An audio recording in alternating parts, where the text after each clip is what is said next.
Yo yo yo! Welcome to week 2 of VivEUcamp. This is another 12 games in total over Saturday and Sunday. 6 games per day, of course. The teams have been shuffled around a bit where possible, unless there's been predefined trios already kind of entering. And yeah, wicked. We've seen the lobby filling up pretty rapidly, so that's looking good. Everything's looking healthy. I'm glad that people are on it straight away, because sometimes you find that with new players they're not too aware of like how this whole thing works. So I'm thankful for that. I'm going to be joined by Kuba and Courageous, at least for the interview portion of the stream, and then we'll just after that we'll be getting to some games. So stay tuned. Yo. Yo. What's up, boys? Yo. Nothing much. All right. So- yeah, what were you going to say, dude? Did you do your intro and everything? Yeah, man. Right, perfect. Do you want to have somebody interviewed? Yeah, sure. Let's do it. Who have we got? Let's get Timmy. Oh, Okay. Timmy, okay. Add little Timmy. Interview section. Go.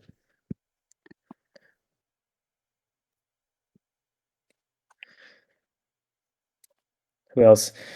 Maybe I can get somebody, because there were some people I'm playing. joining the lobby, so to ask them if they want to be interviewed. Yeah, there were some people playing yesterday Sure. in experience scrims. Maybe we can Oh, ask yeah, one true. of them. Milk Honey. I think it was Milk Honey at Flaxy. Agreed. Interview section. Go.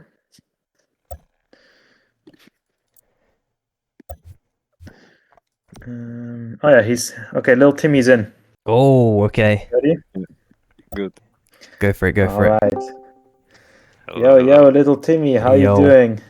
I'm fine. A bit shocked by the news I just got, but What's the news? Go on, tell us. who decided to put 3 Kingpin mains in one team? Wait, which team is that? Biro. Excuse Oh, yeah. me. Oh, Look, man. one thing we got to teach early, to all the newer players is you can't one trick, okay? You got to be forced to play something else as well. Adaptability, Really? right? Little strategy that we take is putting the mains with each other. No, Oh, really? in all seriousness, it's I spent like 2 or 3 hours making all the lobbies and Mhm. trying to get everybody in, and then I was like, this looks good to me. Really? Yeah. I see. I mean, yeah, So, Timmy, how's the new PC treating you then, man? It's not even that new anymore, I imagine. Hey, it's pretty good. Yeah. Okay, good. Yeah, me and you have played a long time ago. I don't know if you remember. Yeah, of course. Okay, yeah, you remember. Good stuff. So, how's things going then? What have you been playing recently? Like any other characters? It's mostly been KP. Only KP. Only KP, Only even since KP. day one, man. Back in the days, you were playing it. But I'm looking at your team here. You have one person that plays Oath, and Looper we didn't have his Missed info. the thing, and he said he only plays Kingpin. But yeah, the other guy said he plays Wukong now as well. But besides that, yeah. Okay. I mean, I did play since today. I played Tetra in warm up, right? Sure. That's about it, though. Oh, But okay. I'm looking at your in the when we rotate, you have you can play Kingpin all you want, because I'm looking at games 4 to 6, and you're playing with a dual main and somebody that plays only DPS. You got some flexibility there, at least for the last 3 Yeah. games. But as you mentioned earlier on, having that adaptability, potentially to it's just swap important. to a couple of different characters, expand the roster just a little bit. It's going to help you out, I think. Here. Mhm. Yeah, Yeah, but especially I had in such a these good games. time today, though. I'm on a 3-win streak. Ooh, it's going to be 4 then, Ooh. right? Surely, this first game at the very least is going to be a win. Yeah, exactly. Yeah, okay, I'll play Tetra first game. You're not doing rock paper No. scissors. We might need like a rock paper scissors live on stream, I think, to decide who gets to play Kingpin. possible. Yeah, it's all Oh, good. It's all good. I'm actually interested. How did you find out about this event, Timmy? From Supervive server. The EU one? Yeah, And what made you want to play in it? because it's fun. I don't know. It's That's about fun. it. It's fun and you wanted to play. Like, it's basically you- playing. It's like better than solo queue, right? Plus, you don't have to wait Mhm. 20 minutes to find a game. Did you play any of the in-houses? Because you did not play last week, right? In houses? No. I mean, I played. I played one day. I think Wednesday. Or what was it? I played for a bit. But with the people on the server, or is this the first time you're playing with anybody on the server? It's Or from the event, the I want to say. I mean, no, I played with them Wednesday, like for 2 games, but that's all. I didn't play anything else. Okay. And did you, because I'm wondering if you already like saw some people that you're looking at, because you know the idea of this first stage is to kind of mingle with everybody and see potential people to create a team with. Because Yeah, well, I'll see today and tomorrow. yeah, okay. Are you at all nervous for today, or as a veteran No. player, you are Why not? would I be nervous? A lot of people we get here in the interview, it's their first time scrimming and they get very nervous. I'm wondering, but Be nervous about Timmy, you what? just not you. you will just carry the aura from the ranked games, and this is gonna be your 4th win. That's it, right? I mean, I'm like the only player that has his own mascot, right? What is it then? What is the mascot? But I can send it in chat. Oh, go on then. Wait. Let me find it. You probably remember it, Mary, maybe. One sec. I'll see if I I can. can't. I can't. Wait, I can't load it. I'm gonna message you in DMs. Sure.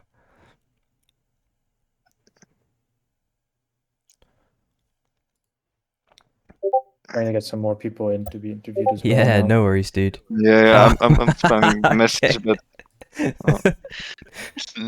I don't know if I can Maya, share that A one, lot but Why not? share it with me on my DM. What's wrong with it? it's fine. It's just a reference to a cartoon. Smile. I'll leave it at that. Boom, we got somebody. All right. We got 2 people actually. Go on then. Let's, Which team are they from? I don't know if they're together. I'm gonna go check actually. Let's drag one in. All right, thank you, little Timmy. I'll drag you out now. Good luck, Yeah, dude. Have a good I'll one. Good luck. Yep, see you. Good luck, Timmy. Yo. Hello. Wow, that's an Yo. entrance. Yeah, yes, it is. Yes, it is. Is this other Catfish guy? Is he on your team? Yes, he is my duo. Then I will drag him down as well. Yeah. Hi, both of you. How you doing? Hello. Yo. Great. We are planning on winning like 7 games this time. 7. Like Seven It's us. only out, 6. 7 out of 6 games. Yes. Yeah, win so hard that the game Wow. just immediately ends on a double win. So that's the plan. Now, if things are gonna go to plan, I don't know, but maybe. Maybe they will. Okay. How are you feeling for today? Like nervous at all, or just chilling? I've seen the competition. It's gonna be a tough crowd, but Yeah, Milkani's team's hella stacked. we'll see. We'll see. No, Does- Kenny's team. uh, Well, who's he playing with today? Flaxy and Greed. Ah, yes. Yeah. the Kind matches of are gonna nuclear. speak for themselves, I'd say. Are they not a team together? Honey, Flaxy, and Greed? Are they I not a don't- trio? To my knowledge, Milkani's not in a team yet. Okay, because yesterday they've played together too. Like we had Oh. some experience scrims, and They are a did trio. play together. Yeah, They in are- the in the they are. document it says they're a Yuri is trio. just- Courageous. Yeah, Ah, exactly. okay. That's Yeah, they right. are. Yeah. Okay. Cool. Yeah. So the match is gonna speak for themselves. Ooh, fine We're talk. gonna try to win, obviously. Mhm. Now, what's gonna happen? I don't know. Do you have a team comp lined up? You guys want to try it? Because you guys did you guys play together Yes, we last did. week as well? Yep. We're running the same set as before. Yeah. I've been What trying are to you guys get this guy's confidence up so he understands when he can punish and not. Nice. So what are you guys running then? What's your team Dual. comp looking like? Jewel shiv. And then Dual the shift. third one is gonna be a surprise for everyone and us. You haven't guessed already with the person. I don't know, we did. Who's but, that like, Pokemon? Okay. we'll find That's out who gonna the be Pokemon surprise. is, you know. Yeah. So, but Got then, the so you guys already decided you guys gonna duo and stick together for the rest of the event, right, or not? Very likely. Did you guys play some in-houses during the week as well? I played. First week, yeah. I've done only like arenas afterwards. I did not have. So time. how quickly did you guys actually become a team? Basically, like what first? The first 100? game or two, second game. Yeah. Something like that. We just, You we did the just Unga Bunga strat last time. Mm-hmm. People were like, well, not people. I mean, someone was saying that we were favorites, whatever. Mhm. But the Unga Bunga didn't work well enough. So this Yeah. time, we are coming with Unga Bunga 2. It's refined. Okay. Well, what other Yes. kind of spices did you add to Unga Bunga to make it version 2? Okay, so what I did is when I pop ult, I don't miss a shot, and It's to hit your shots, man. The rare Yeah, yeah. spice. yeah. And as I just, I don't miss a single dash. I see. No. Okay. Just We'll see play if that's better. gonna work. Yeah. Point and click, exactly. Yeah. That's how just, the newest rule buff or something. Yeah, it's Got really you, good. got you. Wait, Miasum, we were talking actually, right, about Yes. Jewel. We were. Did you do any preparation for today? Did you watch some Charlie Lee or something? I practiced in game and checked some numbers and stuff, but I did not watch replays because I was home like 1.5 hours ago. You So I did did not some have time. practice range. Yeah, not enough, sadly. Because I would have liked to practice more. Mm-hmm. You had Yeah. some We were practice talking- yesterday, right? You were playing Yes. with us. I played the Oh yes. How did that feel yesterday? Actually, How did tell us that- about yesterday. That was So, fun. if anybody for anybody that doesn't know, we had experienced player scrim yesterday, and we needed some more. Like, I think it was 6 people. Like 2 teams didn't show up, so we needed some fillers. And Miasm and his team, and I think Milkani, Greed, and Flaxy, they all showed up. It was just me with 2 randoms, but yeah. Yeah. So how did that feel? So I was terrified at first, but then I realized people were underestimating me because I don't play T1 scrims. So I actually managed to make a few kills. Just a few decent plays here and there, but nothing special. But I wasn't really expecting to place better than top 3 either way. So What do you mean? You're the dual champion, bro. Locking. surely. Were you the only Joe playing yesterday? Possibly. Because no I one think picks Charlie the was champ. actually playing, but he I was think on he was- Shiv. Yeah, he was on Shiv. Yeah. Everyone just playing Oath, so Jewel was kind of unplayable. And Yeah, did you there feel was it? all bishops. Yes, I did. Okay. I I think originally, I think it was a while back that you were saying, "Oh yeah, Joel into Shiv is not that bad." I don't remember if it was you. It was one Joel was saying it, and I was like, wait No. until they play against actual Yeah. oaths." Yeah. I guess you felt It was that me. yesterday. It was, yeah, I did. So I might have to reconsider my options of playing Jewel and change into one different character, and that's it. What are you considering? Yeah. I'm not. Smile. Take it. I mean, you can always I just beat smiled immediately. Oh, God. you can always do the strat that I went for and pick oath yourself. Oath can't really dash the way that Jewel does, so I will sadly have to deny that. He I mean, does okay, get we just dash put you on resets, though. Tetra. Wait, Oath Oath has Oath can dash also get resets? dash with. Yeah, whenever Where? he blocks damage, Oh, he gets his dash cooldown gets reduced by how much Oh. damage he blocks. okay. Didn't know that. Noted. Okay. Yeah, Still, I'm not gonna reconsider that. It's okay. I'll play Jewel. yeah, Whatever happens, happens. good choice. Probably. Good not. choice. No, it's good to see with one. It's a fun choice. Okay. That's about it. Well, I want to say good luck for today. Yeah, Thank you.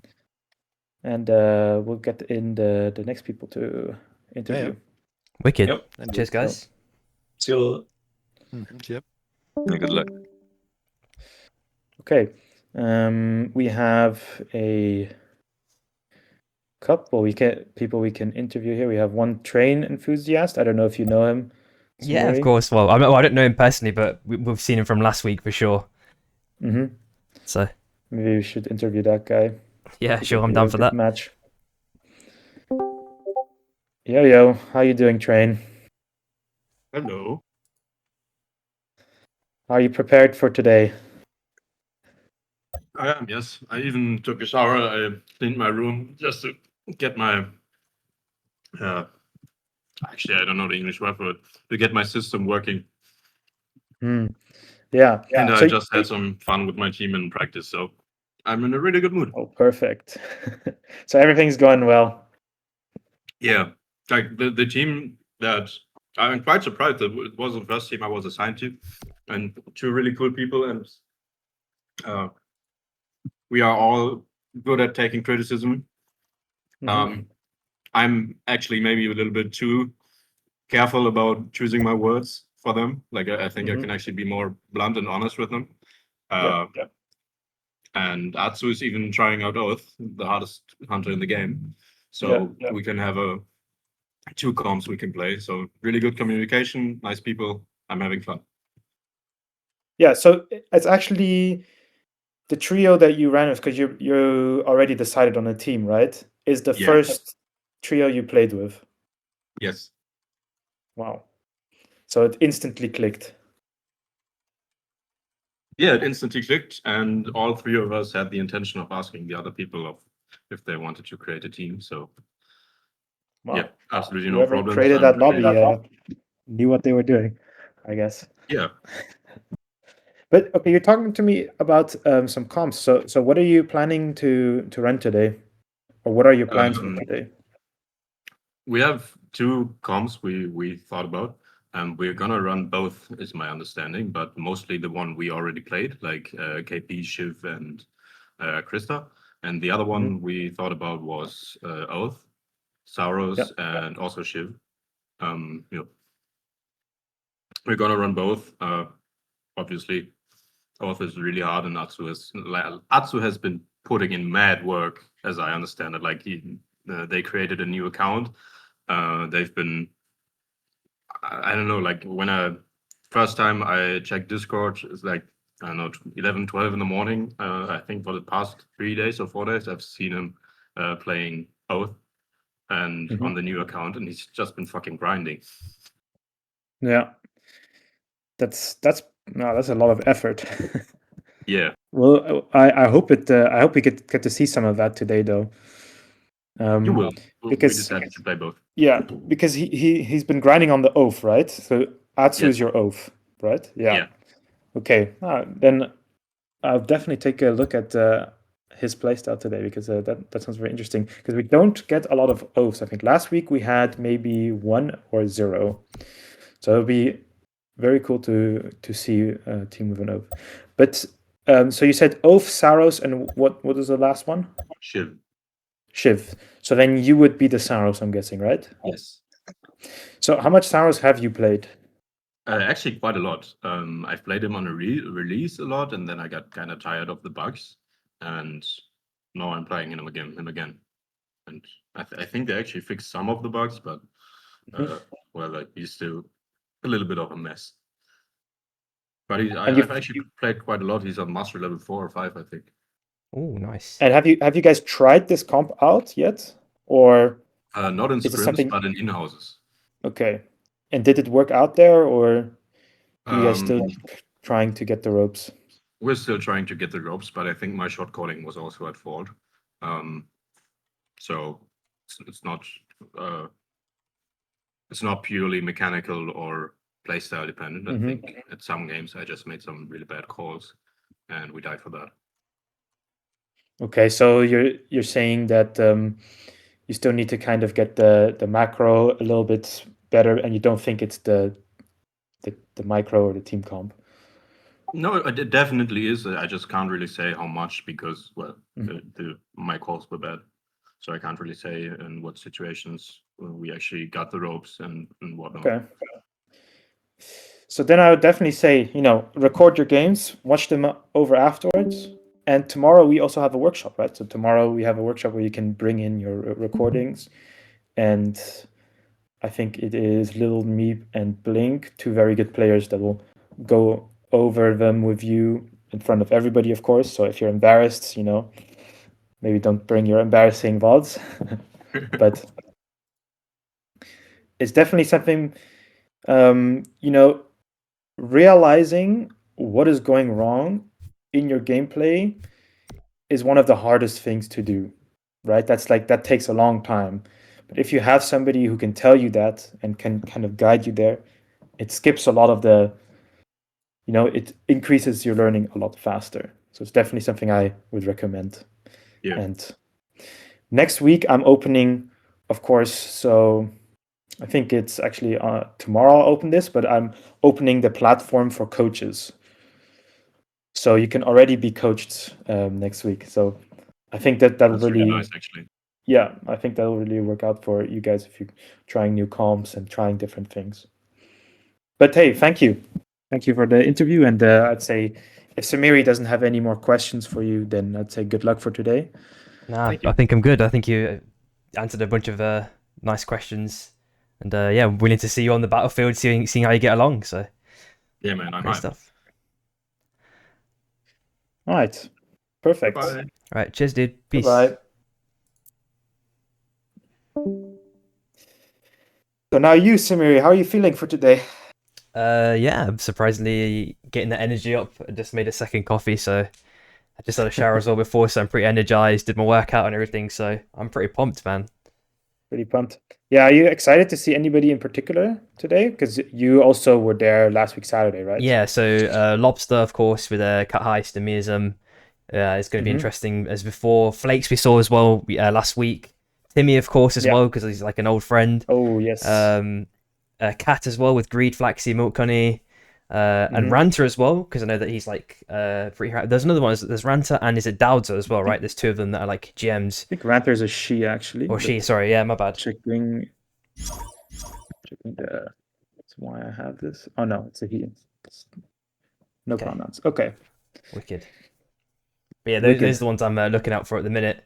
But of course, there's still loads of weeks for people to highlight to show off their talent, and maybe get a little small following that can snowball. Maybe if they make it to tier 1, who knows who out of these teams, there might be scuffles and infighting between teams and new teams form. I'm not really sure, what are the rulings for that one, Courageous, if that does happen during the kind of mingling process.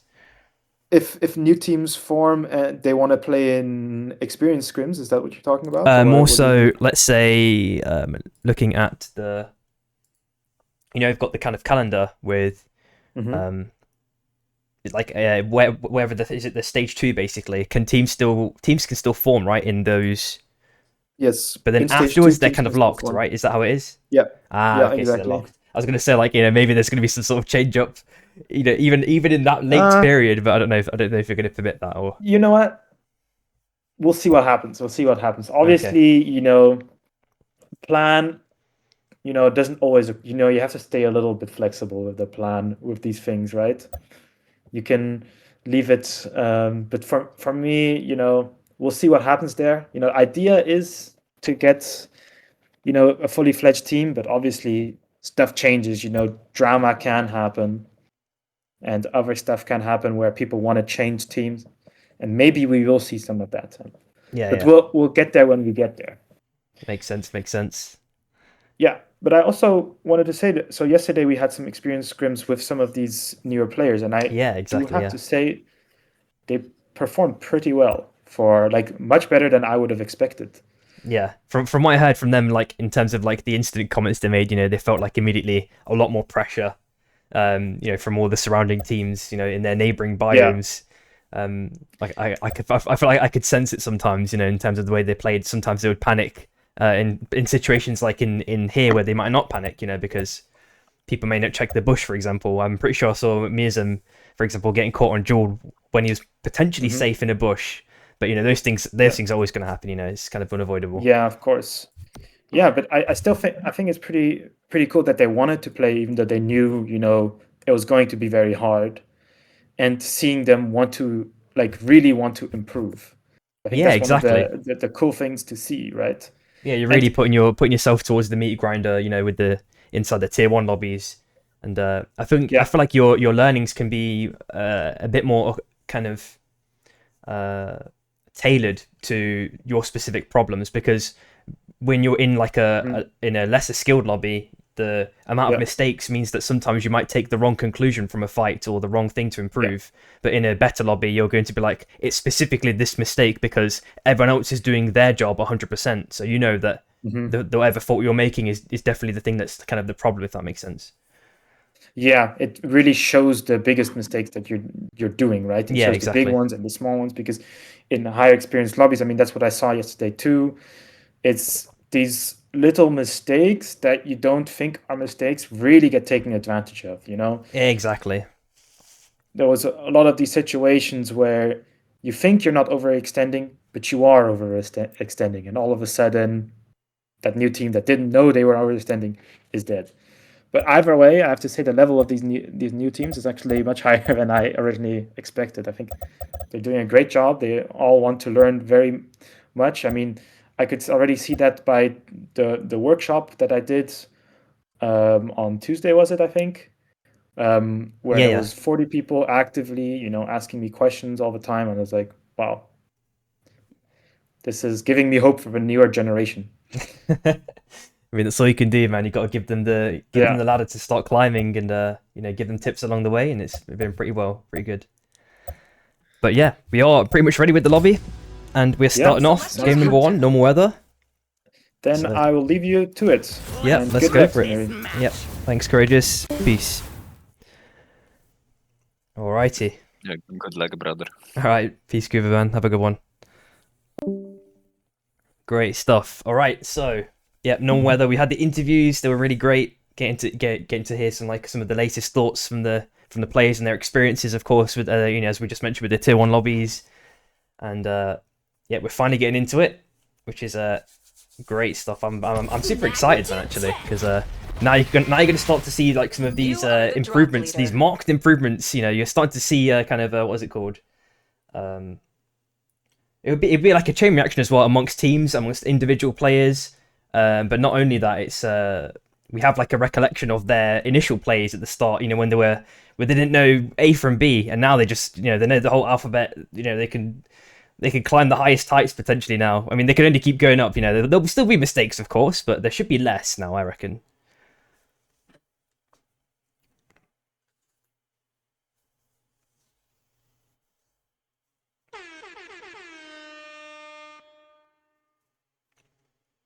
Ooh, look at this comp as well from Hawk.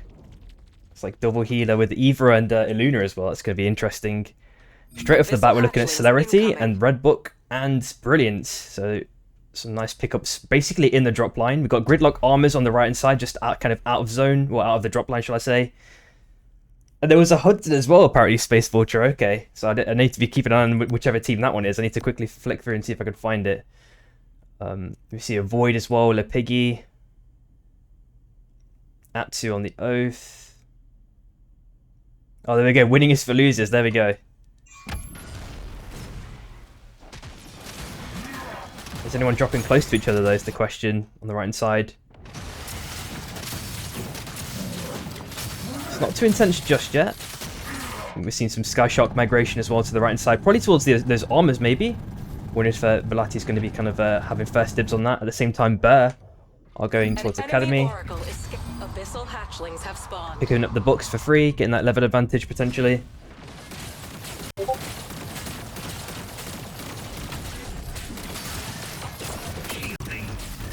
Alright, we are going to be remaking. It is early enough days. One person unfortunately crashed. So... Oops.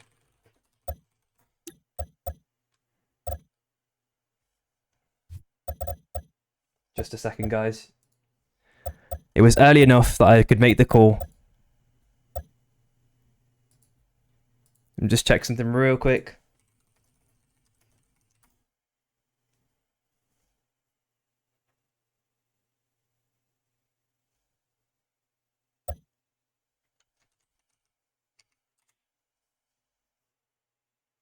Okay, everyone's gonna make the biggest exaggerations, man. I can't believe it.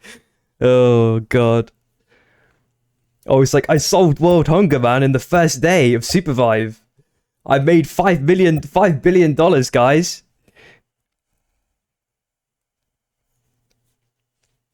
Holy. It feels like these guys have adapted that straight from the tier 1 scene, man. They've been watching this chat specifically. They've honed their messages to be maximum troll. I just need to wait for till I get an okay from the...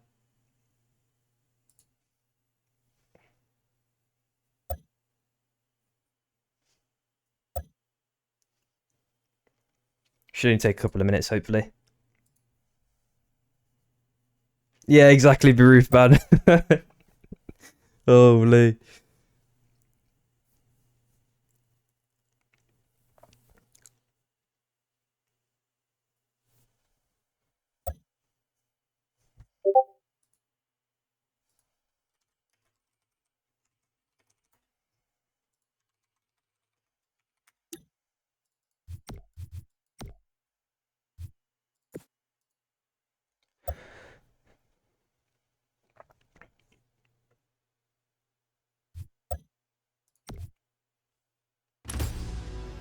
Select your hunter.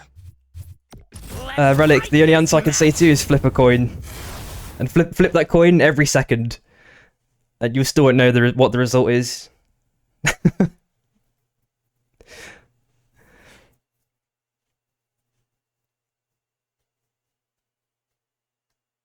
No, Baroof's right though, he's playing every day. You're not wrong, Relic. I feel like the frustrations with the game get the best of him too often. I mean, sometimes it feels like it can be a valid kind of emotional response, but it happens a bit too often, I think, with Revel. You are the drop leader.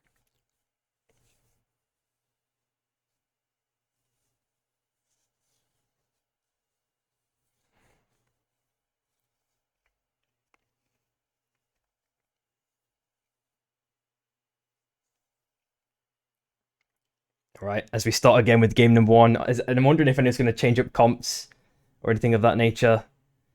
At least this time.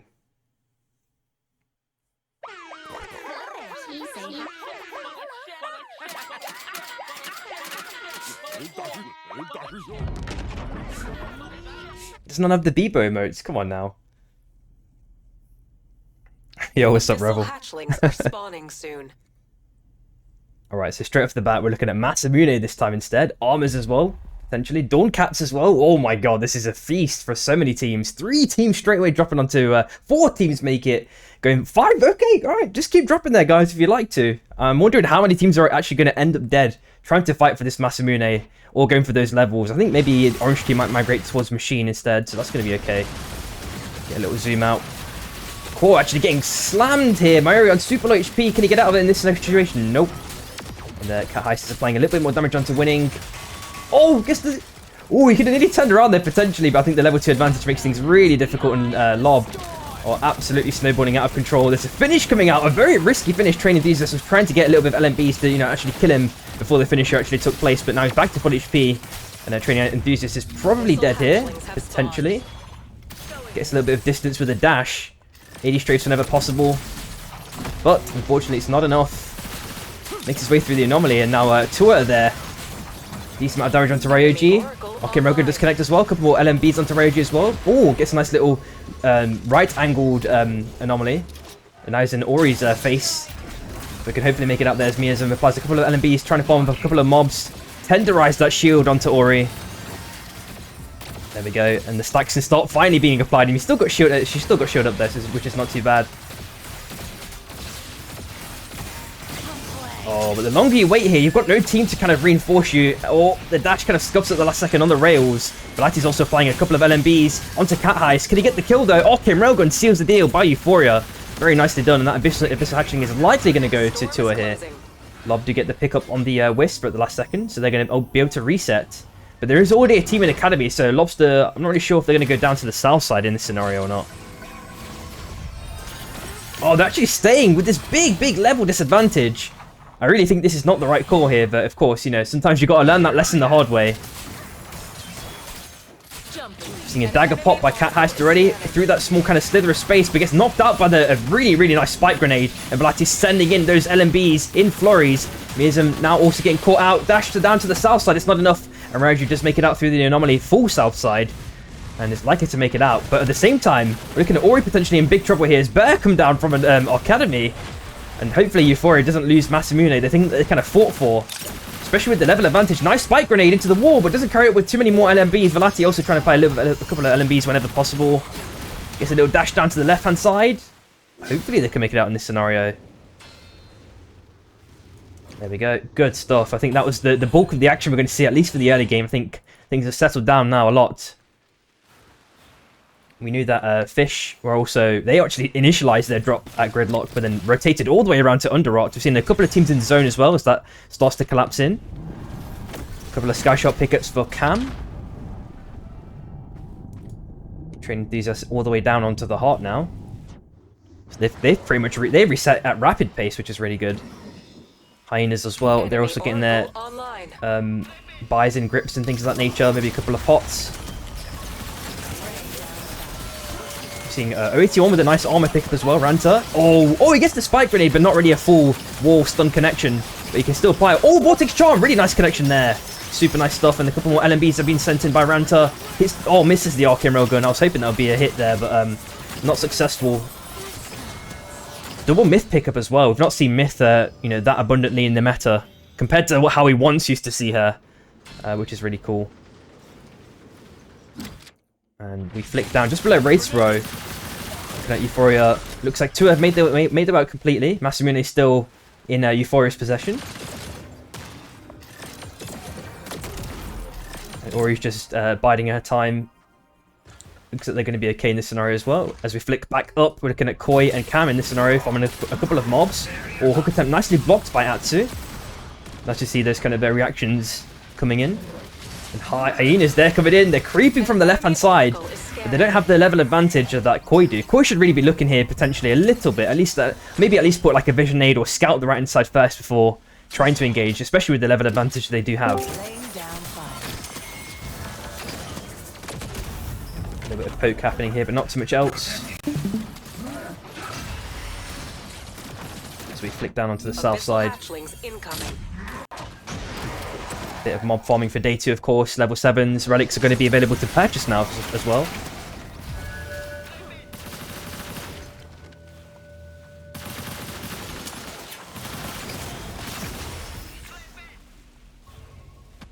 Look up onto the top right-hand side. Let's see what's going on there. Oh, Vunu on his potential last legs. I think Koya completely chased him out. Gets level 8.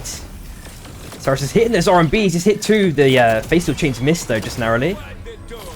Dash up onto the top side of Portal as well to follow it up. Oh, he tried to get a dunk in but was unsuccessful. Abyssal Breaker's also popped. Oh, it gets 1 kill. It's not enough though, unfortunately. That's also 2 outed shortly after as well. Really crazy stuff. 2 teams out in very quick succession. We are looking at Resonating Idol as a potential free pickup for Hyenas as well. On the top side, Atsu is probably going to get Boxers or something along those lines. I'm assuming that's the case. Yep, there we go. On the outskirts, we're looking at Leo as well, just on the kind of outer perimeter zone, getting their final late relic purchases in. Yeah, Myth's available, yeah? There's no bans or anything.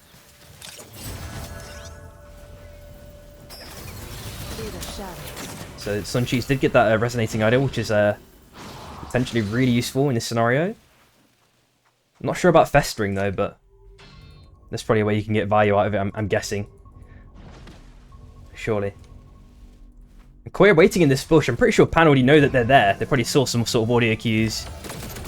Oh, and they get a nice little surprise spike. Atsu couldn't block that one in time. And they actually portal through very aggressively. If Dowd had applied a little dash, he may have been able to cancel Kappagod's ulti at the last second. A nice little Abyssal Breaker. Gets a nice little bit of damage and the stun to buy the rest of the members of Koya a little bit of time. Ideally, there needs to be a full out here, I would reckon. Driver also finds Looper at the same time. It is just Flaxy left for Cat as well, and a spike right at the end. Wow. So how many kills have Bear got then at the minute? Looking at 4 kills, not too bad. Enemy Looking at their Oracle core and is hyenas. scanning. Lobster on the right hand side as well. Sunchi sends a couple of LMBs in, doesn't get too much value. Nice walls drop that last second as well to kind of prevent that buff spike grenade damage. Oh my god, there's going to be an absolute cluster of a fight here, I reckon. Kronos is just waiting for that dash. Goes up to the north side, reunites with his team. Reggie sent it in pretty aggressively here. I'm not sure if you knew that Core was on the left hand side there. Ulti's popped by Rhapsody, but doesn't get too much value.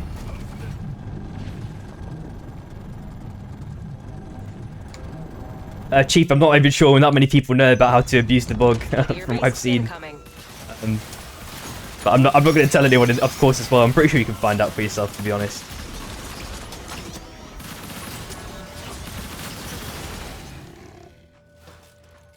Leo slowly walking over towards Finn as well. And Leo have stacked the armors in abundance at the minute. So it's going to be a very, very hard fight should they choose to stay here. Carolus Magnus gets a nice little R&B at the last second. Hopefully he doesn't get spiked in combustion state, but manages to make his way onto the rails. And reunite with the rest of the members of Finn. That should be okay. Meanwhile, Lob, they've taken out 2 members of Core. It's just winning last alive on that Hudson. And that is them outed in quick succession in a very kind of clean, isolated fight. They get 3 kills for free. Nice little squad wipe. We're looking at auto repair and combustion up as souls in about 10 seconds. So we're going to see potentially teams maybe navigating themselves towards the bottom left hand side of the map. A meteor beast has landed. Auto Shum does connect. A nice little bit of damage, which just seems to be poking for the moment. Potentially on the left side we might see a bit of combat here as well, especially for the soul. Seeing a bit of portal cheese. It looks like maybe a full send right at the last second by Burr. LMBs, is it enough? Oh, Lizardo. Oh, it still dies right at the last second. Dalton's on super low HP, but I think Burr have to completely jump ship, go their in separate ways, potentially get the nice little heal up for the last second. That means that they have to stomp the Wisp. Yeah, exactly, Chief, dude. An enemy Oracle is scanning. Looking at this Meteor Beast. It's not got too much health left. Kappa God sent it in very aggressively. Dashes back at the last second. 1 HP is on a Slither. And now he has to pop the Abyssal Breaker to buy a little bit more time for Kappa Gods to get the heals in. I don't know if he's got any more pots, though, in this situation. He popped at least 1 there, or maybe 2 even. Pops the Fusillade as well. Gets a little bit of damage onto Salamander, but it's not enough. Looks like we have to jump ship now. That's not very fortunate for them, but Leo did pick up the soul, so they're looking really, really healthy with this one. Meanwhile, we flick up onto the top side. We're looking at hyenas and fish here. So she's sending it in with he's already used the dash. This is potentially an opportune moment for Fish to send it in really aggressively. The Fusillade and the Chilling Finale has also been popped. And that is iDrive, unfortunately, outed with the Massive Moon Viper Diffuser, on the ground now, up for grabs. And it looks like Hyenas are probably going to stop the pursuit here. But, Bear actually come in. Vortex Charm actually connects. They're only finding 1 target. But nice chain CC there with Lucas on top, following it up. A couple more LMBs as well. Ooh, can Sunchis make it out in this situation? Looks like it's going to be okay. And just below, Kappa Gods is back in the game now, but no armors. I'm going to flick over to the right hand side while they continue their own little mini dance. Cat Ice is also found dead, but he's also probably going to get rapidly rezzed. Han looking okay in this situation, hopefully. Looks like mobs are being farmed up for the day 4. Abyssal hatchlings are spawning soon.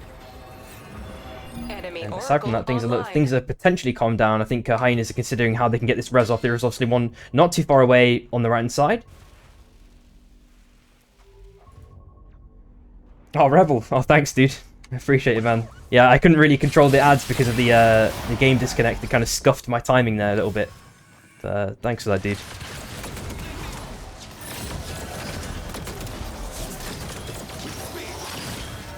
So it looks like this res is going to be pretty much given for free. There's not really much pressure from the left-hand side, ideally. And Fish are just waiting in the bushes patiently. I think they're considering if they should pounce potentially on Burr. Meanwhile, on the bottom right-hand side, Dauda. Oh, he's on his last legs here. As a Saros, he's already used Portal as well. It's going to be very troublesome to get out of this one. Don't think he can make it, but Timmy gets the mega max range hook there. Absolutely chunking Cat High straight off the bat. And a nice ulti as well with the second win onto Ryoji. Miasm sends it in with 1 dash at least. Gets the dunk, and it might spell the end for Miasm. Gets the ulti pop. Goes up to the north-hand side, dashes up as well. Trying to increase that distance, but Finna there, right on his heels. A nice ambitious hook there. I mean, he had the right idea in terms of aiming it, but don't think he had the distance. Carlos Magnus tries to finish him off, but, you know, they can't continue this chase for much longer. There's still a couple of teams surrounding him, so it makes things a bit troublesome. Nice little dunk there as well by Lucas, I'm pretty sure. Gross Lambert on his last legs as well. Can he make it out in this situation? Lizardo, okay, decides not to go for the chase in that event. Oh, gets spiked right at the end, unfortunately. That is Lobster out in 7th place. Gross Lambert does make it onto the ship. How much money? 1.9k, so there's not enough for a crown, unfortunately. On the south side, we're looking at Timmy. He's lost 2 members. He's picked up a Sky Shark. 1 minute 20 left on the crown. He's just picked up another one. So he's just going to circle around. But, you know, looking at the circle, trying to find safe space is going to be potentially quite difficult here. We're looking at, I mean, the bonfire potentially buys him a little bit of space or another angle to kind of escape should he need it. But, you know, obviously, if he goes into the north side, you know, I've got all the information. I can see that Bear are here, which makes things a bit more troublesome. Online.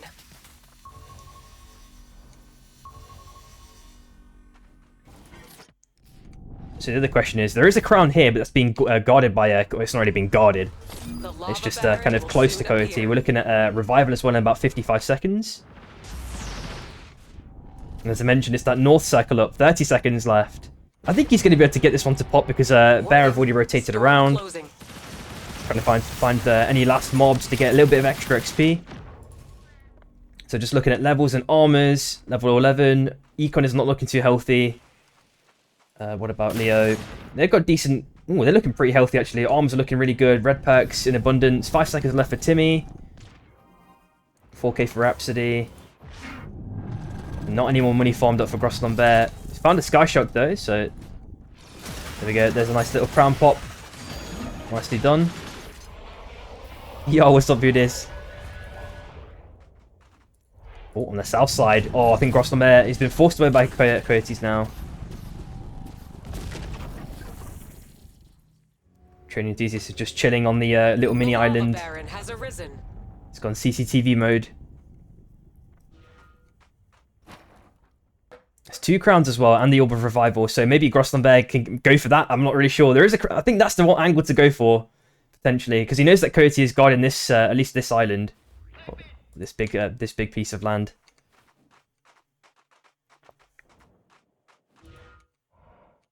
And we've seen this last week as well. Bear typically like to hang on the edge of circle whenever possible. The storm is closing. And in terms of you know who's actually kind of incorporating those principles, those macro principles that we kind of spoke about in the workshops that Courageous put together. You know, like things like the base camp. You know, it seems like Bear don't have one in this scenario. I think Finn did have one. I think they've already packed it actually, so they may be looking healthy. They've got some of those principles in order. Meanwhile, massive fight. Oh my god, Looper got absolutely dunked out. Carolus also dead in very quick succession as well. It is just Timmy last alive. He gets spiked as well. I think his time might be up here. One auto sealed the deal. Unfortunately, that is Finn outed there. 6th place. Well, I guess it's Shark, but I'm just saying the tri-code name. Gross Lambert has managed to, you know, scurry around forever, it feels like. And now he's on going around the right-hand side. But Leo, surely they see this. This is a free kill, surely, but I think they're trying to make sure that he can't ulti out. But now he has been forced to ulti, now into Bear's territory. Or use 1 dash, 2 dashes. Rant is there waiting patiently with open arms. Double ulti send, double second wind.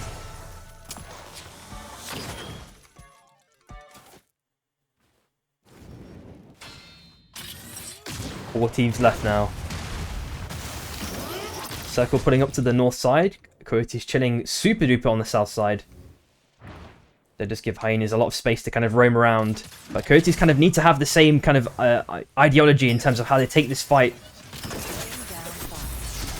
A little bit of circling around here and there. Looks like a Bear have actually rotated up into Capagods. Pops the fuse slot, it's not enough. He actually gets spiked right at the last second. So that's Coyote. Then you have to look for a res now. There is a crown pickup straight away by Train Enthusiast at his feet. And there is a little bit of a lip of space above on the north side, which is straight, you know, Training Enthusiast is already making his way over there. And as I mentioned before, you know, Bear, they're playing that super slow game, edge of circle.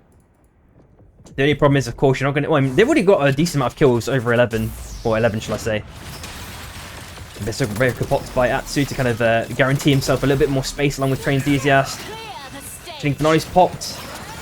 cancel at the last second. Ult knocks away Train Enthusiast just a touch with the second win. Oh, one spike. Atsu also wow. That was a very, very quick ending there. Hyenas with very, very clean execution taking down Coyote. It's just 3 teams left now. Arcane Railguns firing from both sides onto Hyenas. They're dropping the bonfire to maybe get some armor repairs in and to, you know, kind of signify a little bit of space for themselves. Same with the Vortex Charm. It's a similar idea, of course, there. Bear, again, they're rotating around all along. Maybe they're going for a shop, actually, it looks like. Getting some pots or something along those lines. And in respect to kind of territory and space, there's not really much information that Bear actually have at the moment. And they just found Leo again.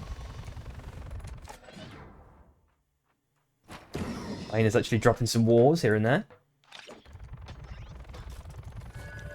But at the minute, there's no posturing or mind games. People are just patiently waiting for that potentially the next circle it bursts like before they can actually make some sort of decisive action. And there we go. It looks like Hyenas, they've got the high roll in terms of zone pull, which makes their life super easy. They destroyed a nice little ward there at the last second as well. I mean, they got shops in abundance. They've got crown. How are they for armors as well? Blue armors, Masamune, Refractor. Idle for Sunchi still.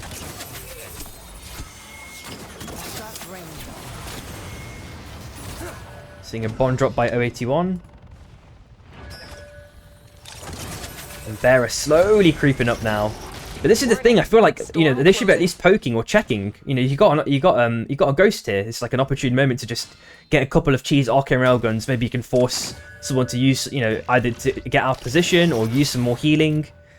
It's like free economy, I feel like. But Bear are definitely going to have to make some sort of important decision here. Definitely a macro-focused decision about how they rotate in, because they're going to be fighting against someone else's territory, of course.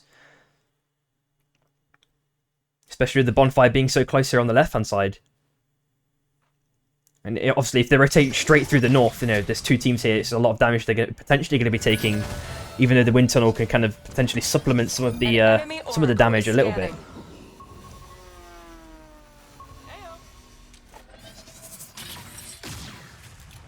Oh, and there's a nuke drop by Rhapsody. Very nicely done. That means that Leo have no bonfire anymore. Fair actually drops an E-Pack to ensure he doesn't get spiked there at the last second, which is a nice little measured play. And Leo potentially... Oh, nice Vortex Charm as well. Right at the last second. Viperis hitting them. Nice chilling for Nine to buy himself a bit of time, but Rhapsody is already found dead. Kronos and Sunchi's with no armor left. Salamander selling it in with the ulti. Really nice stuff with the Viridios Fury. And Hyenas are now, you know, really finding it really troublesome to potentially recover from this one. Lucas, always also on super low HP, but getting healed up rapidly by Varapero. Vortex Charm just catches out Salamander at the last second. Kronos does pick up a crown as well. And Leo now potentially have free pickings. You know, hearing these audio cues, Bear should ideally be jumping on this opportunity. But they are playing very, very patiently. Oh, nice Vortex Charm again! But I don't think they can really capitalize with too much more here. Sunchi's tries to send it on to Salamander. I think this might be the end for Sunchi's. Unfortunately, that's the end for Hyenas as well, of course. Altered third place in this scenario. Just 2 teams left, of course. Lizardo, can he make it through? Arcane Railgun plus the Fury. Super clean play. Vipero sending a couple of mini LMBs onto 081. Nice little Tetris done by Lucas. Finds Ranta dead. There we go. They got Lizardo back up. Killed 081. Oh! Oh, really nicely done by Lucas there. Took a page out of Cookie's book, it felt like. But Bear have lost 2 members. Oh, Lizardo, he could have probably just stuck the rest potentially in that scenario. Instead, he goes for the Wisp. Spike Grenade, let's get a double man stun. Can he take out Ranta? Come on, surely. With the Tetris stun as well. Oh, they're going to turn it around. Couple more LMBs. Lucas is super low HP. Lizardo's going for the stick as well to guarantee that, you know, all members come back in real quick succession. Oh, man, this is such a nice play. Right at the last second, that quick turnaround, getting that stick onto Lucas was instrumental in that win there for Bear. And that leaves them with, what, 17 kills or something along those lines. Insanity. Like, Relic, bro, if he did not get the res off onto Lucas, I think it would have went really pear-shaped. But that just turned it around, dude. Holy. Really good stuff. You know, they were playing super slow and cautiously, but then, you know, they made up for it in droves right at the end with that last fight. Damn.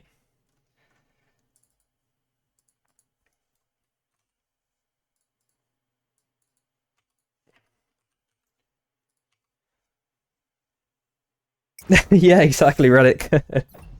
Alright, I'm just going to change the Storm Shift real quick. There we go. And I think we are good to go.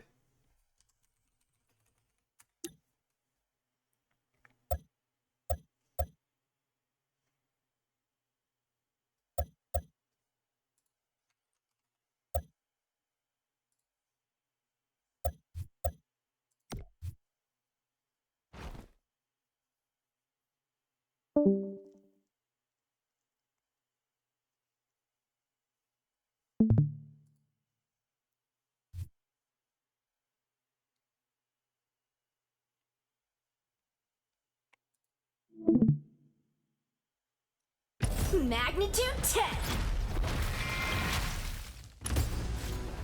Select. Let's light this match!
Abyssal hatchlings incoming.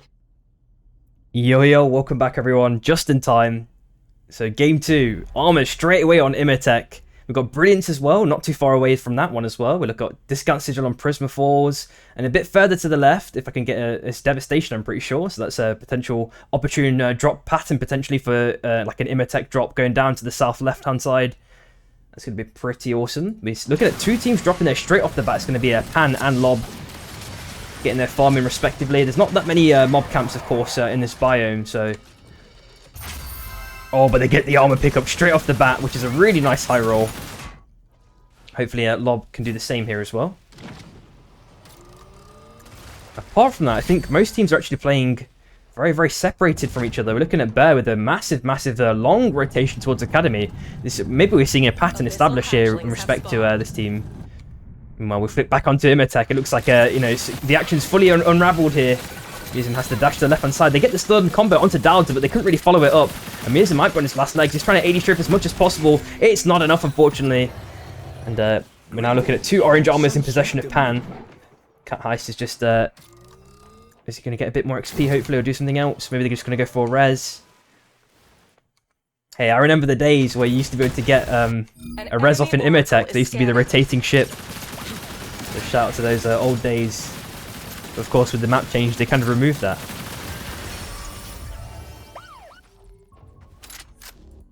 We flick over to a race row. Rebel, you found the flags. I don't think I've removed them from, what was it called? When we had the kind of worldwide tournament thingy. Nice little knock away at the last second onto Ransom, but doesn't get any stun connection. Applies a load of continuous LMBs and an Arcane Railgun onto Tua. And there's a massive aggressive dash follow-up by Leo. Hopefully they could do a little bit more here. Ori, oh, he's got the shield broken. This might be the end now. Oh, there's no way you're making it out of this one. Ori is the sacrificial lamb in this scenario, and Tua have to jump ship completely. There are obviously an abundance of reses in basically every direction, which should make things pretty easy. It looks like Lobster actually maybe overstayed their welcome here as well, potentially. Oh, the Arcane Railgun. If it was a little bit longer, would have got that connection, I reckon, onto Cat Heist. But they're still down a member, only level 2. They kind of really need to get that res up as soon as possible. The longer they kind of dilly-dally, the worse things can potentially become, because, you know, we do see Hyenas on the top side as well. They've taken the majority of mob camps. Enemy Oracle online. Maybe a little late shop here from Cat Heist. And aside from that, Ryuji maybe going for a train res. Oh, scuffed it. It was caught in 4K. Hey, what can I say, man? There's not too long for another train there, so it's not too bad. Looking at Air Blaster and GA as well for potential grabs in this vault. So Cam might be able to get a little bit of a mini snowball off that one. We're looking at Tua as well. They're just Sky Shark rotating all over the place from inside the zone. After that initial fight that they kind of lost. But I'm liking it though. Everyone's got their kind of their macro pretty much in order in terms of, you know, how they want to calculate, how they want to take risks, and things of that nature. No one is dying like straight off the bat, like full dying, which is really good.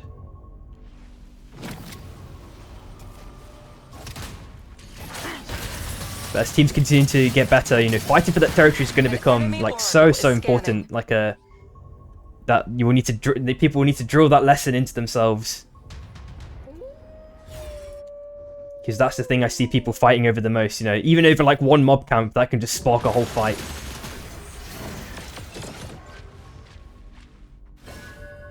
To slowly walking up onto Coyotes, but there is a couple of ghosts as well. Coyotes maybe have free dibs over these ones. Yep, they're going to get them. Not enough for a level 7. Oh, that hook nearly connected by Velati there. That would have been super nice. Just to the right of that, we're looking at a bear. They've got the level 7 advantage as well. Coyotes need to be very, very careful about how they play this one, especially with the level of disadvantage. On the left-hand side, looking at Finn as well. They kind of slowly creeped over, but then they kind of decided against anything more than that. Meanwhile, on the heart as well, there's 3 teams potentially having a little dance. Kama in the center of this sandwich. Flaxy's considering if he can get a nice Vortex Charm here, and same with Milk Honey with his hook. But I think they're going to go for a kind of a really long circle around potentially to kind of force Cam into the most awkward position possible. That would probably be the best macro play in this scenario. Oh, but Bruno just get caught out. Monster hook with the stun. Absolute CC chain combo. Really nicely performed by Cat. And the question is, can they follow up and get another pickup here? The dunk onto Black Lamb. When it's not the Black Lamb, that's the sacrificial lamb. Yeah, you know, had that joke in the book. I had to say it, man. Storm tightening. And hyenas are getting their buys in now from the Kobo shop. Hopefully bears can do the same. There is a shop not too far away from them, so not bad.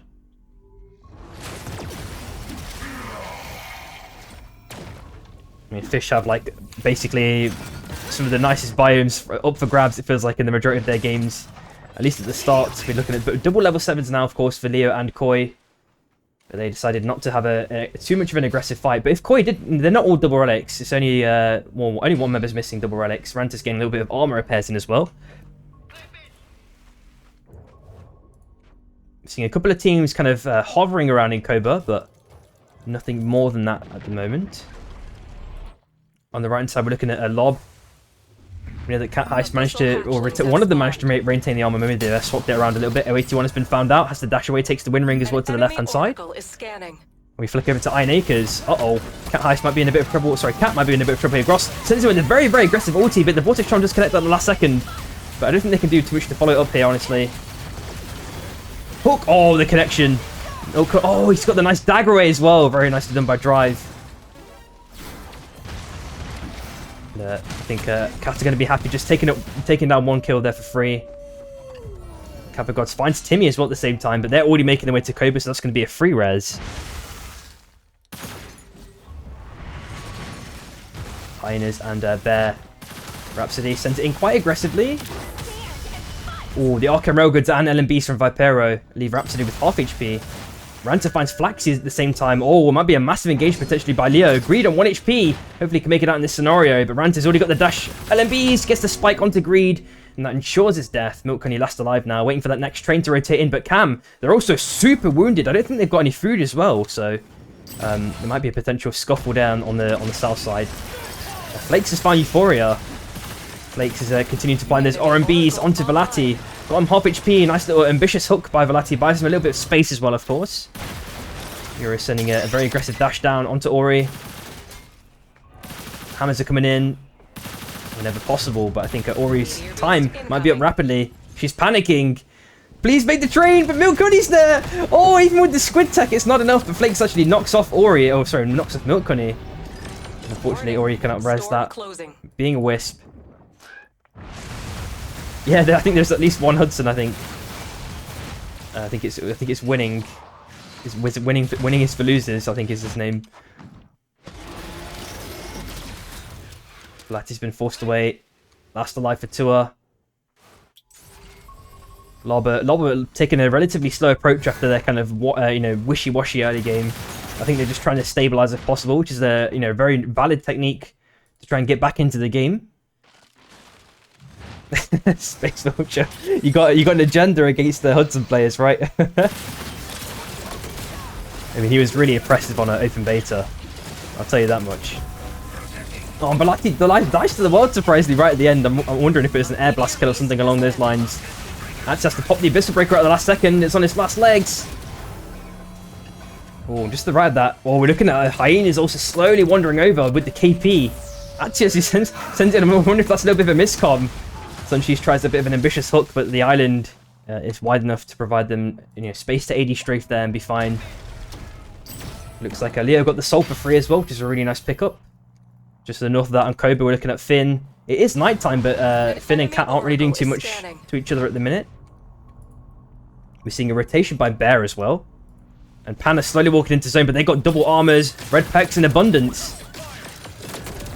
But they got Dowd with the R&B poke, especially in this scenario. Oh, but the backwards hook behind them! Trepper just managed to dash away. Vunu is on his last legs. Can he make it out of this one? Oh, Rogan actually gets a spike. It's just Black Lamb last alive now. In the blink of an eye, man. Oh my god, this action is just way too rapid. Oh, Suncheese actually finds himself... Oh no, he's actually okay in this scenario. Oh, nice little dunk onto Milk Honey. Oh, Greed. Flaxy with a really nice ulti. They get the hook back. Oh, Milk Honey with a nice ambitious hook. It was really pretty close there. But of course, with both these teams having Zephs, these fights are going to be extended.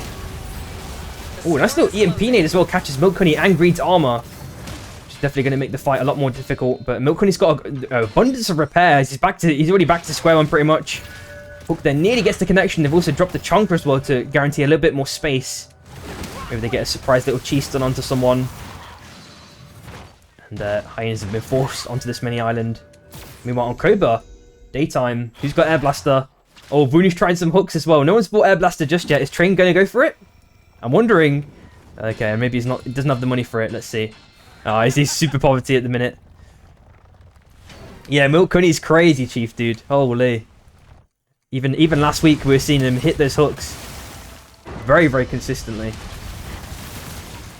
I mean, that one was defensive, okay? I'm sure it was. Oh, but the nuke drop with the slam. Chain CC. Who's going to die to the nuke? Greed. Okay, he gets the AD strafing just in time. Milk Honey gets the slam. Actually takes down Lucas. Nice follow-up by Greed to get with the dunk as well. Another defensive hook by Milk. Everything's planned, man. They're teasing us. Oh, they send it back in aggressively. This time it's going to be Koi and Cat this time on the north side.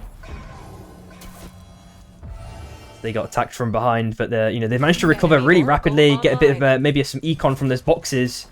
Yeah, they're looking relatively healthy in econ. Oh, Milk Honey, he's trying to get those hooks in. Super max rage bonds. Dropping really low down in the abyss just to try and get something in. Kama temporarily split here as well, level 9s. They're actually super under-leveled if you compare them to Core, level 12. They're going to be quite careful about this, and they're obviously really spread out, and they've had to, they paid the price for that, so I think it was a 1-for-1 exchange. But Kaiser is now dead. Vunu is now in Finn's territory just for a second. Oh, Lupa does get the hook. The dunk, chain CC. There it goes. Vunu is found dead. And to the top left, Cat are also immediately outed by Hyenas as well. Cam are outed shortly afterwards. We know that Vunu and Kaiser had died. We're looking at Emorius in about 35 seconds. This might be a free grabs for Pan here. They've got 3 kills. Armors they've maintained throughout the whole game. Korra on the slightly lower ground, of course, because of the stairs, but there's still ample opportunity for them to get some sort of outplay here against these over-armored and over-leveled teams. On the right-hand side, I'm wondering what Leo's kind of macro strategy is going to be now. They know that Emorius is spawning. They've got the bonfire on the north side. They've not actually popped the scan yet either, which would be ideal for them, unless they've already scanned from another source, potentially. This is getting a little bit of LMBs in here and there. We know that they had that rough early game, but they've, played it the slow and stable one. Oh, we're seeing a nice little TP play by Koi to circle around. We know they're also under level 8s and 9s versus 11s and 12s we're seeing from the rest of the teams. Kappa got to get spiked, unfortunately, there. But Atsu provides... Oh my god, the Abyssal Breaker was super clean. Oh, if he did the full combo, I think that might be something that like Baruch or someone else can teach these Oath players. He might have been able to do so much Enemy damage there. Oracle is scanning. Oh, but the stun comes in onto Grosslin Bear. Gets the 2-man with the follow-up. And the Piggy's now last alive. It's one of those kind of things with Illuna players, especially. If one of your teammates gets hit by it, you're gonna sometimes you might just have to die for it. Because if you stand next to your team, they may also die for it too, right? Salamandra sends it in with a couple of LMBs. Mario and super low HP. Okay, managed to get a couple of heals at the last second. Oh, double spike. Ranta just found a little pocket of space on the left-hand side, but Pan can keep applying pressure. Mario is surely dead. Nice little spike there at the end. That does take down Core. Unfortunately, 6th place, just below, beneath them. Was it 7th actually? 7th and 6th. There we go. My brain has realigned with the game. 55 seconds left for... Oh, I think it's going to... I don't know if I had red key there. 50 seconds left either way for his crown. Oh, Ranta unfortunately does get spiked. That is Leo out at 5th place. Nice little couple of red pack pickups. How are Bear doing now for kills? Oh, wow. They've got 10 already. I'm really liking their playstyle, man. 30 seconds left. Pops the ulti. Gets 1 at least, but the stun comes in. Oh, he pops the stasis. Oh, that's so unfortunate. That is a Fish outed, unfortunately. 4th place. Just 3 teams left now. Circle Pool is favouring Bear again. Pan is shooting on the bottom right-hand side. Oracle online. Was that an anywhere but here back? That was a crazy one. Miazum is potentially on his last legs. So now with the second win, Lizardo is going super aggro. Actually drops the E-plat, and that does guarantee that Miazum is dead. And Cat Heist and Ryuji now need to go maybe look for a crown. There's a crown on the right-hand side they can get for free. I wonder if they see that. They've got the money to actually buy one, though, if they wanted to. They've got an option to kind of choose here. Of course, with it being bullet trains, they've got to be a bit more cautious about, you know, kind of those little pockets of space in this kind of engine section. To not die to it, of course. And how many kills do Pan have as well now? They're at 6 kills, but, you know, as I mentioned before, they've maintained the armor throughout the whole game. And I feel like they've won any scuffles that they've been involved in. For the most part, so they, you know... Oh, the double nuke in both directions. Oh, and Pan go for a Saros rotate here. Ooh, Cat Heist. Oh no. Le mec gentil does die, unfortunately.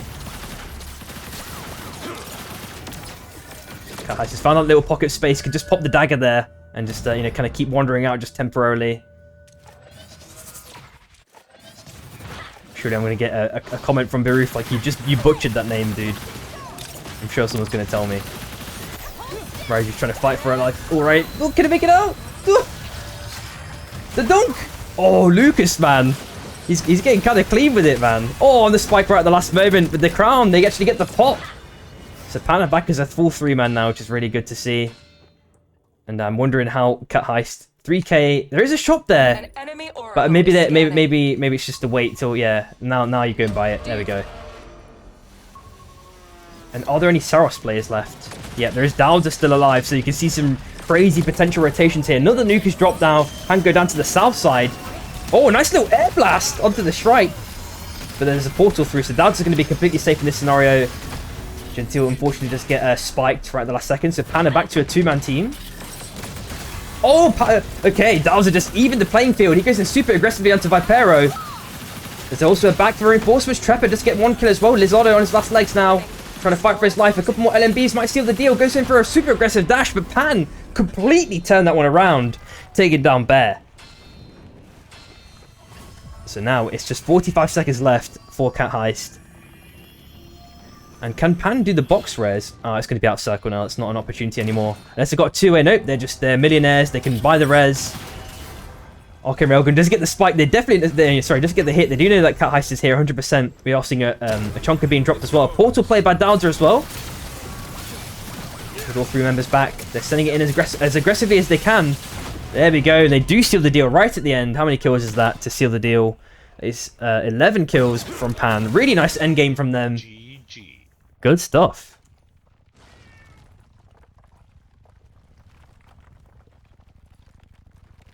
It's one of those situations when you just find the opportune moment to get the spike, level the playing field. because it was looking shaky for Doubtzer, man, on the south side, and he just flipped it with the spike. Trepper was there, insta-backed. It's good to see the the players kind of reinforcing a good play. No, he's there. He's instantly backing straight away. You don't want any hesitation in those sorts of scenarios.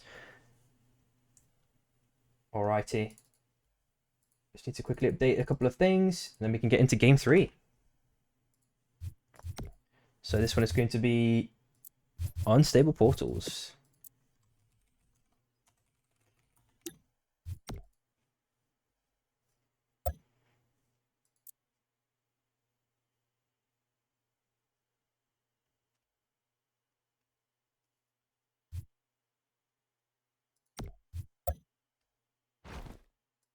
It's all good, Miasm.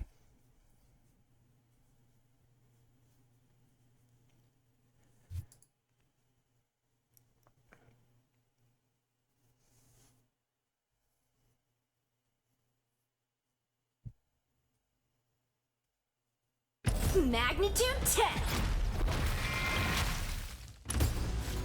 10. Select your hut. Let's light this match.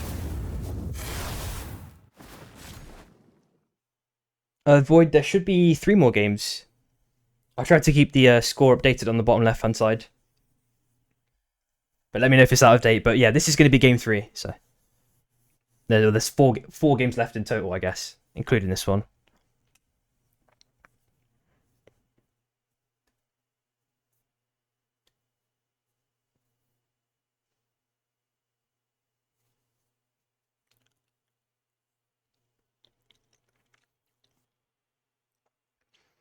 I think straight off the bat, like, for me, Lucas I feel like his squid play is so improved on the Tetra. Like, to me, he's been like the MVP for me, at least through these 2 games.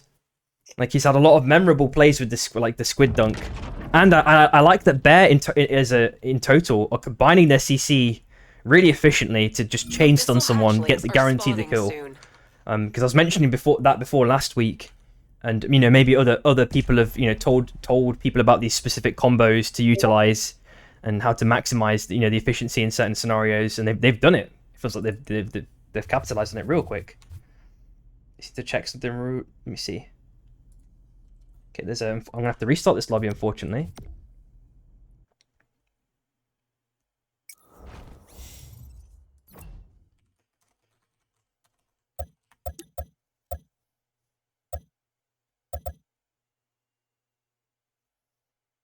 It's fine, Sun Cheese.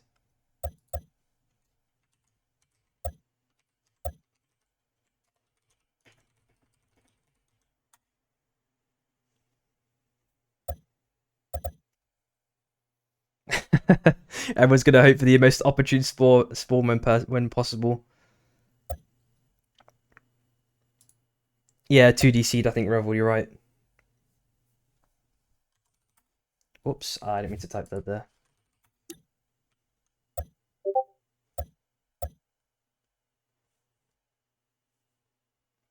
It's fine. Technical issues do happen. It's all good, guys.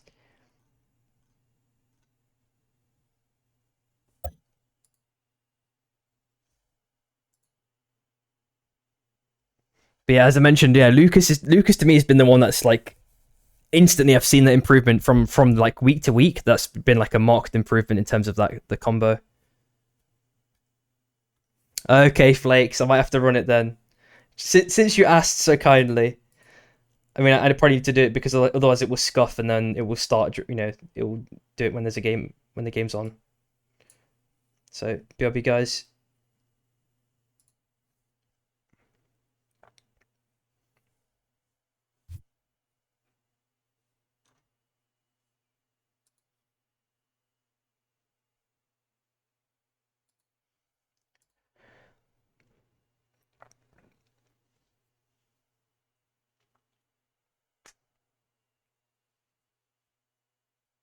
Who else have I been seen good improvements in?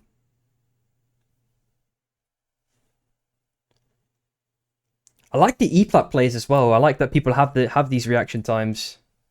Just waiting for one member. I think Black Lamb will hopefully be back in a couple of minutes.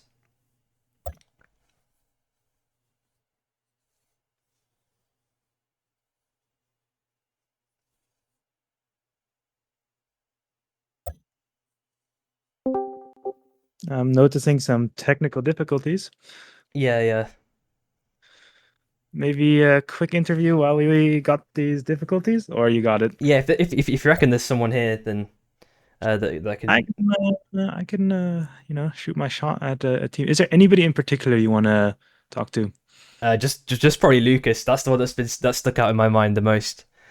Okay, I'll go there now. Yeah, sure. I'll go drag him.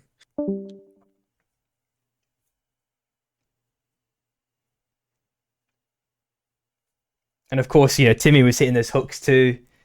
That was really nice to see him back in his form again. Welcome back, everyone. There's just a couple of technical difficulties. Hey. Yo, welcome back. Looks like he said he will join. Awesome. I'm just waiting on him here. Does he play? Tetra. Tetra. Okay, here he is right now. All right, awesome. Yo, Hi, what's Lucas. up, dude? Hello, everything's great. How are you? Yeah. All right. So, who's been teaching you Tetra? Surely there's been someone who's been coaching you at least a little bit. Coaching me? Yeah. No. Oh. I have literally just played a lot. And, Okay. well, I have had a coach, not a direct coach. It's someone I played Brawl in a few warm-ups to get to know the characters, and another Tetra player kicked Sure. my ass, and I copied him. Oh, okay. Wait, who is the person then? I don't know him. I Oh. didn't read the name. It's a mysterious figure, let's just say. Yes. Okay. But all I was gonna say is that, like, yeah, I feel like I'm seeing like a marked improvement since the last week in terms of like the squid combo on Tetra. Well, thank you. Yes. It's really nice to see. Yeah. I feel I can use it much more properly now. Yeah, exactly. I just wanted to give you your props right now, man, and just keep going on. I want to see you keep doing even more insane plays, nice comboing with your team, good CC chains.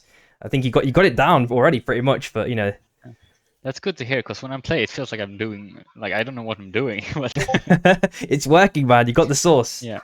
Next step is at least get the spikes. Get the spikes down, because I'm terrible at them. Like, I miss constantly.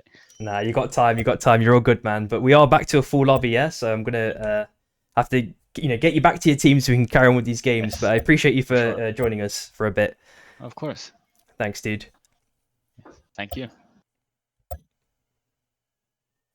All right, cheers, Courageous. We are looking good here. Then good luck. Cheers, dude. Yo, sub Cookies, sub Cat Heist, sub Lizardo.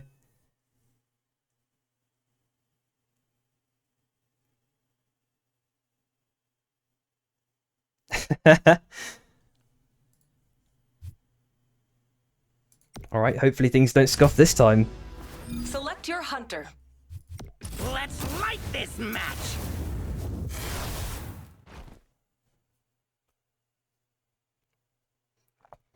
And thanks to everyone who's followed over the past like week or so, there's just so many names to list out. I'd be here forever, and I'm trying to conserve my voice for at least 4 more games of casting. So, thank you, everyone.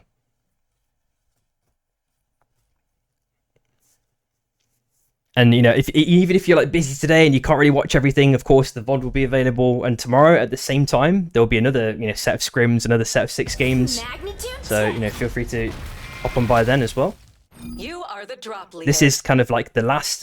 Well, today and tomorrow will be the last days for stage 1 exclusively, and then next week onwards, I think for 2 weeks, will be like the teams forming stage. So that's where you're going to see some kind of more concrete rosters start to form. And hopefully some rivalries, man. I feel like you need that. You need it. It just comes with the territory, right? If you're in a competitive scene. Who's the best KP in this specific lobby? Who's the best Tetra? Oh, is someone griefing someone? Is someone following someone? These habits just form. Or someone might just, take something the wrong way. Oh, someone just stole my mob. Oh, I'm gonna kill that guy. That's just how rivalries form, man. It's the nature of the game. Abyssal hatchlings incoming. I'm waiting for that, man. That's gonna be incredible to see.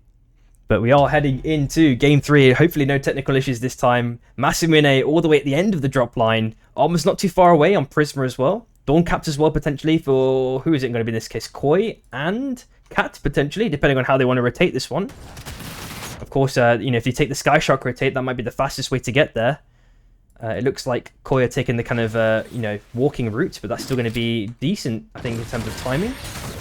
We've got 2 teams potentially dropping for the coin pile on the grind on the south side. Right at the bottom, we're looking at Tua. But again, teams are, healthily dispersing, I'd say, for the most part. Well, I say that, just above on grind. We've got Pan and Lob very, very close to each other. Abyssal hatchlings have spawned. But it looks like the coin pile is going to go to Pan in this scenario. And I'm going to flick up. Kind of in the center-ish aspect of the map. Guardian is being fought over between Finn and Fish. Me on the Tetra now instead of the KP. So they're kind of rotating it around a bit to try and get a bit of a even distribution of playtime on that KP, of course, as we mentioned before. In those early interviews with that team, there's like 2 KP players. So, but Masamune is going to go to Tua for free. Nice little mini snowball for them. And yeah, it's definitely the scenario that they love going towards Academy straight away, and the drop lines favoured them at least as well. They've been trying to culture the algorithm so that the drop line always favours them. I know what they're doing. They crash someone else's computer, and then the drop line favours them on the next one, right? Surely, that's how it works. Right, with it being in stable forces as well, of course, there's going to be potentially unconventional rotations that teams have to pay attention to. So, straight away looking at Sky Rats as well, going towards Wraiths. I can open up some opportunities or close some as well. You've got to be careful. This obviously increases the value of scan grenades because you get to potentially kind of scout a different part of the scenario, different part of the map. Yeah, one day, Luca, man, one day.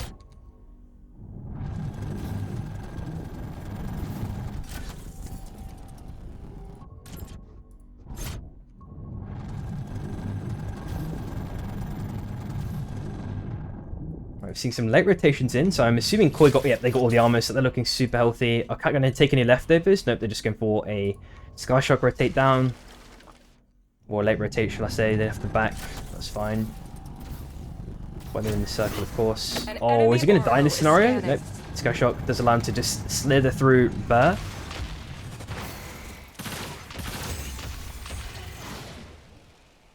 What are you laughing at, Revel? Oh dear. We are seeing Winning again on the Hudson as well. I reckon if they had an Oath, that might be cool if they could run Oath in this comp somehow. And just have like Flakes and Winning just perma poking. It's like Protect the President's comp. Plural, of course.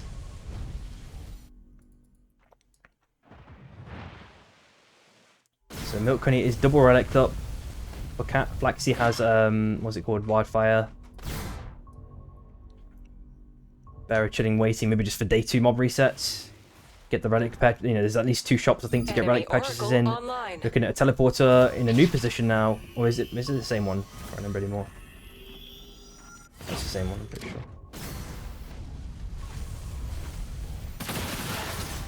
Look, when he tries a hook, but it's unsuccessful. Couple of LMB setting back Flaxy in both directions, but has to jump back to his team at the last second. Arcane Roga misses. They are wandering around the portal just for a split second.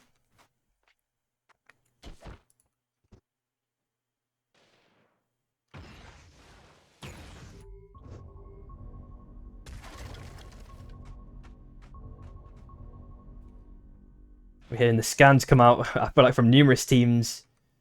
Fish have a pretty good good knowledge of what's going on with respect to teams' positions. Day 2 has arrived now, so all the teams are farming up mobs whenever possible. Abyssal hatchlings are spawning soon.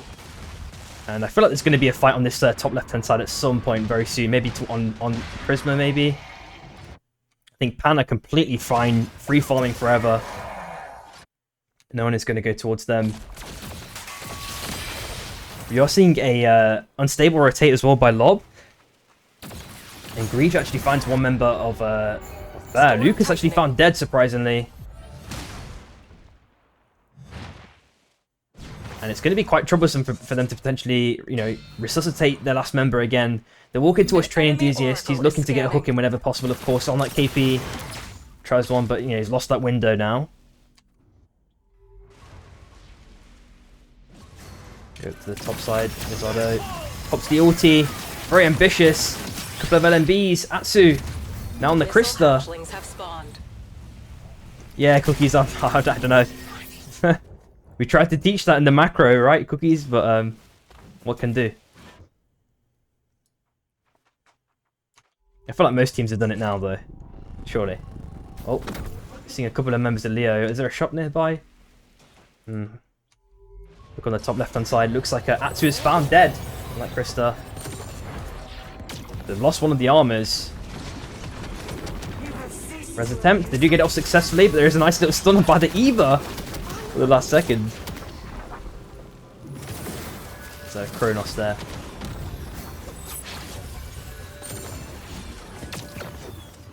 Yeah, exactly. You just make do with whatever you find in the vault, right? At least to begin with. Sometimes you high roll, like you god roll. Oh, Cookies is giving props to the comp XD. I was saying that at the start. They had, I think, they were running like Illuna Eva. Oh, gets the hook! The chain CC, really nicely done by Cat. Fish have lost one member to the left of it. I just had an ulti there by Rhapsody. Cover Gods on his last leg. He's got the dagger down to the right hand side, but now he's in Cat's territory. Surely he can't make it. Oh, he gets the bonus, but it's not enough, and it is just Atsu now on the right hand side in trouble here. Train Enthusiast is not going to last too much longer here, I reckon.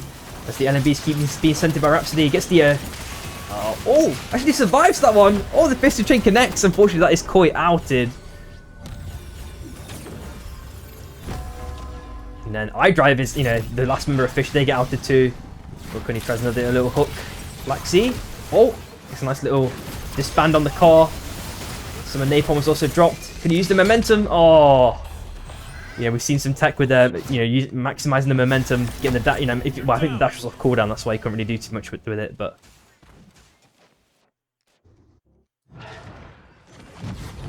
Meteor Beast incoming.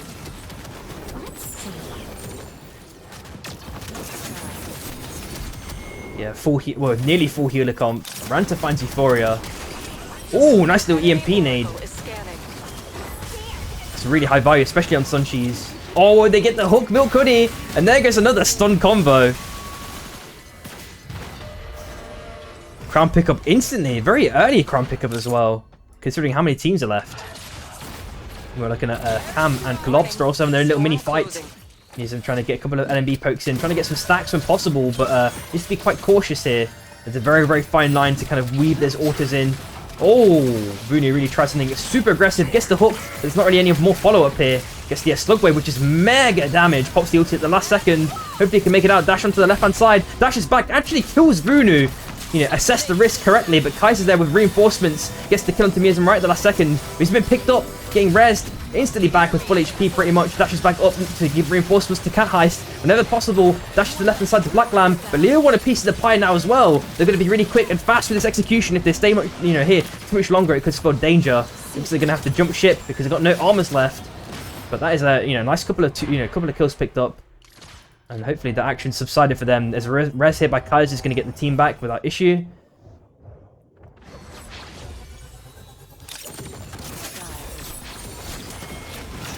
Enemy Oracle online.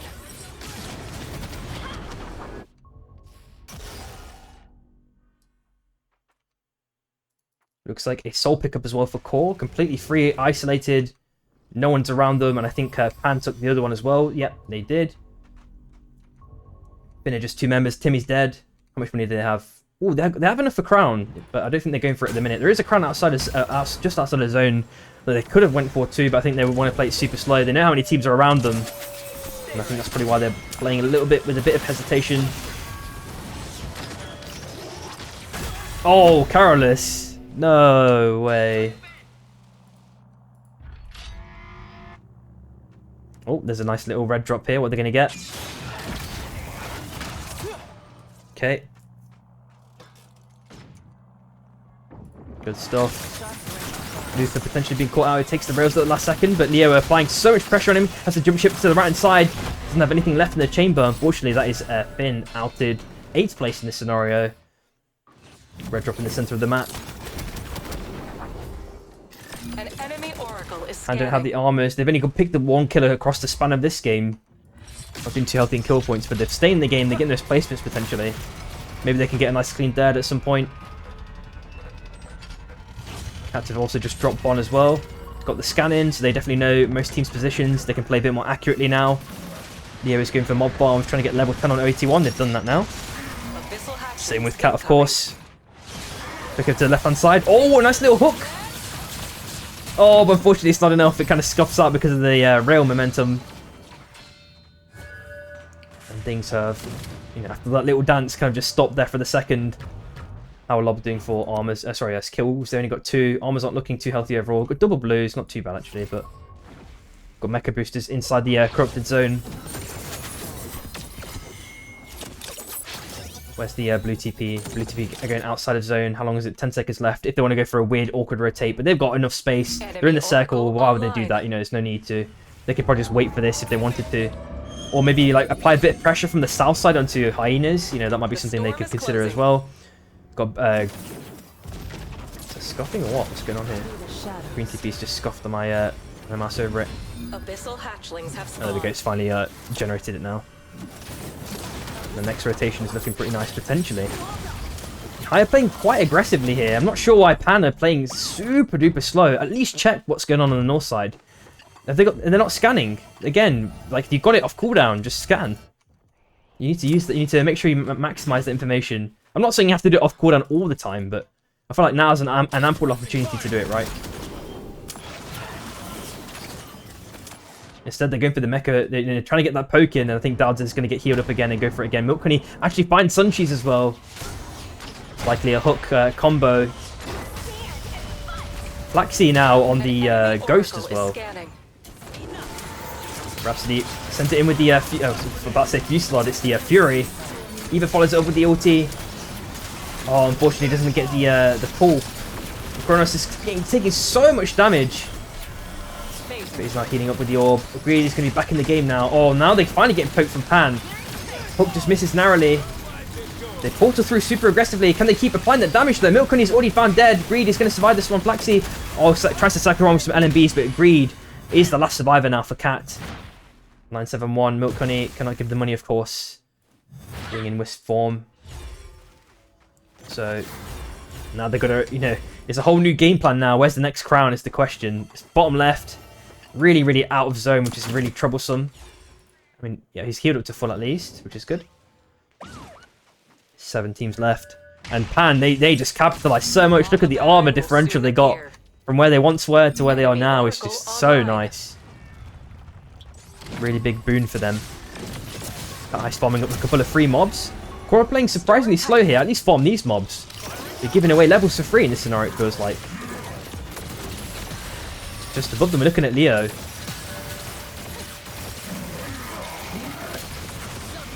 Oh, nice aggressive Fusillade pop, but they need the reinforcements here. This could spell danger. Oh, at the last second, Cat has just get healed in bounds. It droves by Ryoji. And because of that, Miazum didn't get that much support, of course, because both heals were dropped. Leo trying to get that kill onto Miazum, gets spiked at the last second, unfortunately. Vinny tries a hook from the north side. Camo now walking their way down quite aggressively. Hyenas also hear the noise. They're also going trying to get in some poke when possible. Leo have to be very, very careful here. Look on the mini-map. It's insanity how many teams are around this now. They've all started to move up. What's going on? Yo, what's up, Kazara, bro? The lava baron has arisen. Oh, Lobster might be in a bit of danger here. Of course, they lost Miazum. Tried out a spike grenade, but are unsuccessful. They're going to have to take the long circle round. They're going to take the blue TP. 15 seconds left. It will actually land them in a safe spot. This might be the opportunity to take here. Obviously, it's a bit risky because it's blind. But sometimes you have to take those risks. I think they may stay here in the end. Hopefully, they do that. When you look at the map, that's definitely the right call. Oh, they take it the last. Rantis applying so many LMBs. Second win also applies onto winning. Okay, Morgan also hits. Maybe does he die to the zone? Oh my, just to circle around. Combustion state? No, he's going to be fine. on solid ground. He's taking a bit of a breath there. Took his hands off the mouse and keyboard at the last second. Portal 3 at the north side. Murray's found dead. Winning can't really res this one. Ranta, it keeps applying pressure. Oh, and gets the spike. They've lost 2 members now. Yo, what's up, Blink, bro? Ulti pop, nice second win. Oh, catches all 3 members. But let's see if they can get the follow. Oh, there's the hook as well. Onto solid ground. It's not going to scuff things anymore. Flaxy actually dashes away, but gets spiked, unfortunately. And now it is just 2 members now for Cat. On the bottom right-hand side, looks like Miasen's been rezzed. Cat has some super low HP, but Suncheese is actually found dead. And actually going for some nice little cheese poke. Get it onto Rhapsody successfully. They're trying to get Suncheese back up. They've done it. But their armors are super low, apart from Rhapsody. They keep getting poked. Anti-healed. Dowdo is like the, you know, the... absolutely stomps on this comp just because of that anti-heal. Oh, Suncheese is found dead. Rhapsody might be the next victim here, potentially. Oh, pops the Fury, but it's not enough. Kronos does make it out, though. Rogue is also found dead. Means it might be the next one, too, here. Oh, tries to AD strafe as the last member, but the hook connects. The dunk seals the deal, unfortunately. That is Lobster outed. 7th place. Kronos does get a crown pickup as well. 1 minute 20. Leo, they've been chilling here on this left-hand side. They're pretty much, you know, free to do whatever they want. Nice little bit of AD strafing and an ulti pop there on the Eva. Kronos is about to die, though, unfortunately, because that spike grenade connected, let's say. Tongue is getting a little bit twisted here and there, but... yeah, exactly, Kazaro, holy. An enemy oracle Yeah, can is chill scanning. here. And of course, looking at this zone, I think, you know, if teams have that, you know, extra bit of money, maybe buy like 1 or 2 E-plats or something along those lines, it might pay dividends in respect to kind of escaping here, because there's a lot of Abyss. But Dowser's just getting free poke in this corridor. It is any Saros' dream. Trapper also with the Arcane Rogan as well. Nice little nuke drop to negate the Bon. Agreed with 1 minute 15 left on the crown. Oh, Leo. Oh, nearly got double hit. That would have spelled really big danger. Vortex Charm narrowly misses. Nice little knock at the last second. Ranta. Oh, if he had the nade there, that would have been so clean. He's getting... oh, the heal. The anti-heal cancelled it there. 81 didn't get barely any value. Salamander, can he get it? Oh, actually takes down Gentil. Oh, if Trapper hit that spike grenade connection, that could have spelled death there, honestly. With the spike wall there. 42 seconds left. Oh, he's got a little bit of tech to kind of move over. The extra bit of maneuverability. He circled around, but Black Lamb is waiting there with a couple of LMBs. Ulti pop, greed. Oh, gets spiked by Pan. Very unfortunate. There's a nice little turnaround. Of course, with the circle kind of pulling in this direction, it made it very easy for them to kind of rotate that way. Cam is now healing and they've stabilized themselves. How many kills does Leo have as well? Yeah, they've been snowballing. They're at 10. Res attempt by Flakes has been cancelled at the last second. Has to dash straight onto the south side. I don't think he's got anything left in the chamber, unfortunately. Pan take another couple of kills there. Well, they're at now like 10. Okay, so both 2 teams have 10 at least. Camo pretty wounded here. I don't know if Vuni has any armor repairs left. Oh, he gets the hook though. Can they follow it up with enough CC? Again, it's that Zeph versus Zeph. The dash kind of scuffs down Blackland. Vortex Charm doesn't get the stun connection. Would have brought him a little bit more survivability. Oh, and a spike there right at the end, kind of nearly max range, taking down Vunu there. So Cam outed. It's just 2 teams left. Pan and Leo, of course. An enemy oracle is scanning. Dow's is just looking to get poke at any opportunity. It can be returned a little bit by Ranta. They're going to probably go up to the north side mini island. They've got a couple of islands now to play on potentially, which does level the playing field. We are seeing a crown potentially on the top right island as well, should one member of Pan die. Looking at Econ and kills real quick. So Leo aren't looking that healthy on Econ. It's about the same on both sides, and armors are looking relatively the same as well, to be honest. E-Ply is dropped by Leo. They want to play quite aggressively here. I wonder if they're actually going to go for a force, and they actually drop the nuke to negate the bonfire and the res as well. And they drop their own E-Plat on the north side, kind of mirroring their actions, but just a little bit delayed. And they actually go down to the south side.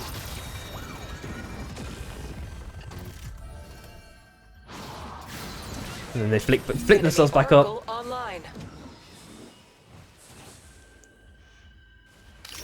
Who knows Void, man? In any game, emoting is always such a weird thing in this, with you know... And especially with double binds, right? You can just cheese. You know, there was a point in time where you could double bind emotes. Or bind them to movements. Or, was it your movement keys? Oh my god.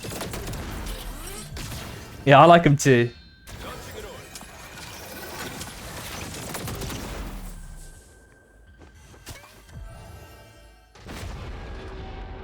The storm is closing. No team is getting just close enough to actually send in their LMBs. It's only really Arcane Rogan that's got like the Omega long range. Darza really can't get any value, neither can Gentil.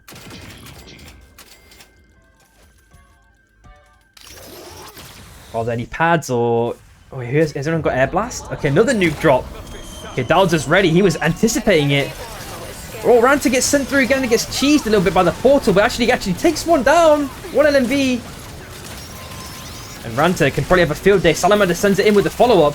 Really nicely done. And that is Leo securing that one. How many is that? 15 kills.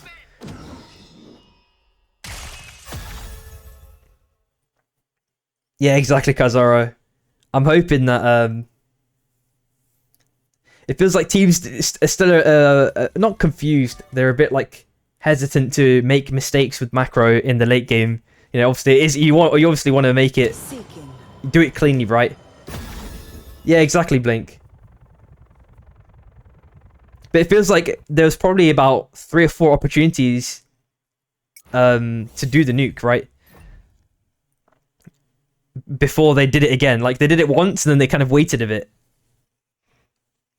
But maybe you can argue it's like mind games, who knows?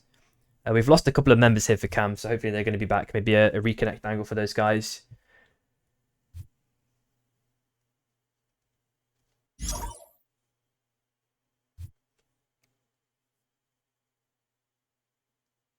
Let's need to update the scores real quick. 1 second. There goes Leo.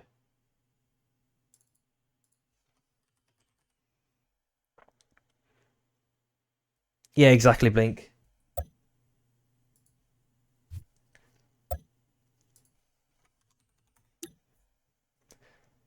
Right, so there's going to be a little quick mini break while the teams kind of reorganize themselves. I've just asked Courageous to see how many minutes.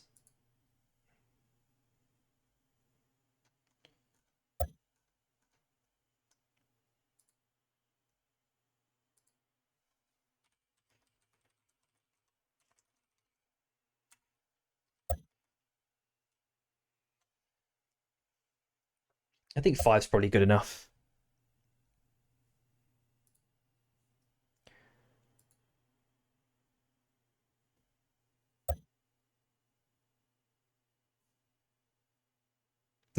Cookies, oh my god. Bro, I remember when you could buy Proto Factory fucking day one. And when Luca was playing with TSM, they just spam nukes on the end game. I remember that in those scrim blocks. Holy.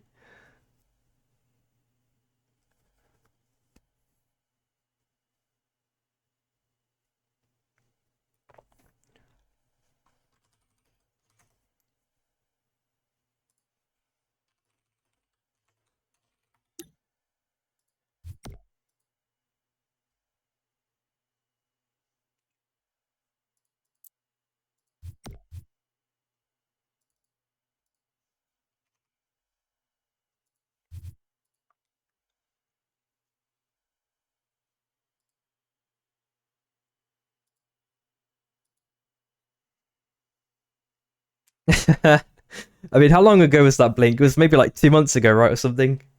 When you guys were still... when you guys were playing as a 3-man. Yeah.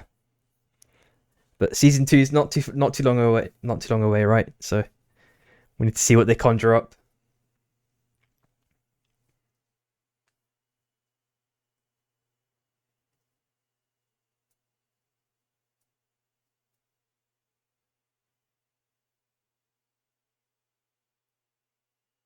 Right, I need to probably look at this the team sheet here to make sure that everything's going smoothly in respect to people kind of reorganizing themselves. So the camera's looking pretty much good. Oh.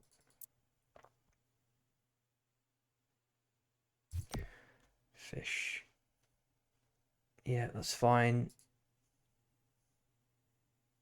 Yep, they're good. Yep, they're good.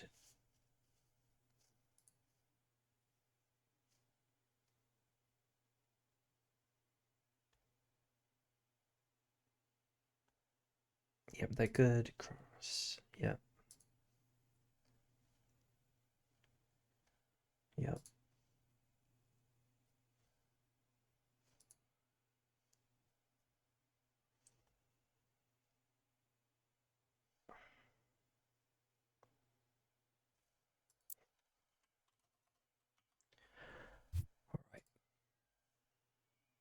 Oh, cheers, Bruce. I was just making sure I didn't know.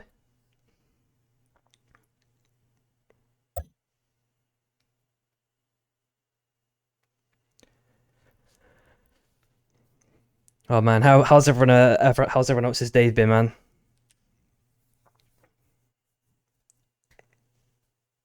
The only thing I hate, dude, I swear, in the span of like 3 weeks.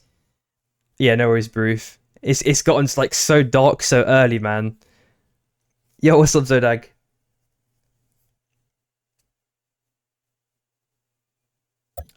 Since like a couple of days ago. I thought, why not, dude? Yeah, exactly, Relic, dude. Like, normally I do my shopping at like 6 or 7 o'clock, and I'd still come out of the shops, and it would be like still super bright, and I don't know, it just gives you like a nice like warm feeling, like, oh yeah, there's still loads of time left in the day. But now when I come out of the shops, it's like pitch black, and I'm thinking, oh man, like, I don't know, it already feels like I should be going to bed. I hate it.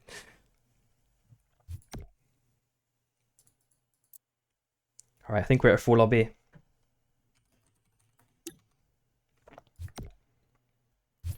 We're going back to normal again. Oops, there we go.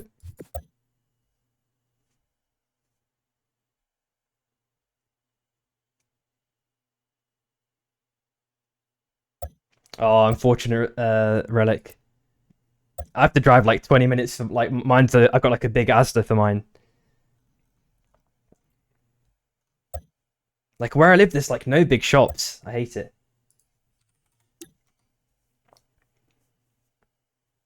But I got a corner shop not too far away, which is not bad. But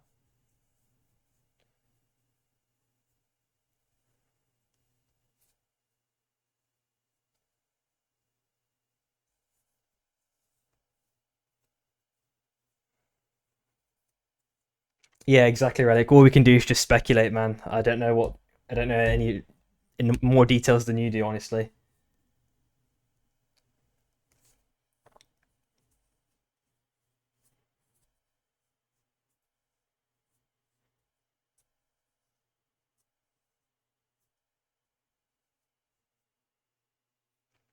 So how the team's looking after this kind of shuffle around.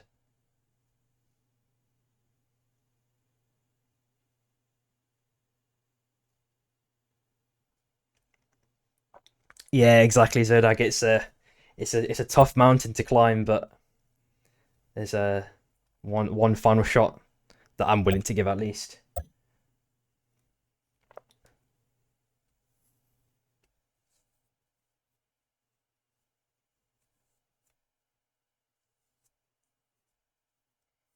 But again, we just got to see what TC cooks up, right?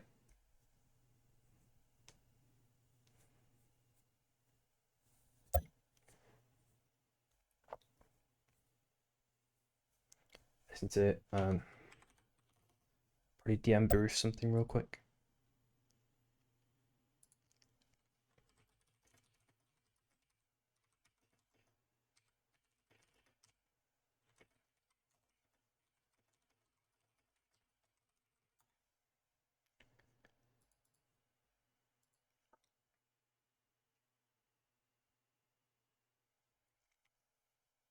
Yeah, that could be the angle too, Relic.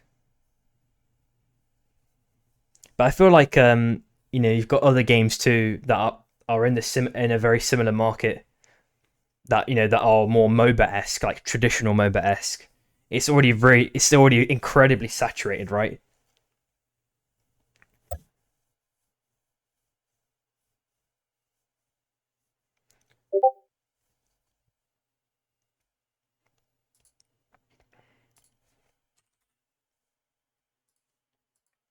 Alrighty. Looks like we're good to go then.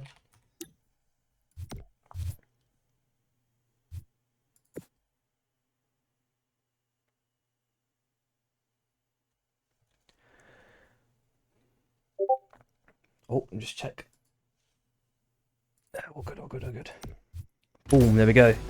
Game 4. Select your hunter. I feel like it feels like at this moment in their kind of development cycle, Relic, they have all the pieces, which is probably why you probably feel that way. Like they've got characters with really nice identities. They've got a bunch of different items with different utilizations. Numbers can always be played around with and assigned to different things, right? Like all the puzzle pieces are there, but the puzzle's just completely scattered. So I can see the perspective 100%. But the only thing I'm not sold on still, if they did go for like a more traditional MOBA-esque game, would be how do you separate yourselves from the other big games that already exist. Well, let's take us like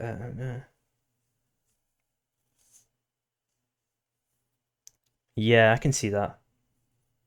But I feel like the map, I feel like in that scenario, map design becomes really more incredibly important then, because I feel like right now the map feels not necessarily like it's lacking design, but it's not like the primary focus of balance, if that makes sense. Say hi. Hello there.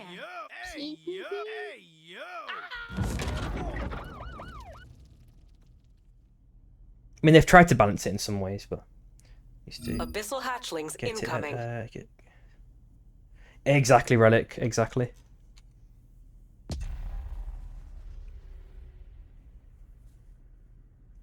But all we can do, at least for the interim, is just see how well they perform for season 2, and if there are going to be any sort of communication changes, and how constantly they're going to be updating the game and refining new content and existing content to be healthier for the competitive scene, which is what I assume the hope is good. That that seems to be the kind of overarching mantra I've heard from their communication. Yeah, and it's not just the comms. It needs to be like deliverable, actionable things that you can see and feel the change. Like it can't just be like lip service, right? Abyssal hatchlings have spawned.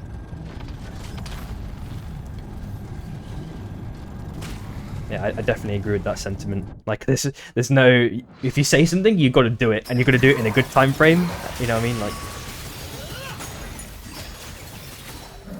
yeah, exactly. I can agree with that, Relic, too.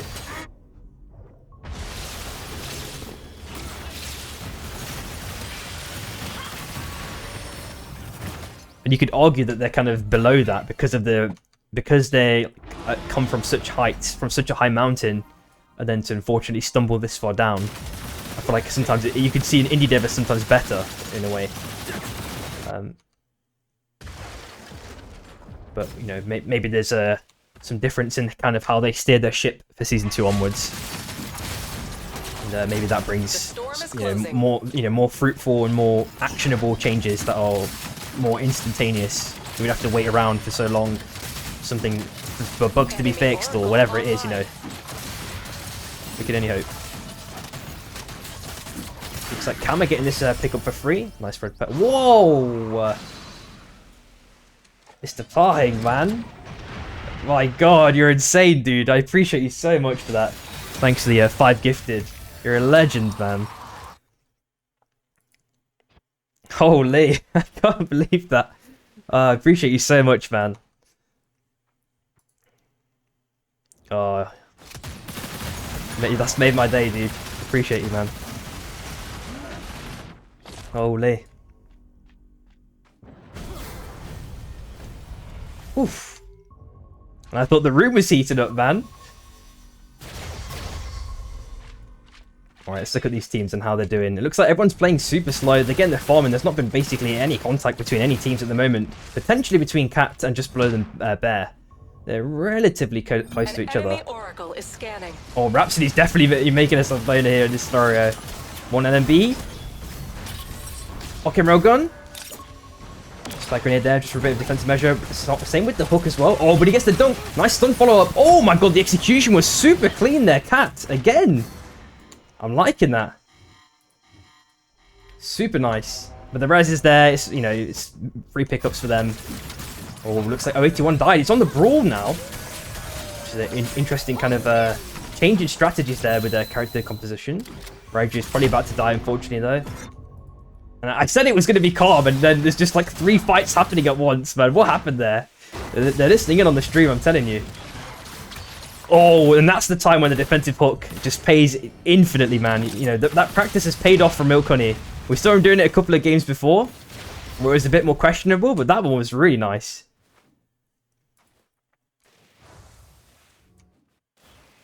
Right, looking at other teams, you know, there was a little bit of a scuffle here and there. A couple of people have died. Cat Heist is trying to make a safe passage for himself whenever possible, and he's done that one successfully.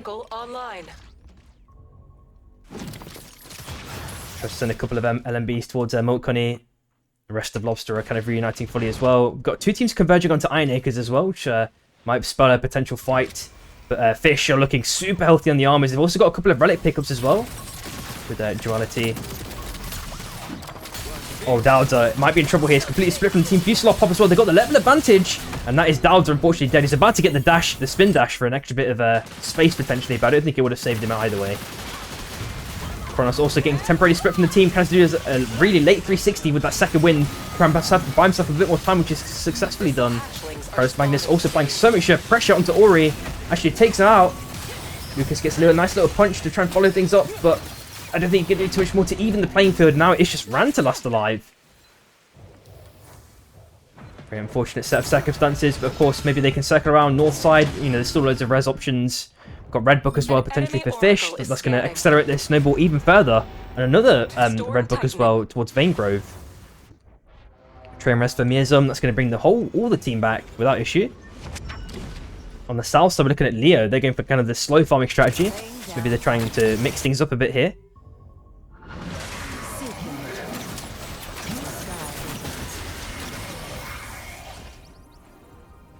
Double air blast as well. Pretty cool.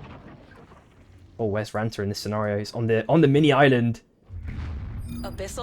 He's going for that train insta. I don't think anyone can stop this. Milk is trying to make his way over. Oh, he tried to get the prediction in. It was ambitious.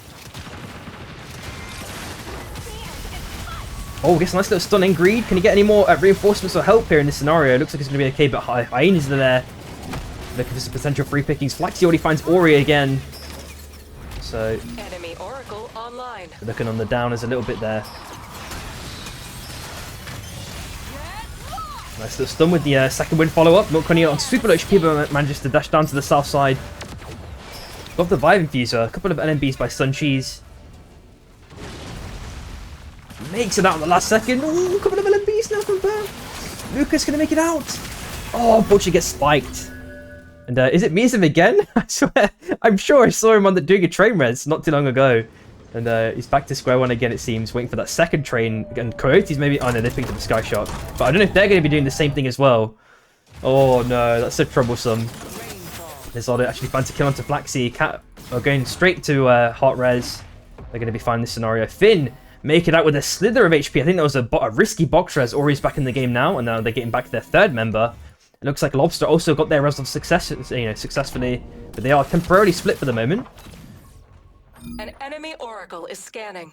Maybe I've got a bit of breathing room. Yeah, just another thanks again to Mr. Pahing for the gifts, man. You're the goat, dude. Click back. Oh, nice little snipe with the Arcane Rogue, Mayuri. Oh, he got the spike grenade that had been super clean to get the second one follow up onto Flaxy. That was Flaxy's that he did. Okay, Flaxy's bought for a little bit more time. Oh, with the Arcane Rogue snipe to seal the deal. Poor can now have a field day potentially against Hyenas. Meteor Beast incoming. course, with it being a day 3 mob reset, Core farmed up as much as they could. Got the level advantage with the level 10. Oh, and Flakes. Oh, he got the extra damage onto Suncheese. Oh, but look at that kind of synergy there with the Chilling Finale. Instantly, when they found the pocket of space, counters the Chilling Finale for the full proc. We are seeing a Hover Wings play as well by winning. But I think his days are about to be over very, very shortly. Unfortunate. Enemy Oracle online. Come on, we're looking at Cat Heist. Stunned, donked. Whoa. So who's the last member? Again, it's VivEUcamp. What is going on? Lobsters are having a really rough game this time. So it's another train res, I think, into the zone. Oh my god. They've been bullied, guys, man. Leave them alone. But sometimes that happens in these games, man, and it's all about the comeback story. Right, how are 2 are doing? They're looking really healthy on the armors, but they're slowly walking down through Iron Acres, maybe looking to force them out. Right, he's found a little bit of a wall there for a bit of space to go. They get the R&B, but the Vortex Charm connects, hitting 2. Velati already found dead. 081 in the same position. Uh-oh, they get the res pick up at the last second onto the Wisp. 081 is likely dead here. No, he's in the zone. Okay, Rogan disconnects. It's not enough. Velati is probably also dead here. Roji needs to make his way out. Make it way out, please. Oh, they get the heal off at the last second, but both dashes have been used now for Lizardo. Oh, if the spike grenade connected, that would definitely be Roji dead. Loop is there now on the south side. He's going to get the hook onto anyone. Who's going to get? Oh, I think he's looking in 2 directions. He couldn't like concentrate on just specifically one. This game has been extremely scrappy. Holy, in comparison to the other games we've had, I feel. Roji's hitting those stuns.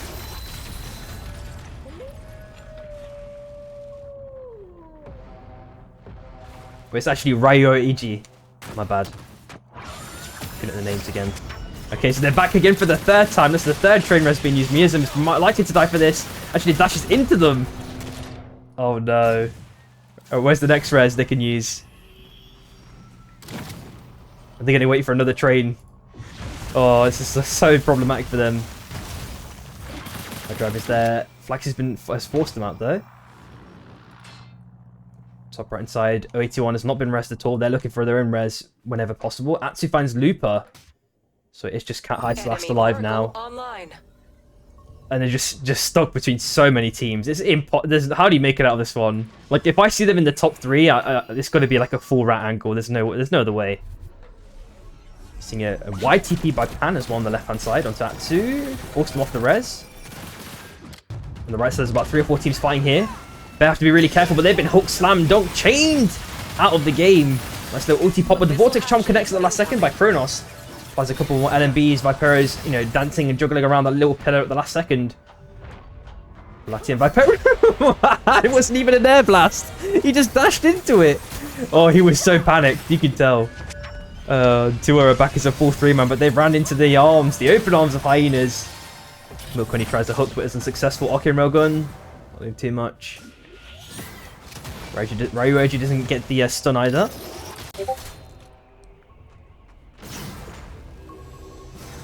Let's have a look on the top side. Koya back as a full 3-man. That was probably, that was a train res. Look down on the south side. We've got a B-kind that's in the corrupted zone. That's going to be kind of out of most teams. Hands to grab. Kind of temporarily split here. Okin Rogun. Some of Napalm's already been dropped as well. Lizardo is going to get at least 1 pick here. Flaxy also been hit by the second wind. Lizardo sends in so aggressively. They actually get a reset to kind of even things out a touch here. Vipero is in a little bit of a sticky situation. Needs to kind of reunite with their Rhapsody if possible. And looks like he's successfully done that one.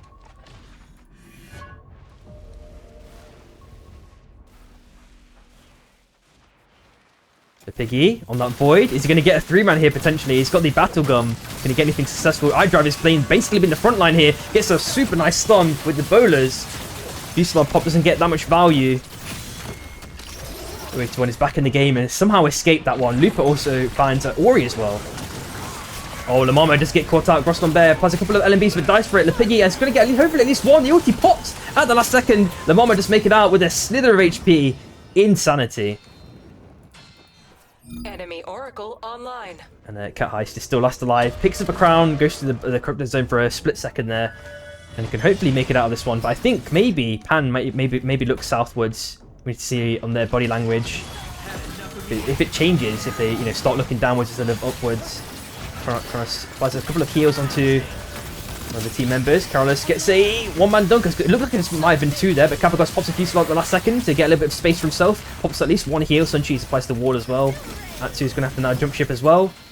Koidu reunites, but a little bit wounded. Vunu applies a nice little hook. Oh, really gets the connection, but just max range. EMP doesn't get a connection either. Looks like Koya doing a rotation potentially to potentially scuff out Cat. They've got to be quite careful here. They drop the nuke to as well to negate the bonfire. We're looking at a res attempt by Lepiggy on the south side. It's going to be completely free. Looks like Lob are also back in the game as a full 3-man.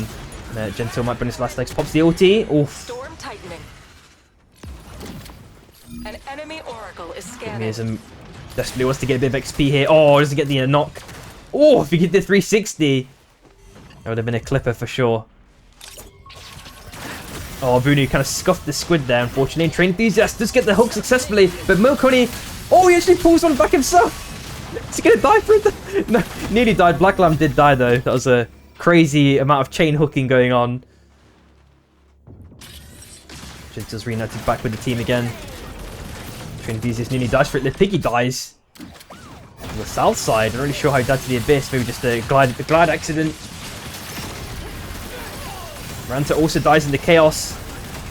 One's been spiked as well. Velati on his last legs. Nice little pickup though. Can they save him is the question.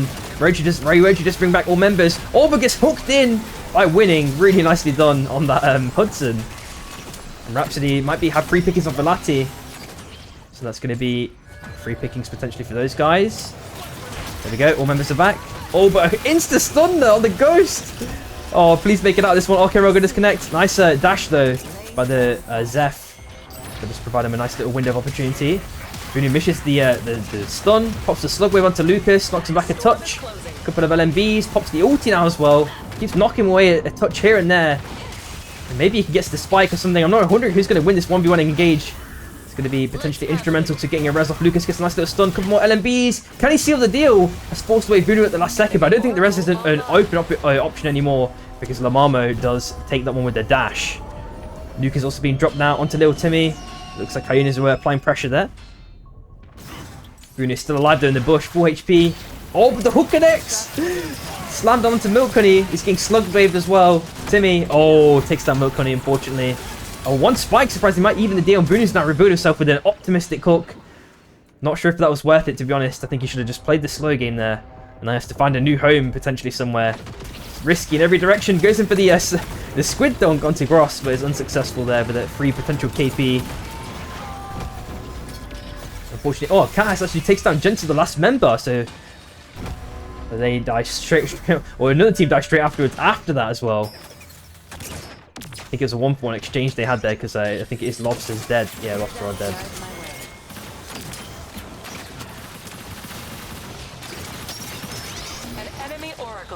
Winning, trying to apply a couple of NMBs into Flaxies. We're forced down to the south side. We've got the zone pulling to the top right hand side. We've got Pan with 2 members dead. Oh, sorry, 1 member dead. I'm not sure what kind of res they're going to go for. There are basically not any reses anymore, apart from the full south side. Nice little dunk by Timmy. A couple of LMBs, but Winning is applying so much damage along with Mayuri. Carlos Magnus. Oh, and Lamamo getting so much value there on that duel at the last second. Vunu, are they going to circle onto Vunu? Surely they see him. They're just completely ignoring him like he's a statue or something. And there he goes, the hook. The dunk. No, it's Scots. Oh, no, Vunu. That is unfortunately a Cam outed there, 6th place. Suncheese with the wall at the last second. Winning, applying perma LMBs onto our Hyenas. They're completely scuffed out now and positioning. Karis gets a nice little dunk at the last second, but I think time is running out rapidly here. They got the Chilling Canonic to buy a little bit more space, but yeah, as Bear continues to apply pressure. Oh, they find a little bit of space to slither out. Suncheese can hopefully make it out this one. They've tried to rotate now onto Bear, but the second win is mega value onto Hyenas. And Izard trying to fight for his life here. Suncheese hopefully doesn't die for any resets. Is he going to get the reset? Gets 1. He gets healed up rapidly as well. Bear hopefully going to stabilize in this scenario, but it looks like 1 member might die in this scenario. Carlos managed trying to get a dunk, but it's unsuccessful. The island's there at the last second, and Leo managed to fully reset. Really clean it done, and Cronus is also found dead, which leaves Hyenas dead. 5th place.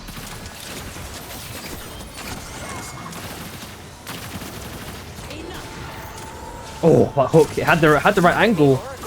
Salamander hits one, but Vipero just heals it. AD strafes the rest. Looking on the bottom left at core. How many kills do they have? 7. Not looking too bad. Top left, we're looking at 13 kills for Bear. Trapper still alive, Blast alive, 4 kills, or 5 in total. Surely there's a bush check here from Salamander. Even what's it called? Rain of Arrows. Looks like Rhapsody just missed it. How does that miss? That's insanity. Oh, Trapper actually dashes away at the last second. Picks up the crown. Doesn't get hit by the hook as well. He's really trying to kill Timmy. His eyes are set firmly on it, but I don't think he's going to make it out of this one. Rain of Arrows popped in both directions. Maybe has to take the win rings. He's got his eyes on it, surely. Gonna have to try and fight his way out of this one. The ulti kind of scuffs out the last second. Oh, unfortunately, that is a core. Getting one more kill there onto Trapper. No crown, obviously, anymore. There's 3 teams left now. We're looking at Core, Bear, and Leo. We're double red packed up. Leo looking super nice on armors. So a quick look on Econ. Just Rhapsody with a little bit of money. Oracle is scanning. Yeah, looking relatively healthy as well. There's a hook attempt. It's successful to get the dunk down. CC chain onto Vipero, but makes it out onto the left side. Nice spike grenade. Actually separates the team. Salamander, super low HP. Lamamo also found dead as well by the Rain of Arrows. Sorry, the, what's it called in this case? Brilliant Fury. Nice little spike at last second onto Vipero. Oh, a little bit of radiation damage onto Rhapsody. And winning is just continuously peppering those LMBs onto Lizardo. That's forced him up to the north side. But if Rhapsody can weave in those LMBs, we do see winning on super low HP. The hook attempt is successful though. Little Timmy really nicely done, but Rhapsody dashes through the wall successfully.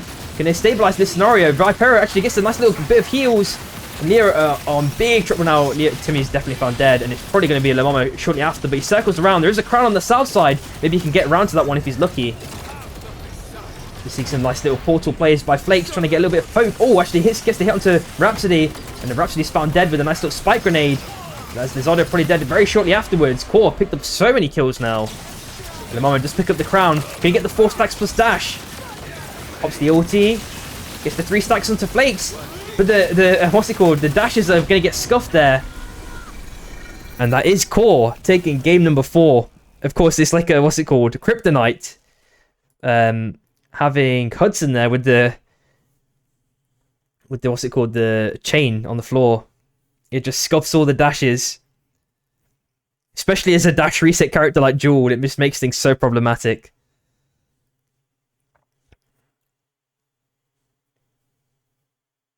Hudson S tier, yeah, sure, man. The store is closing. We need to see TSM on it in the next tourney or scrims. Come on. Give us PTSD from a open beta release, man.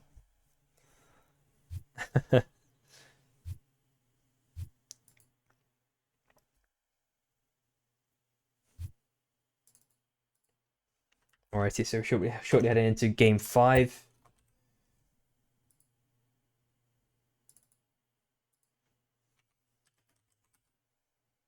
I mean, me putting the winner names, the team winners in, it doesn't make that much sense after the shuffle, but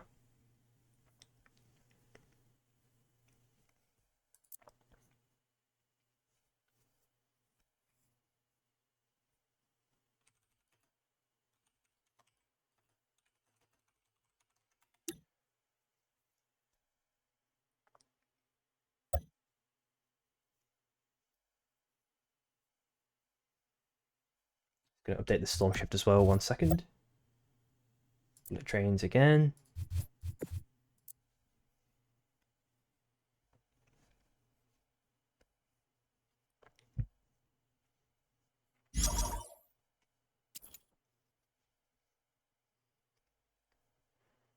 Oh, that was one of the most chaotic games I've seen, at least from this VivEUcamp. Oh my god.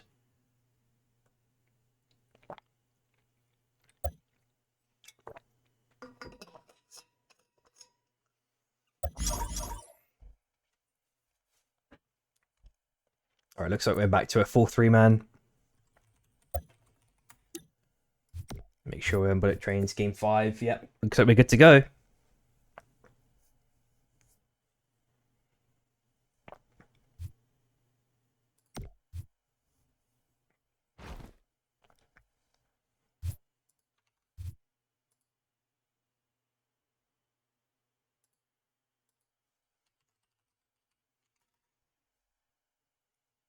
Oh, these Twitch emotes, man, the official ones.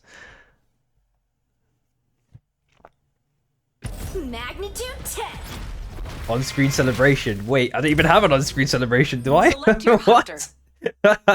Oh, it's gonna do one. Oh, wicked. I was about to say, I don't have any of that set up. It's like integrated into Twitch. That's super cool. Thanks, who dis.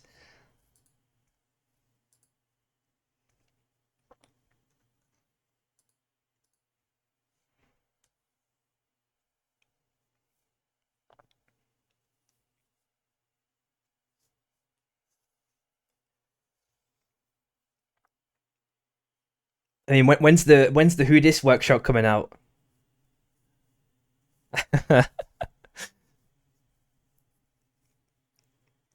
If you were to coach Who Dis, or like if you were to do a workshop, what would it be on?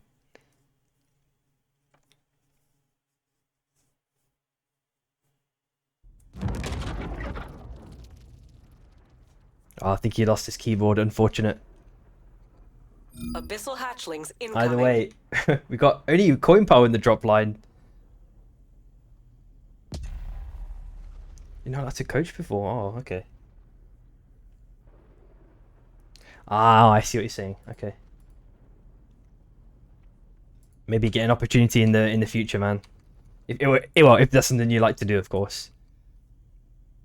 On the right hand side, we're looking at Ever Oracle and Coin Pile. So maybe Finn go towards that direction. Well, that's fair enough. Because I know that some people might have something very, very specific in that they think is like one of the biggest like contributors to like winning or losing. You know, it might be really tailored towards a specific problem domain. But again, all teams like we're seeing a very, very established drop pattern with Bear, 100%. Even with the team comp switch up, they're going for the same thing. Same time, Cam and Pan going for their own little fights here. Feels like I'm talking about kitchen appliances or kitchen utensils. Oh, he gets the heal though. He left it there. You know that was preemptive. He had the mind map to just kind of rotate it like that. Looking at some free armor pickups of Tua as well. Yep, they're gonna grab those in about 2 or 3 minutes. We're gonna see them like triple golded. So I'm pulling down to the bottom right side. So it's probably gonna end. You know, one of the things that new players might not know is that with bullet trains, the bullet trains are obviously gonna force the circle to end at least somewhere on this set of train tracks, right? Within the circle, so you can easily kind of preemptively plan the general direction of the circle, and hopefully allows you to kind of plan in advance your routing. So a little bit of a tidbit of information for anyone that didn't know. An enemy oracle is scanning. We should have picked up a couple of armors, but we are seeing a massive fast rotation, aggressive by Core. Force down drive down to the south side so he can reunite close with his team. I think he's going to start slinging those LMBs behind the wall whenever possible, trying to farm up when if he can.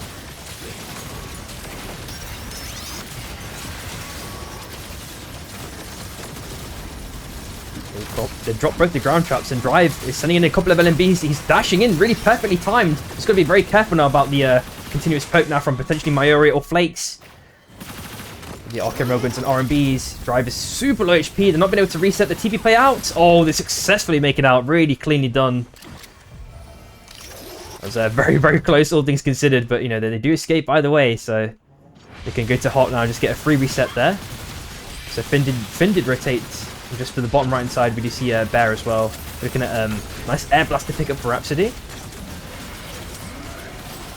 Anything else spicy? We're looking at Cam with a super slow farm and Cold Fang, so they're going to be super rich that next rotation.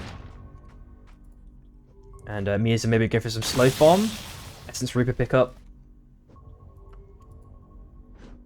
Seeing GA and Paladins, but that's obviously just from Vaults or something along those lines, or Guardians. That would change to something that makes a lot more sense probably for day 2.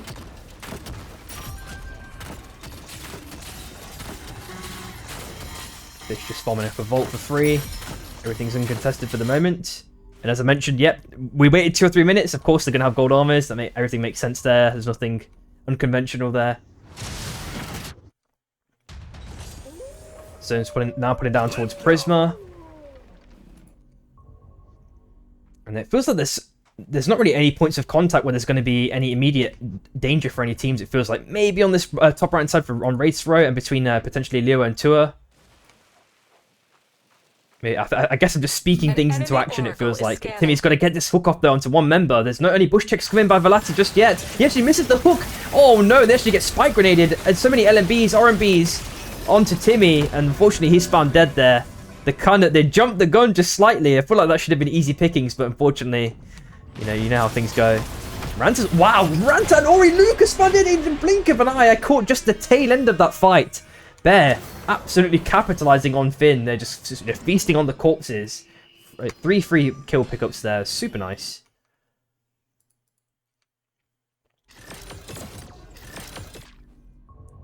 Oh, and we are looking at Coyotes slowly walking down. They've got the level 7s versus Lob with only level 6s. Cat Eye's trying to get a little bit of farming when possible.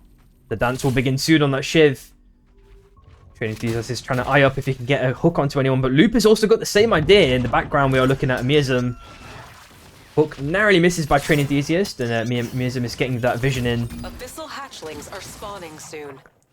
What did I mention with Blink? I can't even remember, dude. Storm closing. Got a goldfish memory.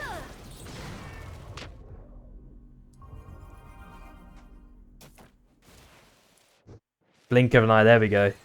And there's also Blink Stone as well, right? So I probably mentioned your name in passing like 100 fucking times, dude. XDD. Alright, so looking at the souls, we've got Brilliance up for grabs in about 20 seconds. What's the other one? That's outside discount sigil. Look at your headprint free. Okay, dude. Enemy Oracle online. Korra playing super slow now. I think they've obviously farmed most of the mobs in the heart biome, and Fish need to be very, very cautious about this approach. Piggy's doing the right sort of checks with those LMBs. He finds one member, and now instantly knows to start backing off Miri. Oh, they get the battle gun. CC chain onto Mayuri. Very cleanly done by Piggy. That's definitely going to be at least one kill there. Really, really nice pickup by Piggy. He had the actions really, really nicely calculated there. As soon as he saw an opening, he had the battle gun there. Pop the ulti insta. Carlos Magnus might be in a bit of trouble, but dashes away at the last second. Nice aggressive chilling finale. How much are they going to get? Oh, they all just make their way out just on the outer perimeter of the ulti. They get too much value, but Gentile's really on his low HP. Can he make it out in this scenario? Treffer applies a couple of LMBs into Carolus. Oh, no. The ulti, just narrowly misses as well. Dowser can't really do too much more here on that Saros. That does allow a Hyenas to capitalize. Aggressive dash by Kronos. With Suncheese there with a couple of LMBs and a dash. I'd say it's likely going to be dead here, but we are hearing the res already being popped. They get all members back and they're able to reset, but of course they've lost any armors that they once had. Nice little bit of mob bombing as well. On the bottom hand side, looking at a few members. Brian, Runu on his last leg, potentially Lamama gets a nice little dash, but has to dash his way at the last second. Kaiser already found dead. Leo actually capitalizing this in a super massive way. Vunu last alive for Cam. There is a res not too far away, just above their bonfire that they can potentially go for. We are seeing some dancing as well, potentially between Pan and Hai. But they decide against it. Doesn't evolve into a full fight. Lobster also needs to try and get Mirzum back whenever possible. And for the souls, again, it's Ethereal Touch and Auto Repair. They're maybe trying to eye this one up, getting those mob resets for day 3. The storm is closing. Still, all teams are going to be doing the same sort of thing. If they're level 9, trying to get the level 10 to get the level 2 ulti, of course.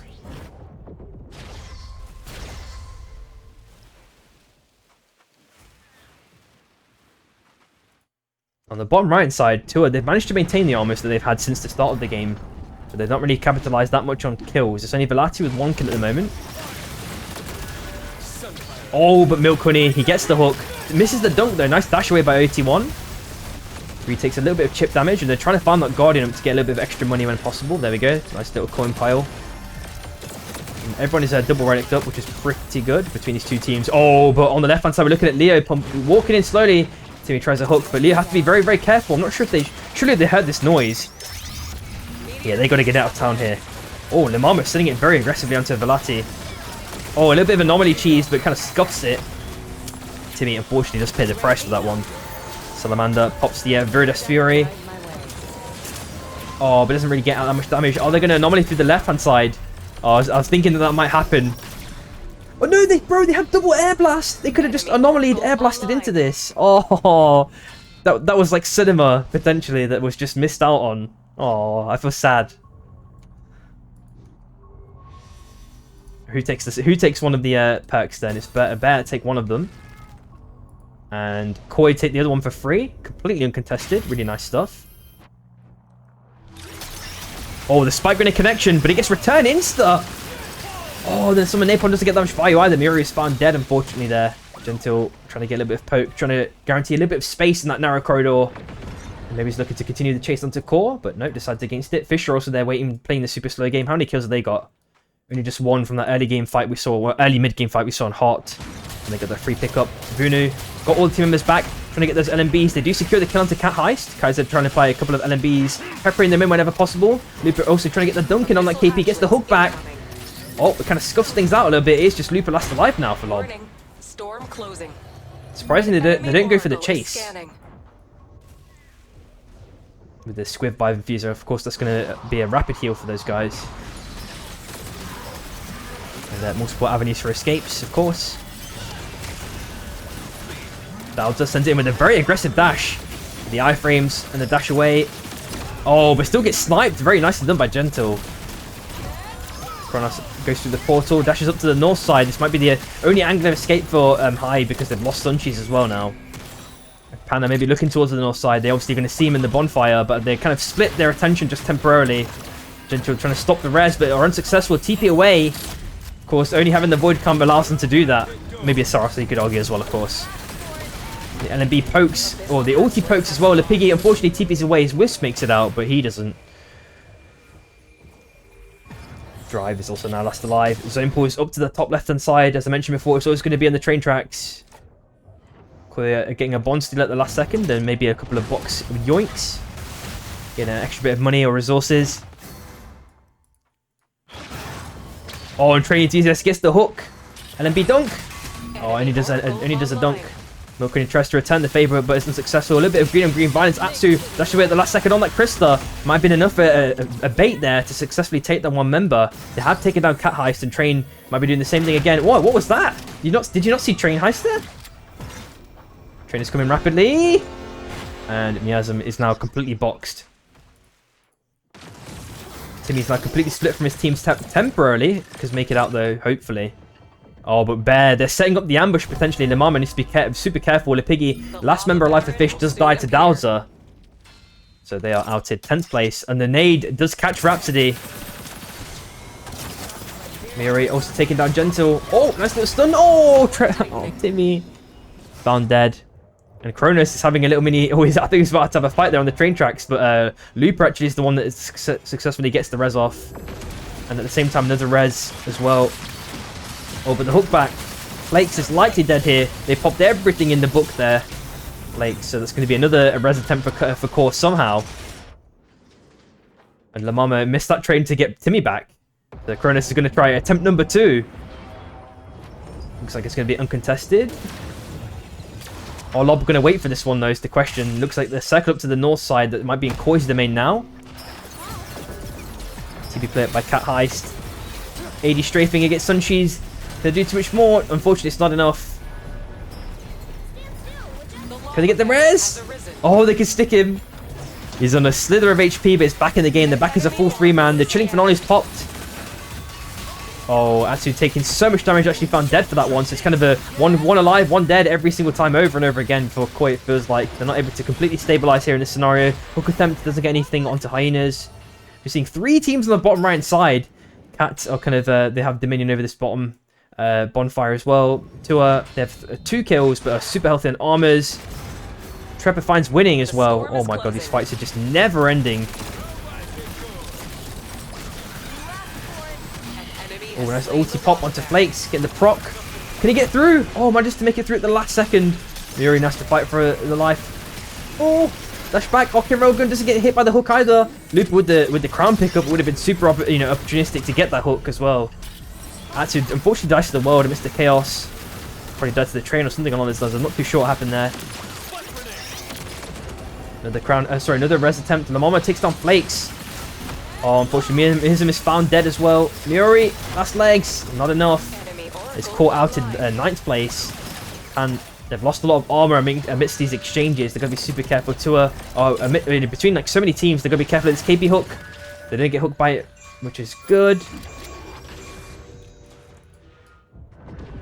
Tom is trying to communicate something to me here. They're going for he's telling him to stick. He wants him to stick. It's not happening though, unfortunately. Especially with it being endgame. Hook attempt. Can he get the dunk? Oh, I mean, he got one, but it wasn't much more than that. Okay, neutralize the playing field a touch. Flaxy and Sunji's having their little mini 1v1 exchange. A true battle test. Oh, but Sunji is the victor in that scenario. So the spoils go to him and manages to get enough money to pick up a crown as well. Gets hit by the Vortex Charm. I think he's waiting for that dash cooldown. Pops the Chilling Finale instead. Gets air blasted away. Oh, nice little bit of tech. But the follow-up should have been instantly afterwards because I don't know why they gave him so much time after the air blast. Once he'd cancelled the ulti, they should have instantly jumped on it. I think that would have been a free kill.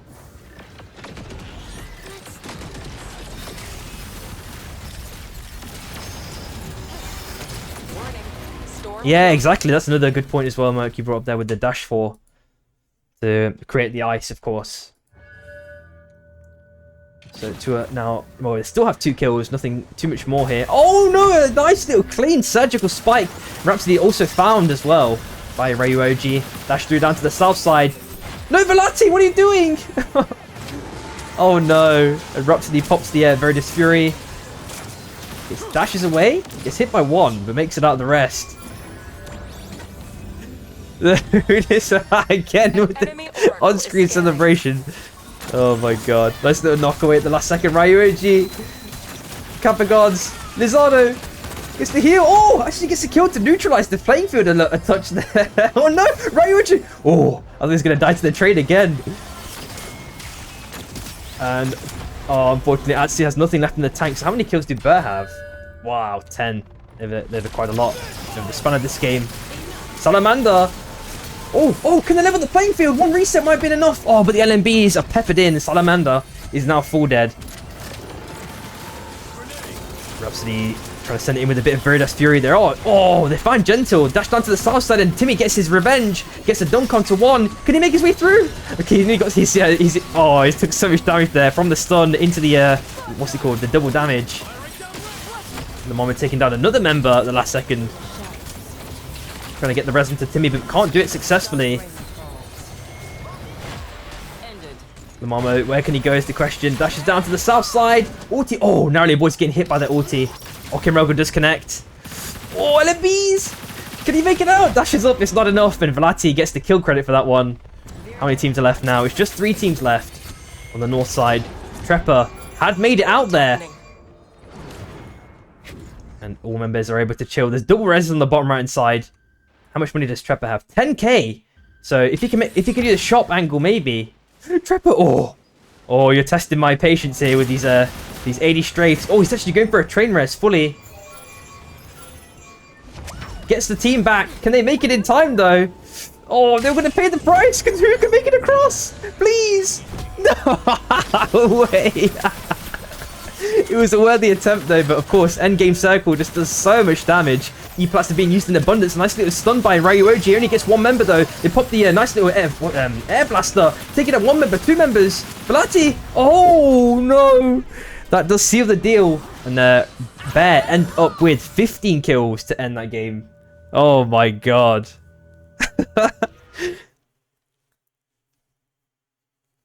Train. Exactly, man. Who this? If Magical was here, he'd be screaming, man. It wasn't even a train. I mean, it wasn't like a direct train kill. It was like I don't know. It was still a train kill, but it wasn't a train kill. You know what I'm trying to say? And there's a couple more there just for Magical. Holy.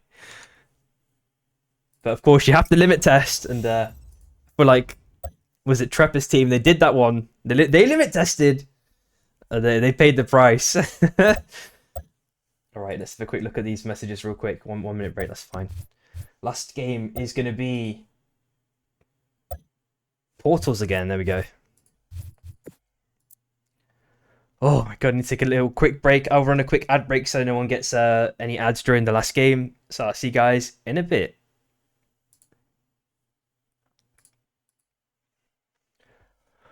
Oh man.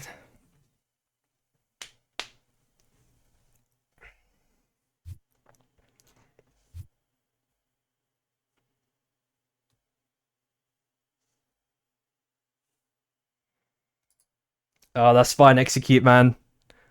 As long as you're watching the stream, that's the main thing. I just can't. I just had to do it now, otherwise I can't control it. It will happen during the game. I understand. Oh, amazing! If you got turbo, or maybe you live in a country that doesn't have like proper ad support. Like, because I know that Twitch, I think I can't remember which country it's in, but there's some countries that they don't have ads basically.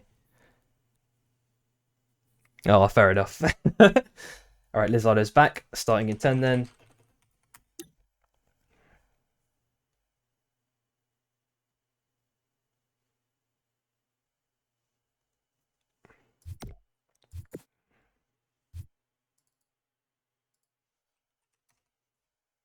Alrighty, that's it. Game 6 is about to start. Select your hunter.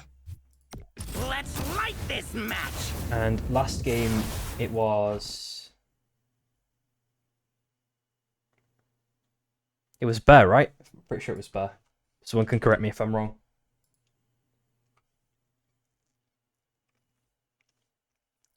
Wait, which emote did you use as well, Who Dis, for the bit spam? I can't see it that clearly. Welcome back, everyone.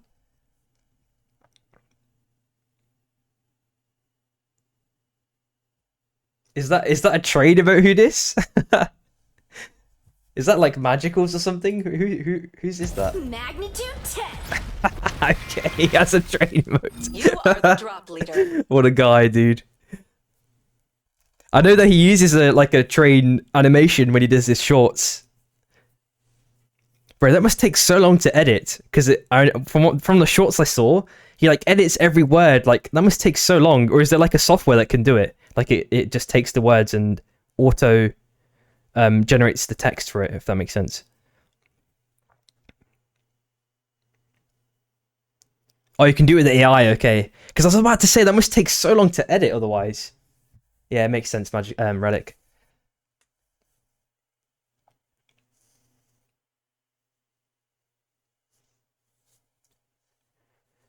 Oh, and take a quick sip of water, man. Holy.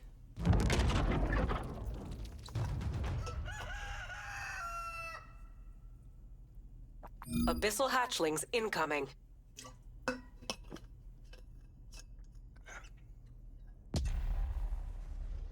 Oh, Baroof, man. Appreciate the prime, dude. You didn't have to do that, but I love you for it either way, man. Thanks for supporting the stream, dude. Alright. Game 6, man. This is it. Let's see where everyone is dropping. So, surprisingly, Bear did not actually go for a CAD. Obviously, it is outside of the drop lines, or it's in the zone. But they decided to go for maybe a different strategy. Maybe they just wanted to try something different, Because having a couple of different kind of drop line patterns memorized and really well understood, allows you to kind of diversify. Oh, okay, I want to have to restart, unfortunately. There is another crash. An enemy oracle.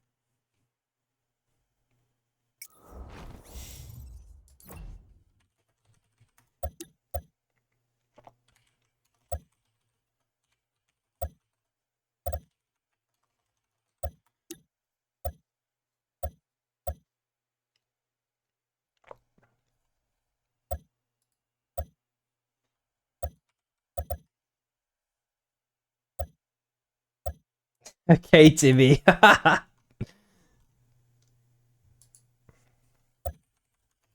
Okay, it's all good. Alright, starting again. Select your hunter. Oh, thanks, Bruce, man. I appreciate the kind words, man. Let's light this match. How do I get VIP? Who this? Okay. Yeah, I'm not sure, Cat Heist. You might have to set up a GoFundMe, man. I mean, maybe this is where the animosity starts. Maybe I can seed some hate here between these players. Start some rivalries. I mean, she's doing it all by herself, eh? It's nothing to do with me. Who this? I'm gonna need at least 2 houses, a yacht, a Lambo, and then I can consider giving you a diamond. You are the drop That's my terms. If you wish to trade. Okay, give me 2 minutes. What are you gonna give me? It's gonna be like a toy yacht. You need to always a bank transfer. Oh, he's that sophisticated. I see. Wait. I asked for a house, man. Surely there's a deed involved, then, right?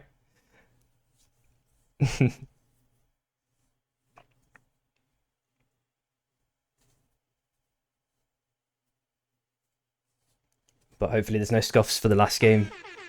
Oh, you could. Oh, you're that charitable, man. Holy. Alrighty, game stop. Yeah, I mean, I don't blame me. Who this? You can say whatever you want about my country. It's not in a good state right now. I've got to be honest. Things are scuffed in every direction. Oh, what can you do? I got nothing else to say, bro. It's just scuffed. Everything's scuffed. Holy. Yeah. What can you do, man? Alrighty though, but let's look at drop patterns and see how people are dropping. The drop pattern is obviously completely different to last game, so before it fully started, and Bear did not actually get any train drops fully. There's a nice little slam by Timmy, but it's not being reinforced by his team. Oh my god, he got left to the slaughter there right at the end. Oh, and there's another crazy chaotic drop there. Miazum is getting rest at the last second, but it's been stomped on by RyuOG. Kahais actually picks up Velati, so it's a 1-for-1 exchange. They were able to fully take both wisps respectively. There's an armor up for grabs that potentially Pan are looking to grab.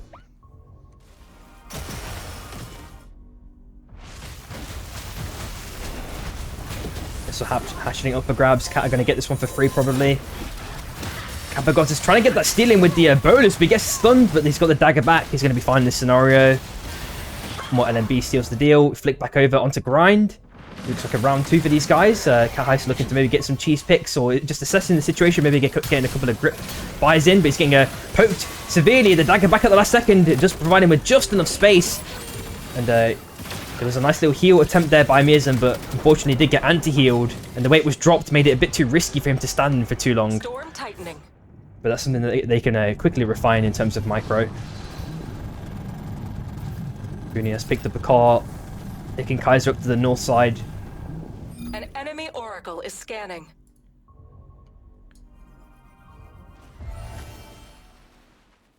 Rhapsody chilling in the bush. Well, I think they both teams know what's going on there. I don't think they can get a shot by in this instance, but there is a shot to the bottom left. So that's not too bad for them. They can continue to stabilize, but there aren't that many more mobs left in this overall biome. Of course, with them having some scrappy fights, there's like a mob camp to the left as well. I'm pretty sure, and that's about it. Let's have changed it since I last played.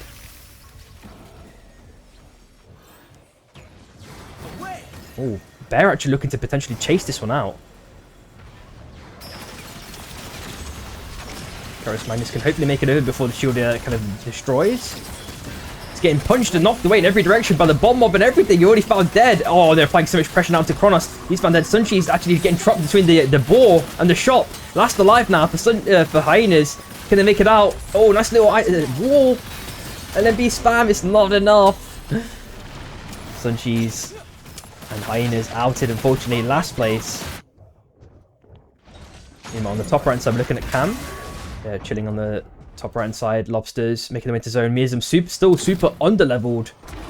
All mobs have basically been farmed apart from this Guardian. I'm wondering if Lobster really want to aggressively farm this Cat Heist with the aggressive dagger already popped. And unfortunately, there's no XP value there to grab for Mirzum, so still level 2. On the top left-hand side, there's 3 teams potentially converging to might be a sandwich here potentially, but they do grow up aggressively to try and make sure they're out of the sandwich. They're not the sandwich filling. 081 might be the sacrificial lamb. Does die for it. He pops a couple of LMBs. Training Jesus also super low. Who's going to win the exchange? Train does win it at the last second with their Kapagos reinforcements, but winning is applying a decent amount of damage along with Flakes. They actually get one pick to kind of even things out here, and Atsu's there on the high ground, level 7. Can't do too much more here. There's LMB in the Wisp, making sure it's completely dead. Look elsewhere. There's a bit of green on green balance, it looks like, as well on Entrine. Perhaps to do with the rain of arrows. Dashes through as well, quite aggressive. Oh, and they're going to find someone. They find Miazum. He goes on the Sky Shark. But Lazar is there. He's applying the LMBs endlessly onto Miazum. Oh my god. Oracle is scanning. That's like a... insane... That's not a nice situation to be in, man.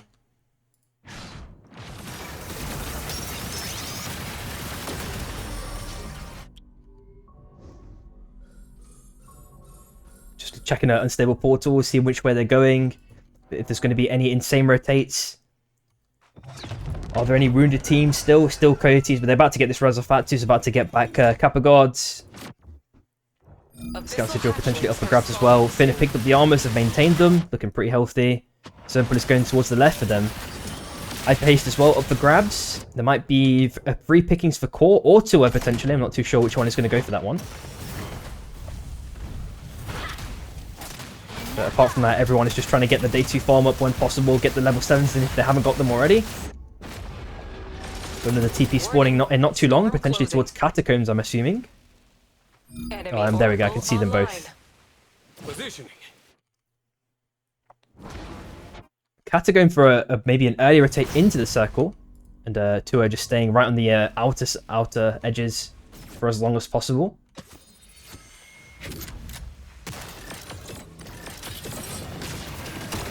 Oh, the portal through? Okay. Oh, dash through the random armor. Oh, the tech with the air blaster as well. Really trying to get Dowder out isolated, but Salamander actually surprisingly plays the price. And now Pan needs to really capitalize on this small amount of pockets of time that they got. They got all members back. Oh, they actually tenderize one Dowder on 2 HP. Lamama actually does the same thing again. Salamander can't do enough here. Gento actually gets 1 pick. And won this one overall in a pretty significant fashion. Limo Timmy has to now jump ship completely. Last alive now for his team. Jeez Louise. Your time's up. We're looking at Cam. Super slow. Not got any kills. But they may be able to get something on the north side. Ori is actually found dead. Oh, LMB's gonna do any much more. Lucas is about to be in combustion state and he's going to be out of luck. He actually has to pop the ulti for an extra bit of survivability, but he's getting scuffed out here really bad. Oh no, I wonder if Ranta could have jumped back for a bit of an squid play potentially, or something along those lines. Ranta surely he gets found here. There's no way amidst the chaos he can make it out of this one. He's got no mana left as well. This is really troublesome. But actually, amidst the chaos, he did manage to capitalize on it and get away. Sheesh. On the top side, we're looking at Flaxy taking down Flakes as well. On the top side, Tua, they've lost 081 still. Miuri, check the bush, please! Spike grenade, doesn't get too much value. Oh, he does get it at the last second, though. And he goes mental with it. Velati. Last alive on that ghost. Looks like he's going to make it out. Go for that res. And I don't know if they've already used it, though. Haven't they already used it? My body language is... well, the body language is given off. It feels like it. Yo, what's up, Munio? Hope you're good. Catching the last game.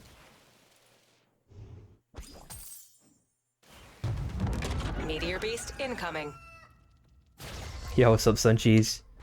Enemy Oracle online. Right, so we got both the souls spawning, both basically on mana cores. We're seeing a boxers, I'm pretty sure I heard at the last second. Velati chilling in the bush, waiting patiently. Black Lamb getting a back or something along those lines in, maybe for a bond pack or something along those lines. Yeah, no worries, man, no worries. At least you get to watch the last game, why not?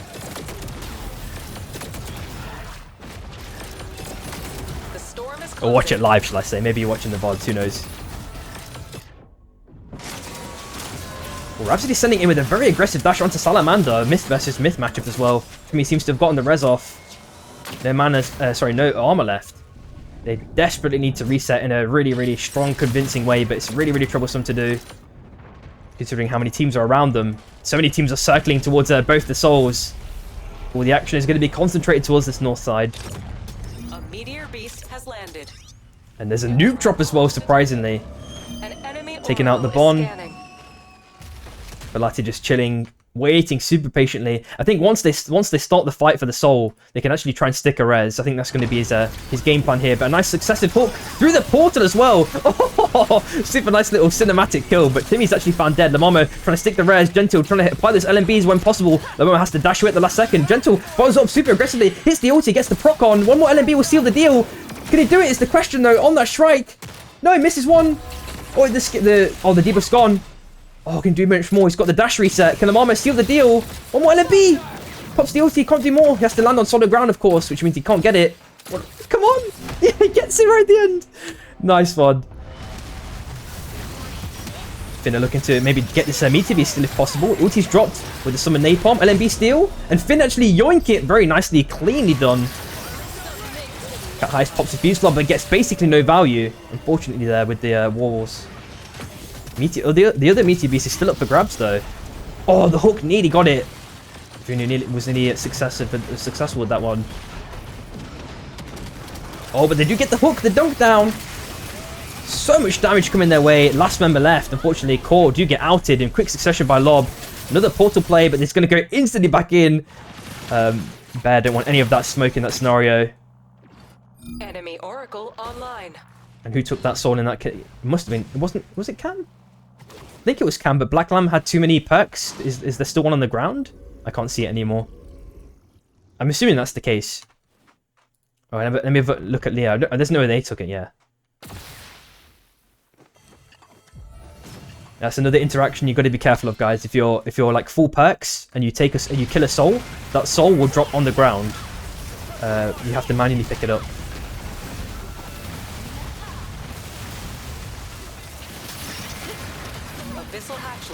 Oh, Lucas gets a nice little stun onto Greed. 1 HP Arcane Railgun. Just managed to make it away with at the last second. Heals up a touch.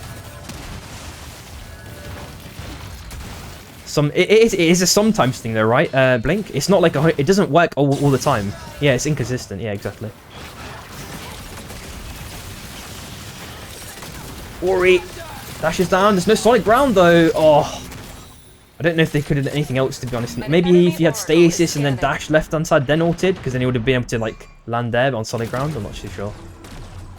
They take a portal down. Oh, they found a nice little pocket of space on the bottom right hand side. Looks like a Lob are chilling on the top side. They got both the corrupted zones. They're kind of potentially guarding that sort of unstable's gone now. But if you have blue ones or above, it doesn't.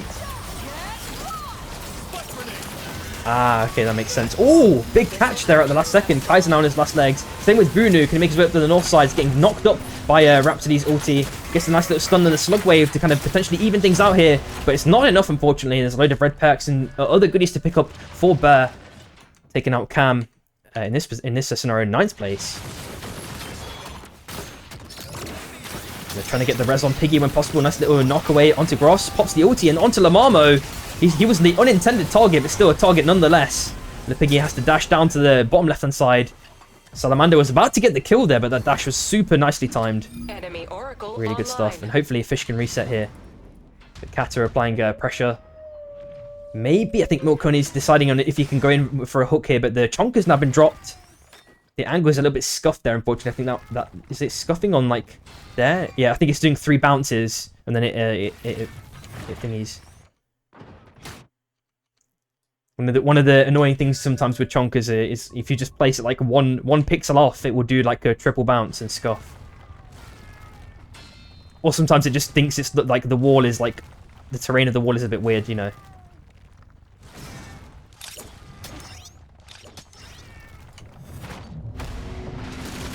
Oh, Atsu getting absolutely chunked. Pan went very, very clean there with that engage. How many kills do these guys have? They're at 7 at the moment. How are Fish doing? They have 2 only. Cats have 2 kills as well. Milkconi going with a pad play, trying to get over those chonkers or trying to, you know, maybe get some vision for free. Some kind of non-committal vision. Lob have made their way down into circle. There's 3 counts on the top right hand side, which are basically no one can play for when that next circle pulls in. Leo playing in bush. Resonating either for Timmy. Looking at the Orb of Revival, I'm pretty sure, if I'm not mistaken. Yep. In about 50 seconds. Gentle do have vision now on Leo. They forced him out temporarily, but you have to be careful about how much space they give up here because, well, especially between these 2 green teams. Oh my god, there's definitely going to be a fight here, at least at this choke point, unless one of the teams goes down to the south side. So it looks like Lobster... Nope, they're applying so much pressure. Bear going full force. Gustav's been popped by Cat Heist, but Rhapsody pops the Fury, getting so much damage in that narrow corridor. And Miasm's trying to kind of negate the damage with the ulti, but unfortunately Cat Heist... Oh, Ispan dead. Miasm might be the next victim as well shortly afterwards. Pops a couple of LMBs, but it's not enough. And there's a couple of free pickers potentially. A nice little E-plat the last second by Lizard. It's not enough, though. And there is a res in the zone. I'm wondering if that's going to be a stick potential by Vipero. Yep, he's going for the stick. Is Timmy going to notice this? Oh, they're actually going to get the stick. Pad play. Timmy was a little bit too aggressive with the positioning there, especially with the pad that he saw. Surely he saw the pad. But they still take up 2 of the kills. This is probably going to be a 3rd kill as well. The dunk misses narrowly. I don't think it's going to matter. Oh, he gets hooked! Rhapsody lives for a little bit longer here. 80 strafing like a madman. Salamander does get the kill though right at the end, but they've lost Timmy and the Resonating Idol. That's a really big amount of pickups to lose. They've dropped the Rain of Arrows, and Lamamo sitting with a very aggressive dash onto the south side. Can he get the procs? Oh, that could have been absolute cinema there potentially for a second. If you got the dash resets, that would have been a clip for the Sentry, man. Sheesh. And Lupus managed to make it out, find a little... Oh, he's cosplaying as the bush. Surely no one finds him there. Three inconspicuous spiky bushes. Oh, drive getting absolutely sniped there. Oh, he gets the stun to one member. Lipiggy is playing the walls super perfectly here. Hitting the LMBs. Can they even the playing field here is the question. Oh, but Gentle hits the ulti on one. 80 straight backwards onto Lipiggy. Dash through. They got him. Really, really nice play there by Gentle. Here in a crown pickup as well on the north side. They're trying to pick up Timmy. There is a portal on the south side that could rotate them down if they need it. And one actually tries it. Quite blind, aggressive one.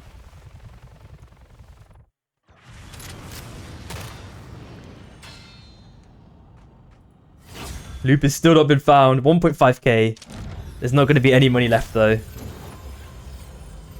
Salamander, 1 minute left. Reunited with Lamamo. How is Zempool? Zempool's going to the right side for the next one. Greed is potentially getting found out. I wonder if Salamander can look for the finish, but they got the heals rapidly by Flaxy to get them back up to full HP.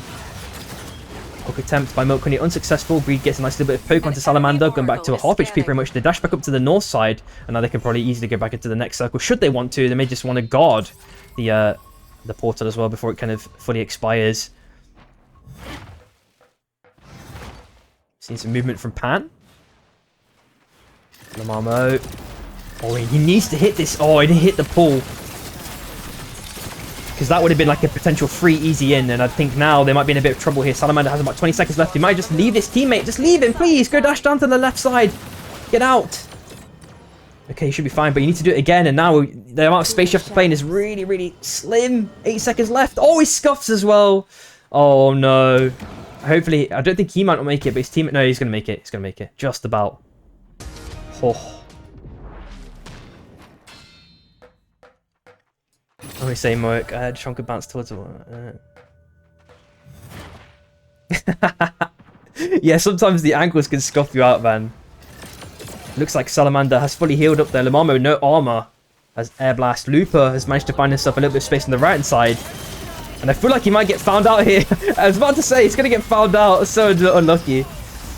And they're using the walls as, sorry, the fans as walls in this scenario. Lupus managed to find a little pocket of space to dash through these guys.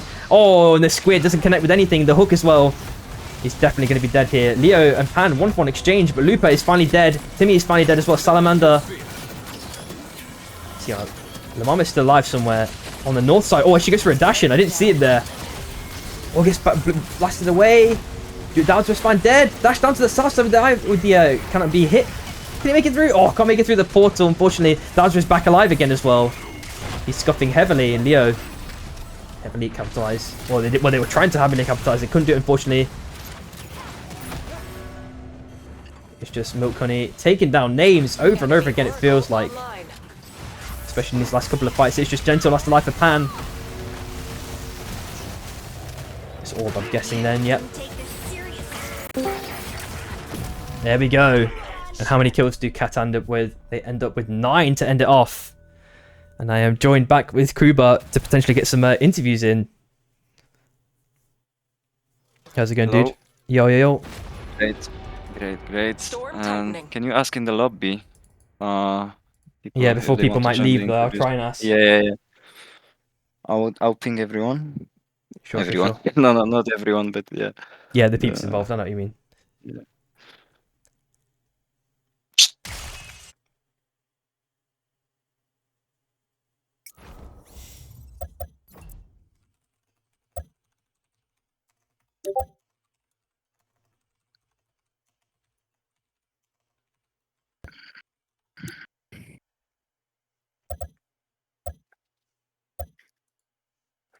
Okay, we got 3 persons. Above you can choose 1. 4. I Let's have a think quick look. See who I the can pick from. I think you can get Lucas right now because they were previously there. Miasm and Catataste. Yeah, sure. Who else is on Lucas' team for the last 3? Hard questions.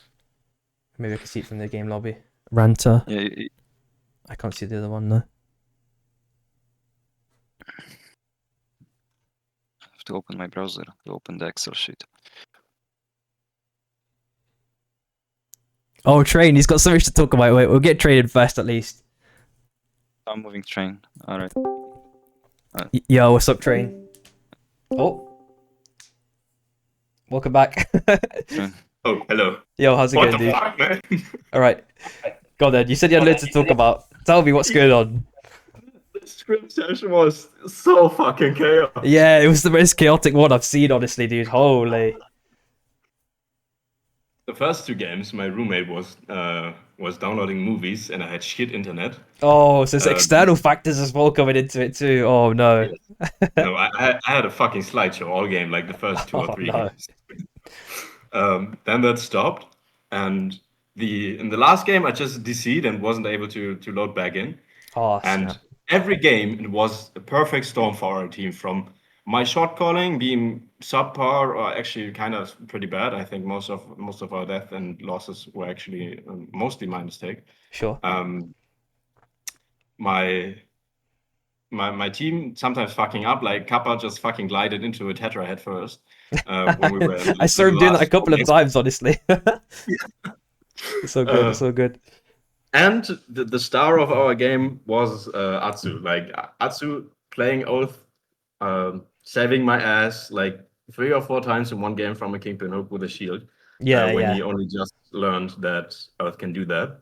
So this was probably the worst session we had as a team, but it was it was completely chaotic. It was incredibly fun, and also I think incredibly productive for us. Like the fucking soul bugged for us, the teleport soul bugged for us, and all 3 of us panic. Oh fuck, what to do, and then just kind of died in the next minute. Oh no, I don't know if I catch that on the spectator cam, but I think as you mentioned, you're finding out all of these niche interactions. So the next set of scrims you get, if are you playing tomorrow by any chance? Yes, we are. Yeah, wicked. So then you can instantly put all of that new knowledge into action straight away. Obviously, get some VOD reviews in, and if you're not already participating in it, there's a workshop. I think maybe like 4 p.m. tomorrow, maybe for yourself, with TSM, which is like a team from the tier 1 scene. They're going to give some feedback to any clips and little VOD reviews and stuff like that. So make sure you can tune in for that if you'd like. I tried to record today, but I think either my internet combined with my roommate didn't make it, or my PT doesn't cut it. I'm gonna try again. But this was incredibly fun and really productive and so fucking chaotic. Yeah, that's something you're gonna have to manage that chaos a little bit. But I think you did well, all things considered, man. Like that was to be honest, even for myself, it was such a hard game to cast because there's just like 4 fights going on the screen permanently. I flick away and there's another 2 fights going on, and it's like I can't catch my breath. And 3 different people in a bush looking at the fights going on, waiting for their chance was crazy. Also, I think like at some games we died early, and I had the feeling that a lot of our scrim partners played kind of bad, or like they left souls on the ground and they made really weird macro decisions from at least my perspective. I said, our team was already dead. I don't want to trash talk them. But in the last few games, I felt everybody played a lot better. Like lots of teams actually pulled it way tighter and more controlled, I think. And that actually kind of surprised me. I think I kind of adapted to just playing impulsive and kind of brain dead, and then all of a sudden it became quite skill expressive. So that was actually kind of nice. I think one thing as well that you'll start to get acquainted with is the kind of panic states that I typically see some teams get in. Like they might get off something very luckily, and then they're like, oh, but what do we do? What do we do now? We did something that was really good, but now we don't know what to do. And I think as you keep getting more experience, you'll be able to kind of navigate those situations a bit more elegantly. Because as you mentioned, I'm assuming you had some sort of play that went really sour with the TP soul. It just bugged. It just didn't bugged. work. Okay, never mind. Well, Yeah, that's the like, my game as call well. was, yeah, one TP, get the beacon. We have enough money. TP back, revive me, and we're good to go. But it just didn't work. And then we all just one person panicked and just kind of froze. And me being dead, I just kept screaming in the ear, guys, do this, do this, do this, which also was too much. So me being the main shot caller, I think that's my responsibility to keep the cool. But Yeah. So yeah, my brain is smoking. Yeah, you'll be fine for a couple more weeks. You might need to get buy at least a couple of fire extinguishers, but then after that, you might be okay. Yeah. All right, that was my piece. Crazy scrim session. No worries, man. Glad you enjoyed it, and I'll be looking forward to seeing you tomorrow, man. Yeah, for sure. Goodbye. All right, dude. Cheers. Take care. Right, Kubo, is there like a whole team that we can potentially drag in, or are these all individual players? Like not as part of a team. As far as I know. Get 081 win. Get 081 in. All right. Yo, what's up, 81? Hi, man. How's it going, dude? Yo. It's doing good. It's doing fine. Very happy that I was part of this community and the scrims. Wicked stuff. So what were you playing then for these 6 games?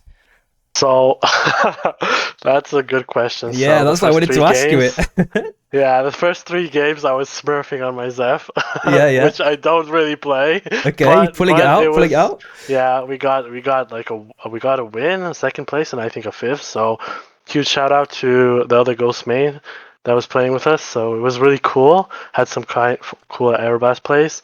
Second one, it was a lot different. So it was so passively. So I pulled out a brawl, but I don't know, it was the 4th zone, but I was 12 teams were alive, so I really couldn't maneuver the map accordingly to try to find something. But so I just switched to Saris, and then we got some positions, but it was really fun. Oh, wicked stuff. Yeah, I saw the brawl. I was like, whoa, he's breaking convention here. You've gone from one extreme, with the support Zeph play, to brawl. I was thinking, what? When I saw that, I was like, whoa, you pulled that out of the bag. Yeah, the problem, in the brawl gameplay, and it's a hard gameplay. I really like when I look at the pros, look at TSM, I say BAP, for example, or the things, really appreciate the way of how they play. Yeah. But I think that just that game was just unfortunate because we had a pick, we had a good fight, but we got collapsed because there was so much teams around us that we weren't able to recover from it, and because we just died. But still, I felt that it wasn't a bad game, and I think that it would be cool to try out, I don't know, some Jins or these kind of more aggressive Abyss fighters and things also in the scrims, because the last 3 was typical position gameplay and just fetching and shooting around. Yeah, makes sense. I think that's one thing that all the teams were kind of making, that similar kind of mistake that caused or imbued the chaos even further in respect to their positioning. We saw so many teams kind of centrally oriented, and they just became they want to be the sandwich filling. I'm just a bit confused as to what's going on there. But I will say that I had 30k damage because I had Refractor and Soul Eater from one point of the game. So that kind of showcases how the gameplays were, this condensed, really passively. So if you have a poke champs that could play around, the Abyss or just have good position, then you really can do a lot. Yeah. Wicked stuff, man. So I'm glad you enjoyed the scrims. So are you playing tomorrow by any chance? Yeah, I'm playing tomorrow, so look out for my Zeph. I'm just kidding. Viper is probably better than me, but I gotta learn from the best. Sometimes you just need to have some fun. But just wanted to shout out because what is cool is that for both weeks we're playing solo, so I wanted to just shout out the community, because I think that all players that I actually played with, I can see some Lucas that's also wanted to be interviewed, Ori also here. So it's just amazing that no matter where you are, you can really draft something up and have a good time. Yeah, exactly. I think that was going to be my question. Sure. Yeah. Oh, go ahead, Kuba. Sorry. That was going to be my question. Have you found anyone that you want No, to play with? I'm just like looking for a team. I was hoping that someone might like just fetch me in as like a third, but if needed, I'll probably draft some. I had a good conversation with one individual, so maybe I can find some people. But this week will be the focus on that. Yeah, wicked stuff. Yeah, there's like one more day, I guess, to kind of get your kind of final bits of showcasing yourself potentially, and then you're in the market next week, right?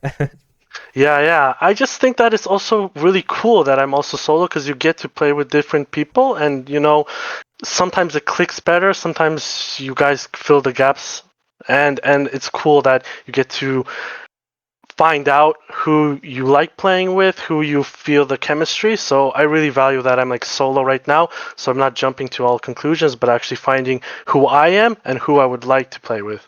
Yeah. It's like an endless charcuterie board. You can just taste everything, get a big feel for it. Is this the thing I like, or is it something I hate? Like just as you mentioned with the synergies, everything just comes together. Hopefully, it will come together. You'll just play with one group one day and be like, "This is it. This is the secret sauce, man. I found it." So exactly. I'm hoping you find that opportunity, very shortly within the next couple of weeks. So thanks a lot. Yeah. Thank you very much for the things that you're also doing with the casting and everything. So no worries, dude. Just want to shout out also you, Kuba. I know he does in-houses and a lot of the administrators, Courageous, Buref and everything. It's just amazing that you guys are actually like pulling through and really making sure that not only do we have these scrims, but we have subs, we have these in-houses. It's just amazing. First time I'm actually in this kind of environment, and really happy that I can be part of it. We're happy to have you, man. If you've got that, yeah, you're very much gracious, welcome. Man. There's not enough people like that in the world, and I'm glad that you're here. Good stuff. Yeah. Cheers. Thanks a lot, guys. Have a wonderful afternoon. All right, you too, dude. Yeah, have a good night. Peace. All right, Kuba, your choice now. Whoever you'd like to drag in, probably maybe Lupa or Lucas, which either of them. Yeah, Lucas. Yeah, sure. I like him. Yo, welcome back, Lucas. No. Hi, man. All right. So, how was the last couple of games then for you?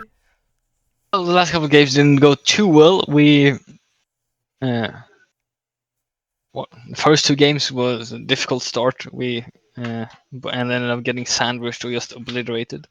Last game we did have a good chance, but unfortunately just bad positioning or got sandwiched again. Yeah.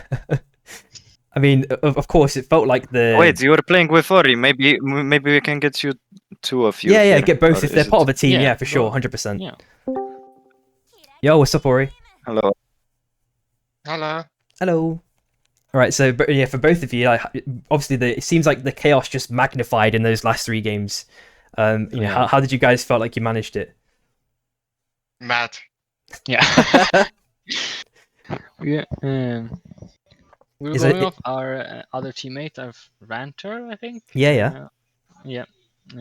Was pulling a lot of strings, but and helping a lot. But yeah. We could only get so far with the chaos, considering it was like day 4 or whatever it was, and still all teams alive. Yeah, exactly. So was Ranter your kind of IGL sort of thing for the last 3 games? Yeah, I would say so. I listened to him at least because I felt like he knew how to kind of steer the game yeah. Towards success. Yeah.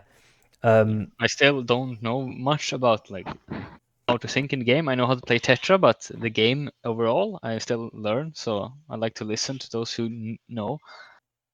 Yeah, 100%. It's obviously with the game like this, it's got so many fluid different game states that you just in like 1 second you just have to somehow immediately adapt to new findings. Like if someone just swaps a relic, you're like, oh man, I have to now watch out for Air Blaster or whatever it might be, and it can sometimes add to the chaos, and sometimes maybe it plays in your favor too. Of course, Yeah.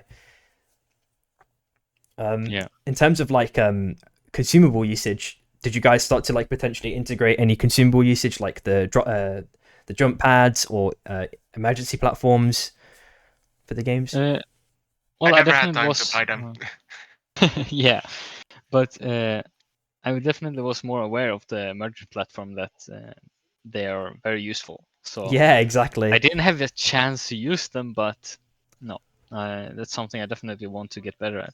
Yeah, because I think once you've got the micro and the macro down, it's one of those kind of areas of the game that doesn't really get touched over that much, And then you're like, oh yeah, there's this extra bit of potential survivability that you can leverage, and sometimes that could be the deciding factor, if your whole team lives or dies, Definitely. All right, awesome stuff. So, are you guys playing tomorrow then?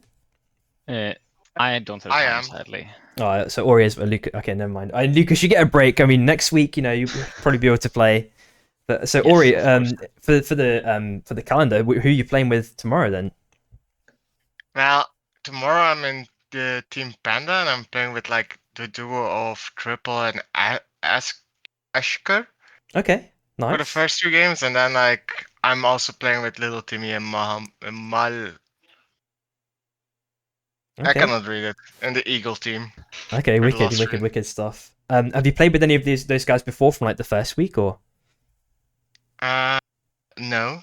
Oh, so it's all new. It's like a completely new formation then for you guys. Wicked stuff. Okay. All right, so that's going to be exciting then. Is there any character overlap you reckon for you guys? Well, today, like normally it should not, like in the first 3 games, it was not supposed to be Euphoria. Yeah. Love her. She's really good. I like playing with her. But it was supposed to be La Mano. Okay. La Mamo. Yeah. And he is like what if you have not noticed, like there are a couple of like the Jul one tricks like me, Ex Messi, and La Mamo. And for some reason they put like the 2 Jul one trick ponies No. in the same team. Oh no. So you just had like any person that was like looking at just like the team sheets just saw Jul, Jul, and yeah. then like a person with like three characters. but like for me, like Jul is like the one character that I know and everything like that. But I'm open to like learning Ota and such. Yeah. As you might have seen like with the Masamune drop in the first game. Yeah. Got Euphoria her Masamune. Yeah, exactly. Yeah. But like in that game, I barely did any damage. I'm just like so clueless. I mean, to begin off with, you could just be the facilitator, right? If you're playing Oath, just to begin with, and then when you get more comfortable, you can start integrating the LMB weaves or. I tried to do that in the first game. Yeah. And I totally riffed my ultimate. It's fine. There's many more ultimates that you'll whiff in the future. Don't get me wrong, but you'll eventually start hitting the right ballpark. Like there was a frontline void, so I was like, "Let's go in on the void." I dash in and knock him back, and just ult behind him. Yeah. Like Big I damn. don't even know. Like I'm inside of it. Like I don't know. But, that was something. Oh, wicked stuff! Wicked stuff. Is there anything else you guys would like to say then? Yes. I have to shout out to Lizard and Vipero because that's some awesome gameplay they gave the first game. Yeah, it was really nice to watch, man. Yeah. Was it Zeph and Zeph Tetra and who's the third? Zeph and Ghost. Ghost, there we go. Yep. Yes. Wicked.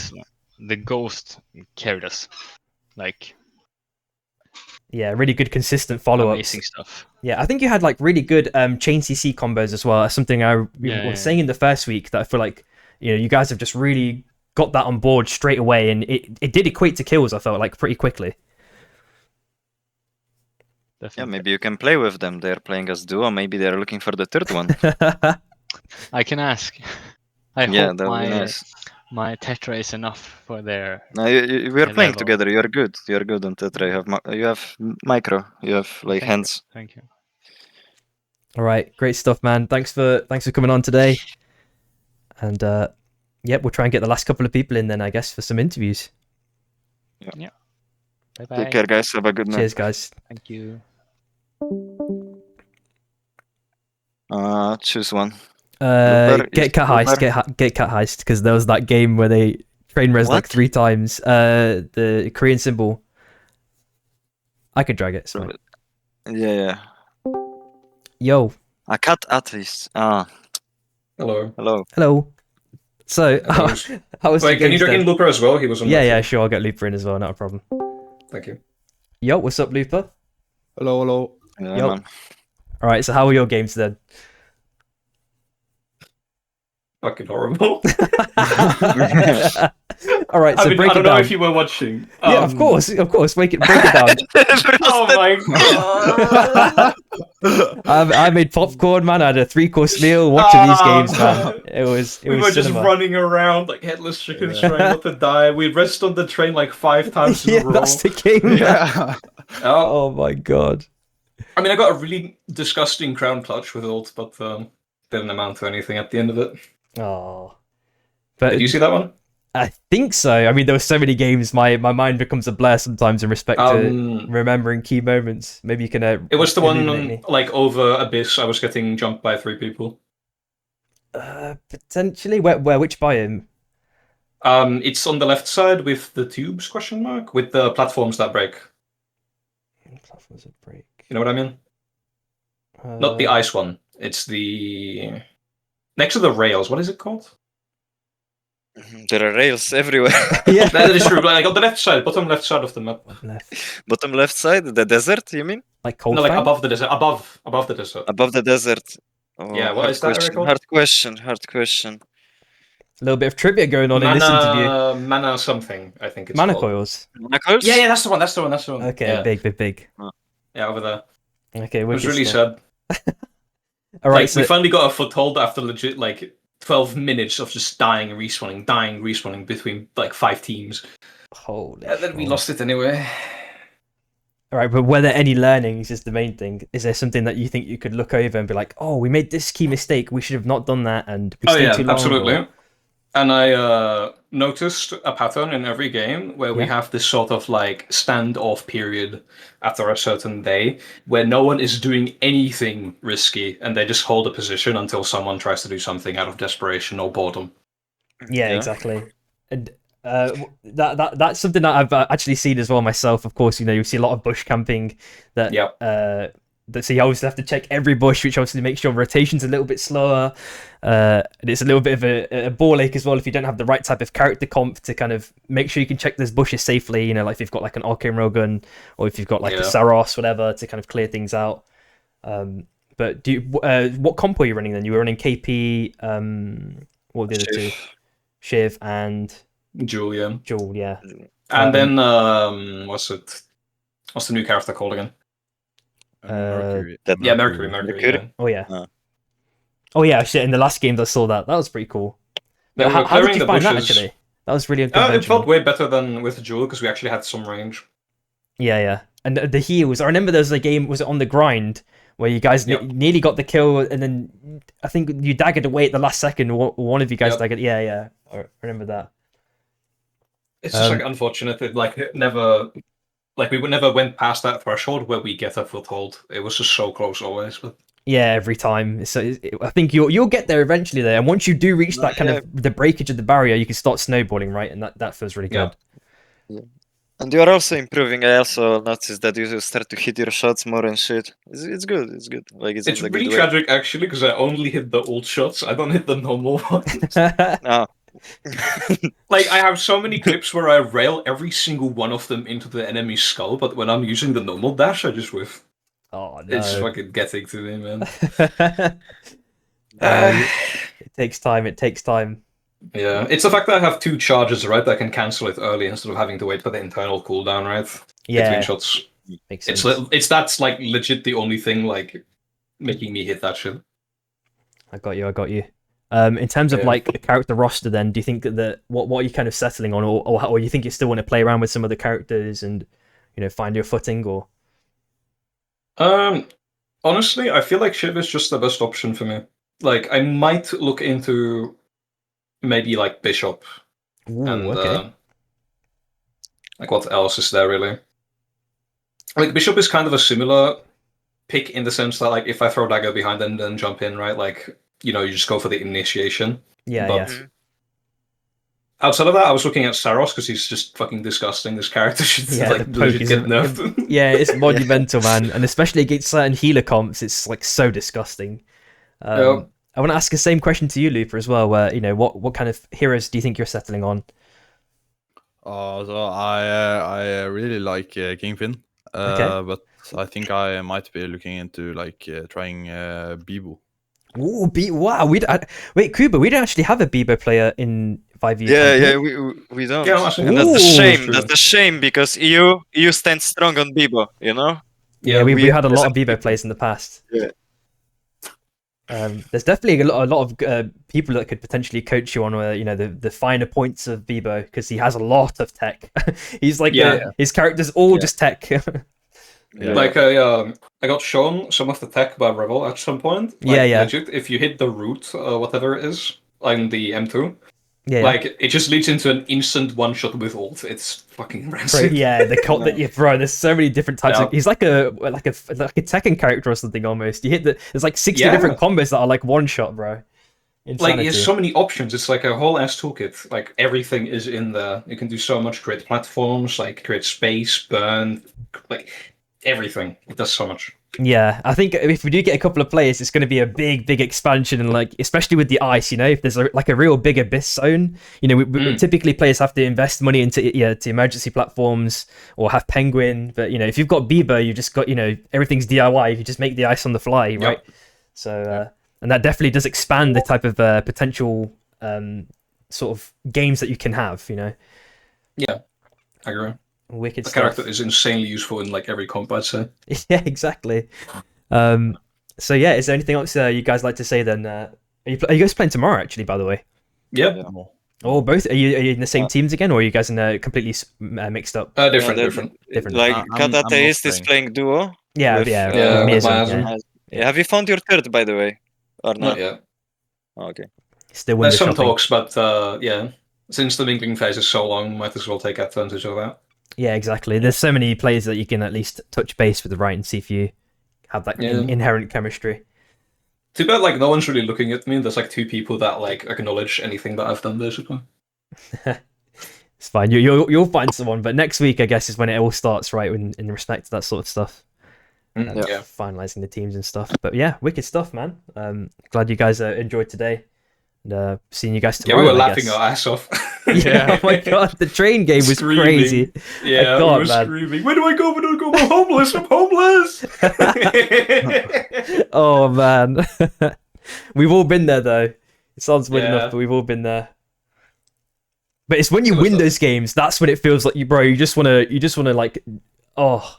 It it's felt such a like high. we almost got it. Like, it was so close, but we just slight issue there. Yeah. Lost it. I don't know if you saw the ambush we had, me and Myasm. Can you remember which team it was on? I think it was Milkhoney's team. Was it? They didn't know we were. It was in coils as well. We were in a bush where there's like one wall and then like 2 pillars, if you remember the layout. We were sitting in the bushes.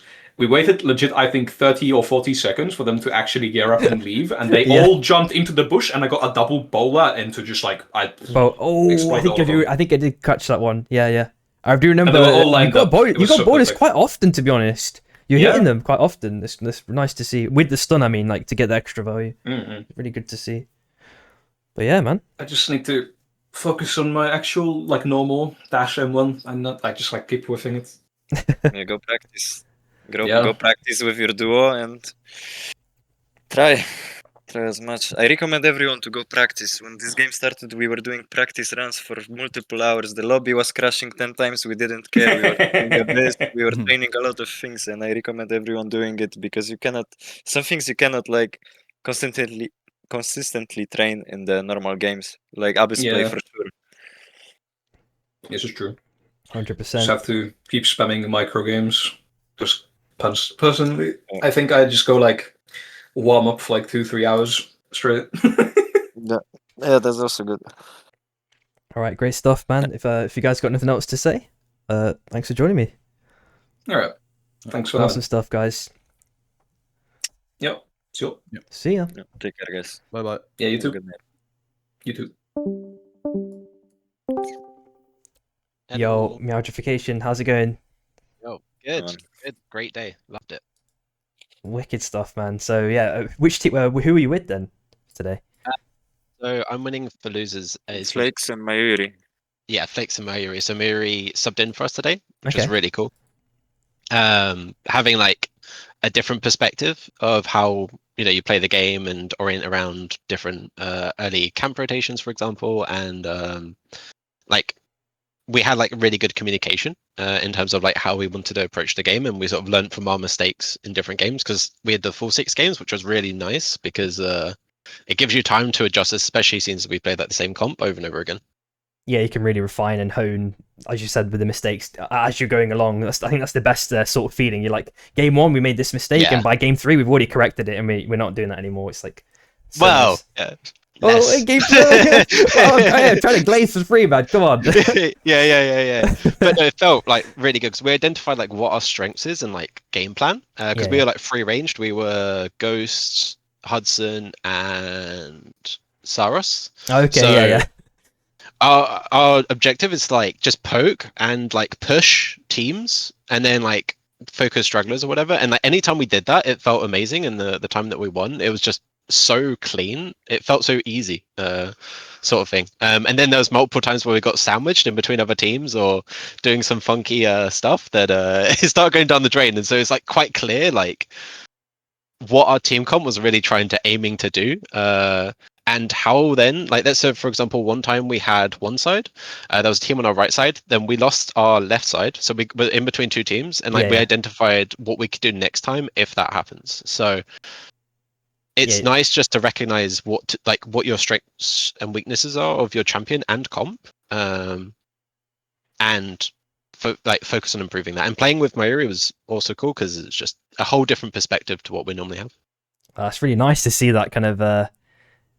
I mean, you're running a super unique comp as well. That's the thing. I'm trying to think about all the games I saw. Is like you guys are running the most unique comp out there. But the thing is, you've got like a really cool like utility tool with Flakes, of course, on the Saros. So you've got these kind of really unconventional rotations that you can just take out of nowhere. Maybe get a surprise pick. You've got the extra poke as well, as you mentioned, with the consistent uptime on Hudson. So yeah.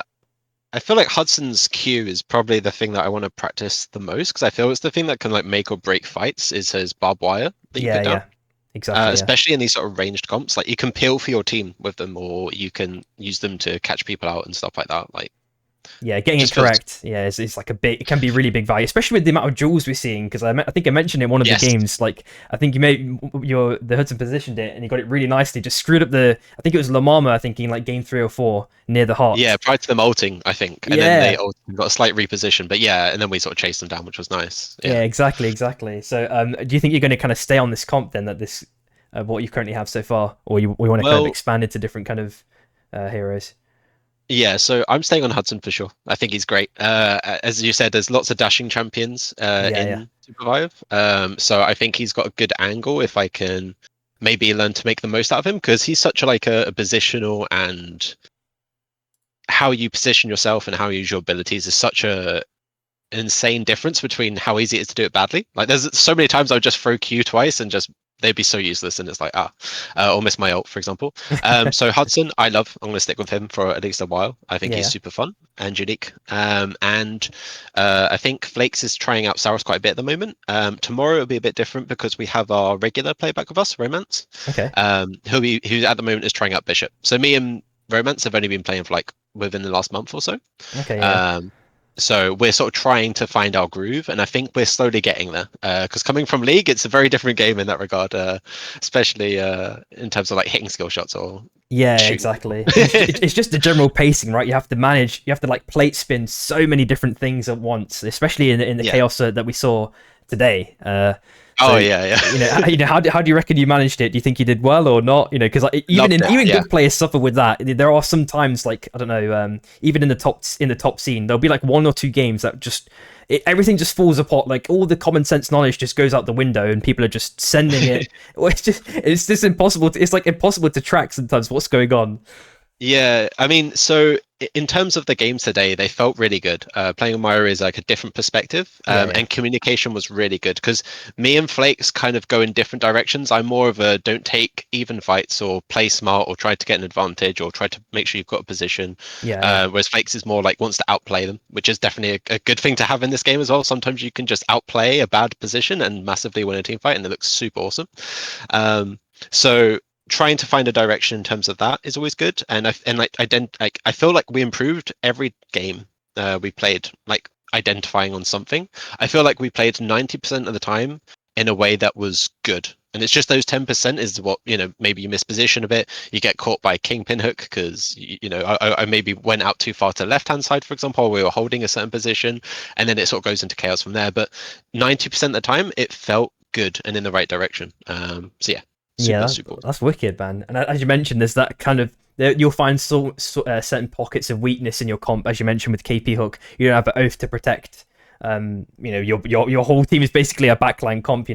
So you have to play slightly differently to comps that are like more rounded in quote marks in respect to that's what he said. Positioning is like king, right? It's typically king in any game in this game, of course, but it gets like magnified even further when you're playing that specific type of comp. Like one slight misstep and your whole team might just die. Like it's one of those ones.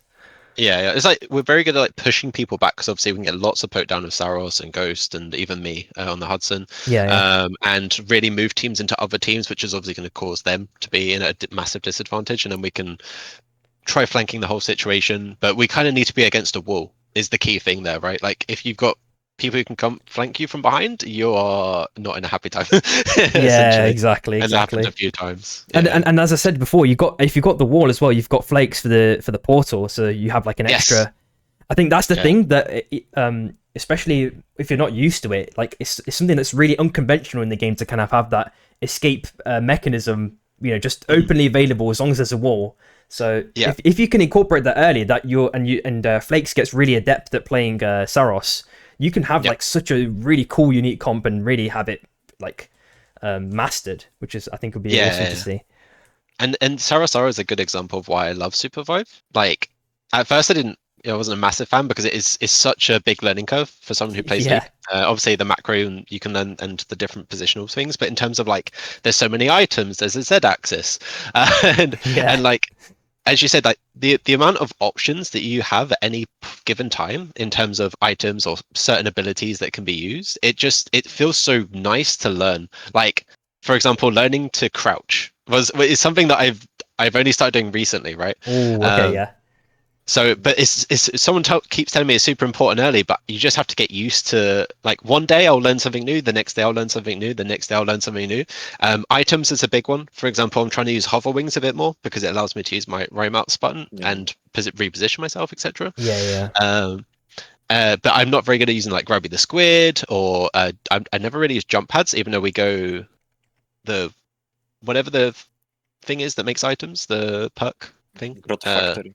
Yeah, Proto Factory. Like we go that, so we're getting used to having items. And then talking about like potential advantages of using like like the one that steals, like the raccoon or whatever. Rob Raccoon. Like we were wondering, like, if you place that when they kill like a meteor beast, for example, could you time it in a way that you can time. You know what I mean? You can time it, but it depends. Like if someone doesn't have a slot, it drops on the ground. So of course you can steal it. But the best way is to just loot enemies. Like just when there is like 3 enemies, or if they are fighting, like you can get 6. You can rob 6 people at once. Yeah.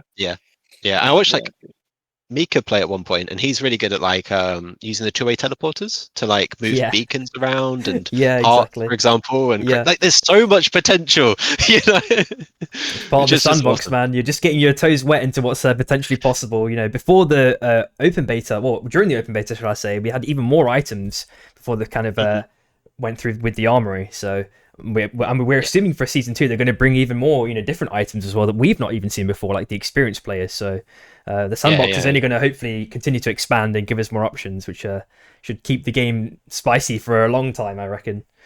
And hopefully they bring in like a repository of the information available for like specific numbers and stuff would be nice. That's something we've spoken to the devs about. That we have our own qualms about the restriction of information. Even the tooltips, right? They're a bit lackluster at times. Yes, like my gun speeds up when I hold it down. How much does it speed up? I have no idea. Let me count in the practice or how many hits I did and hope I timed it right. Yeah, exactly.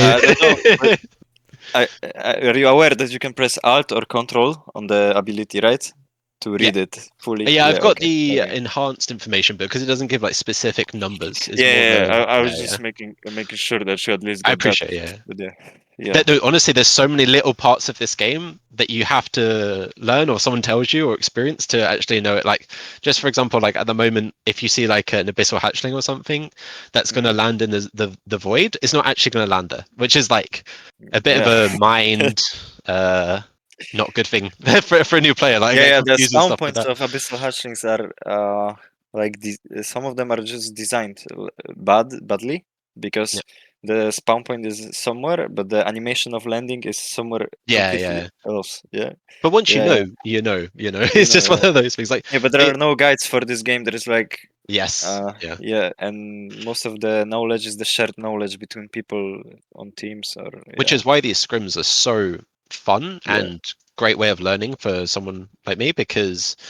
you learn like solo queue, you can only learn so much because it can potentially like make bad habits of like trying to fight all the time against bots, because you're like, oh yeah, we just fought and we won, oh that was easy. Let's do that in scrims. It's like it's a little bit more complicated, but like these games are like good examples of like organized gameplay, and especially like playing with someone different was a nice experience, just to talk to them about different things, see their different perspective, macro fighting talks, communication, stuff like that. We're missing a bit of a shot caller on our team because I normally shot call compared to Flakes, but I'm really bad at this game, so I don't want to shot call. It's one of those situations. So we're getting there slowly, and it would be interesting to speak to a coach, I think, once we get to that stage, if we do. Yeah, that's the bit I'm really, really looking forward to, because like everyone's just like, loose clay, and once you all get molded, you're going to see all of the kind of information, as you said before, like that you don't really know about, put on full display, and then you can really digest it, and then all of the mistakes can hopefully get eroded, and you're just left with like a really polished set of teams that aren't going to be making like 50 macro mistakes every game. Hopefully it's only like 1 or 2 by the end. And you'll know it. You'll probably know it as you're making the mistake, as opposed to going through a VOD review and be like, oh wait, where did we make the mistake, and like why? And because you have to ask all these questions first before you really reveal them. Yeah, for sure. As Flakes was recording the games today, and it would be nice to see some of them back, because some of them I don't feel like I'm just playing in the best way. So like having that VOD review, or having that perspective to then look back at the plays you're making, or how you approach certain fights, for example, is going to be super useful, I think, which is 100%. cool. And it's as well, just a quick mention, if you are free tomorrow, there is a workshop. I think it's 3 p.m. UK time. 4 p.m. UK time. Yeah, that's exactly. correct. But that's the European time. Just check the events, because it has your times localized basically at the top of the Discord. And if you or Flakes or both of you are available, feel free to drop in, and then you can maybe get that advice straight away. So you can get your VODs reviewed there. Yeah. Oh, so it's like we give the VODs and then we can review it. Yeah, there will be VODs from TSM playing. I don't know, I don't know how it's gonna look like. But I'm sure 100% that everyone can come with their own VODs and they'll get reviewed. Awesome. Yeah, no, it sounds really good. Even just watching other people's VODs is still going to be super useful. I love analytical review play and stuff, because it's different when you're playing, and then it's different to take a step back and then look at the whole situation. Then right. For us, for example, it's like we haven't farmed in a while. We're probably pretty weak. Let's probably not try and fight. Let's just look for an opportunity to either catch up in levels, or do some sneaky. So. Wicked stuff. So is there anything else? Are you playing tomorrow, by the way? Yes. Yeah. All 6 okay, awesome stuff. Thankfully. So that's and you're playing with your duo and then +1, or with the trio. So Romance will be joining us again. Yeah. So Myri subbed in today, but I think we should have you did say earlier. Yeah. Sorry, I'm just got memory of a goldfish. My bad. Oh right, all good. Yeah, all good. So yeah, looking forward to tomorrow. Should be good. All right, awesome stuff. So yeah, any last words then? No, just thanks Murray for subbing in today, super insightful, and thanks you guys for the scrims, super fun. All right, awesome stuff, man. Thank you. Appreciate you joining. GG's. So, all right, GG's, dude. Have a good one. You guys take care. Peace. Bye. Yeah, all right. I just want to say one of the things that there are in-houses right now. Sure. Hosting a lobby. Yeah, so if anyone that is there on stream wanna join, can join. The code is in the server, and talk here, and in the in the in-houses chat. Yep, get in on the in-houses, guys. If you want to get a bit more practice in, they are going on right now, as Cooper said. But I'm going to head off. I've not had a chance to eat, so I'm super hungry. And then I need to catch up on a couple of messages and things of that nature.